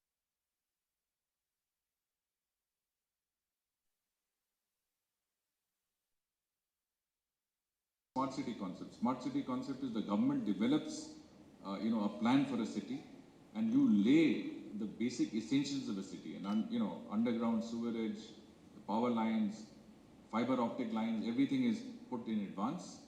You have a layout in terms of roads. The entire place is planned, and then you say and give it to the private sector. Here's how it should be done. I mean, I don't want to take names, but there are cases where cities are developed without that sort of planning, and it is developed in a haphazard manner. And today you have all the problems. You might have a 20 crore flat, but if your entire place below is flooded, what's the use of your investment? So the point is that you have to have cities that are much better planned. Noida, for example, is a well-planned city. I mean, they have taken care to put in the essentials before they have brought in private sector development. So government, if it has to develop tourism centers, I spoke about Bodh Gaya, for example. Now Bodh Gaya or Kushinagar is, we've got an airport there. We want to make it an international airport. But where do you stay in Kushinagar? You might land in Kushinagar, but you have to have a place to stay. So why not develop a sort of a tourism city there, which has, place for 5-star hotels? So government has to provide the basic framework. Government has to provide the legislative basic, let's say, background to this. Government has to provide, a sort of, plan that would assure investors like yourself that, putting my money in here is a safe bet, a good bet. And then, of course, leave it to the private sector to do what it does best, is essentially, construct hotels, make sure that there is a viability. A good example is the Sabarmati River development. If you see the high-speed, bullet train will end at where the Sabarmati River development is. So the railway station will be there. Next to the railway station, we are developing these 5- and 7-star hubs. And then there are crowded residential localities. And then there is the Sabarmati Ashram. And that entire place, if it is seen as one entity, you develop that entire area as one sort of a semi-tourism come business entity. So it becomes a hub. It becomes an integrated plan. And I was discussing this with some of my colleagues, including the MP from Ahmedabad. I said, why not take this up as an integrated development, develop the entire area, so that, if you're in business and you come in by the high-speed train and you've finished your business in Ahmedabad, you can go across to the Sabarmati Ashram, you can go across to the other places of tourism interest, the riverfront. The river itself is fabulous. So develop it as a place where you have multimodal facilities. You can take from the train, you can take a bus, you can take a monorail, you can take a river. There's a river passage also which is there. So all sorts of options are there, provided you can conceive it on a holistic basis and then implement it in a manner that can be investor friendly, so to speak. We are coming to the close, and I would like to really pose some questions of the interest to the gentry here, which is the US travelers. So last year we had 1.8 million travelers coming from US to India. Now, these are people with fat wallets. What can we do to take it to 3x? That's one question in my mind. And secondly, how can US companies closely associate with the communities here, especially through their CSR programs? I think one of the areas where we made progress, but I think there's scope for more, is connectivity. You know, direct flights between the US and India. I think there should be much more competition in that sector. I still don't think there's enough competition in terms of direct flights. There are limitations, and there's a lot of price gouging that takes place. If you can have airline fares that are reasonable, that allow you smooth connectivity, I think the tourist inflows from the United States will be significantly increased. And the more flights you have, let's face it, the more rational the rate is going to be. And of course, as I said, I think you have to have a plan to be able to bring tourists down. You have to be able to appeal to certain areas and parts of your country that deserve tourism. Let me tell you that in India, even today, tourism is confined to certain parts of our country. You have the Golden Triangle. You've got some western and southern states where tourism is concentrated. But you've got entire areas like the Northeast where tourism is hardly a factor. The other day I went to Mizoram, and as I was landing, I saw this entire railway line that has reached Aizawl practically. Now I counted from the air that there were at least 7 tunnels that were constructed to get this train just in the area near Aizawl. So you can imagine the sort of tunneling that is involved, the sort of effort that has gone in to get the railway right up to that place. So the railway comes there, but where do you go and stay? What do you go and do? How do you develop tourism there? What is the way to ensure that your protected area permit or restricted area permit is a smooth exercise? Because even we as Indian citizens have to take some permit or the other to go to Nagaland and to Mizoram. So it has to be a smooth process. This, whether it's security, it is tourism, it is transport, has to be all integrated. There has to be a holistic. It can't be dealt with in silos. So if you have a holistic approach, you can handle it. And I think areas like the Northeast are really sitting there as potential tourism, development points in our country that can offer the next big jump in tourism. And I see that a lot of hotels are taking interest. I mean, hotel chains are investing. There are 4-star hotels, there are 5-star hotels coming up. So a lot of infrastructure is coming up in the Northeast, but I think it has to be integrated. It can't be haphazard. What you see now is, some initiative, someone is putting up a hotel, someone is doing this. But these states and the central government have to coordinate tourism in a way and channelize tourism in a way that is most, I would say, desirable from the point of view of both the tourist and the tourism industry.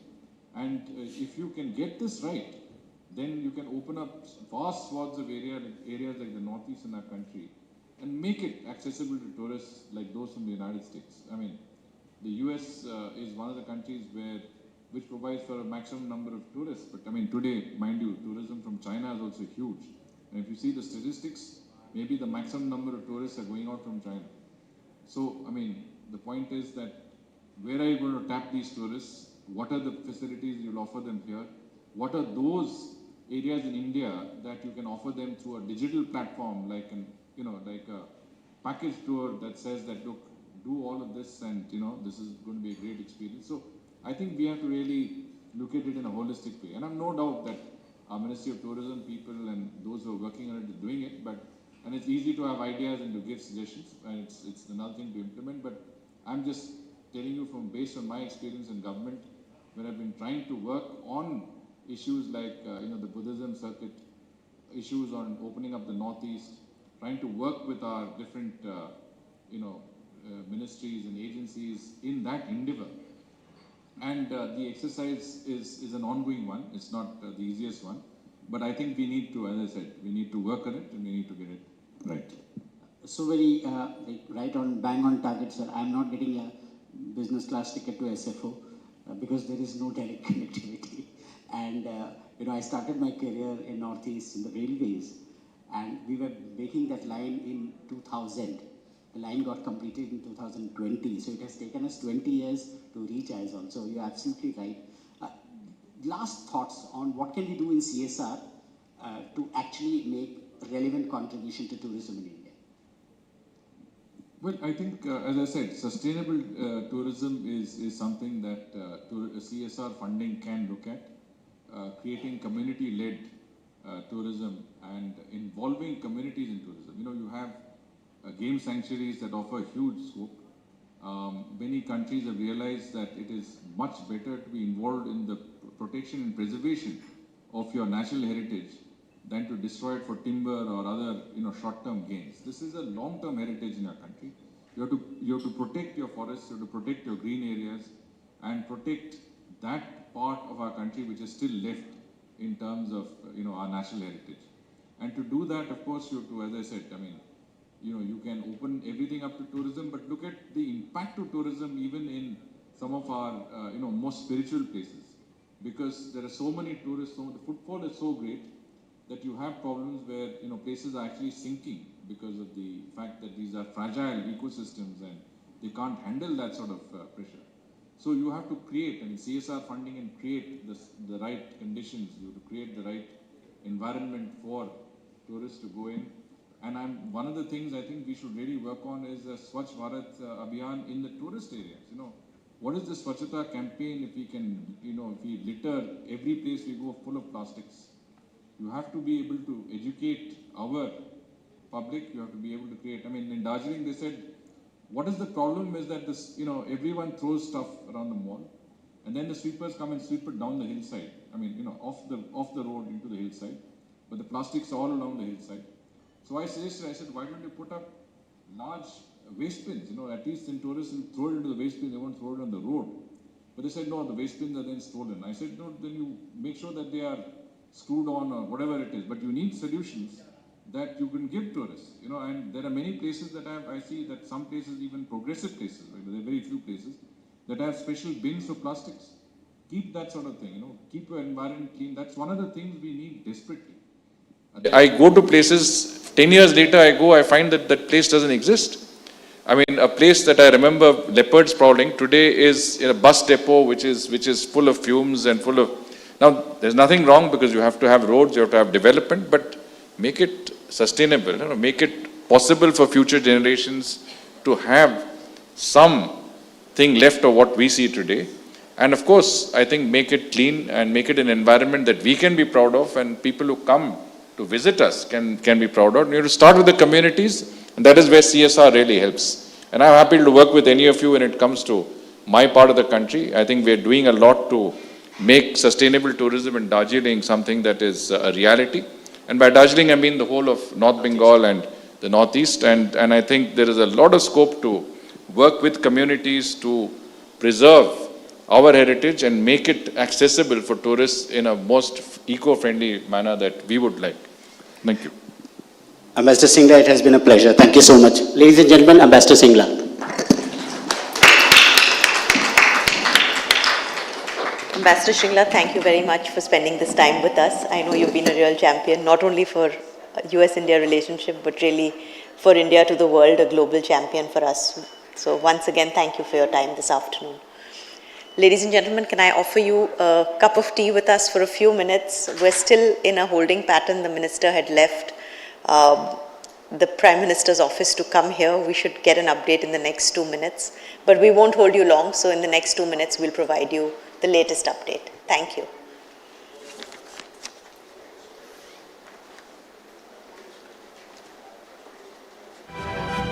Our story began unexpectedly and during unprecedented times. Born out of the COVID-19 pandemic, our genesis coincided with these despondent times. Faced with an unprecedented crisis, we decided to act, and so our story began. Who are we? We are the US-India Friendship Alliance, USIFA, the strategic philanthropic arm of the US-India Strategic Partnership Forum, USISPF. We are dedicated to building positive social impact in the United States and India. As the pandemic swept through India, we swept into action. USIFA expanded its on-the-ground efforts by mobilizing critical medical equipment to address severe equipment shortages in India. we addressed the challenges of COVID-19, impacting tens of thousands of human lives. The clarion call was an urgent need for help. USIFA partnered with the Government of India and distributed equipment to all India's 28 states and union territories. Since then, USIFA has continued its efforts to improve lives, build opportunities, and strengthen the partnership between the United States and India. We provided livelihood support to 5,000 impoverished widows under the Lumba Foundation to become economically independent through skills training in a range of sectors. We supported rural artisans in Gujarat through a partnership with Anand National University to upskill artisans, support sustainable livelihoods, and preserve cultural heritage. We donated computer sets to underserved schools in India's Darjeeling region. USIFA's mission is to strengthen the bridge between two leading democracies underpinned by shared democratic values. We intend to deepen people-to-people ties, which drive positive impact in both countries through cultural exchanges, economic ties, and skills exchanges. However, we can't do this alone. We are not just counting on you, but we need you. We have dedicated our time and resources towards underserved communities. USIFA is founded on the belief that when corporate purpose aligns with shared national and global priorities, it can become a powerful catalyst for stronger bilateral relations and inclusive growth. So don't just witness the change, come and be part of the change. Join us in 2026. Connect with us at usifa.org and Friendship Alliance at USISPF.org.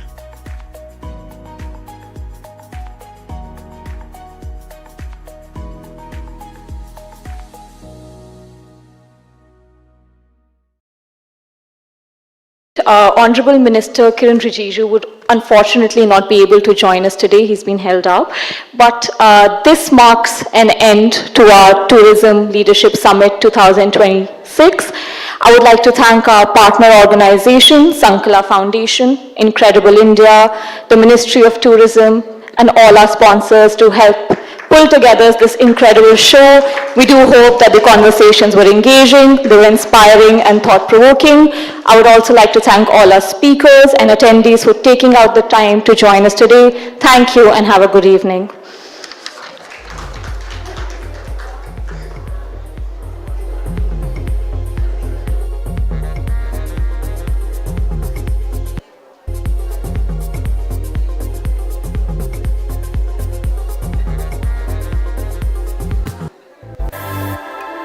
Our story began unexpectedly and during unprecedented times. Born out of the COVID-19 pandemic,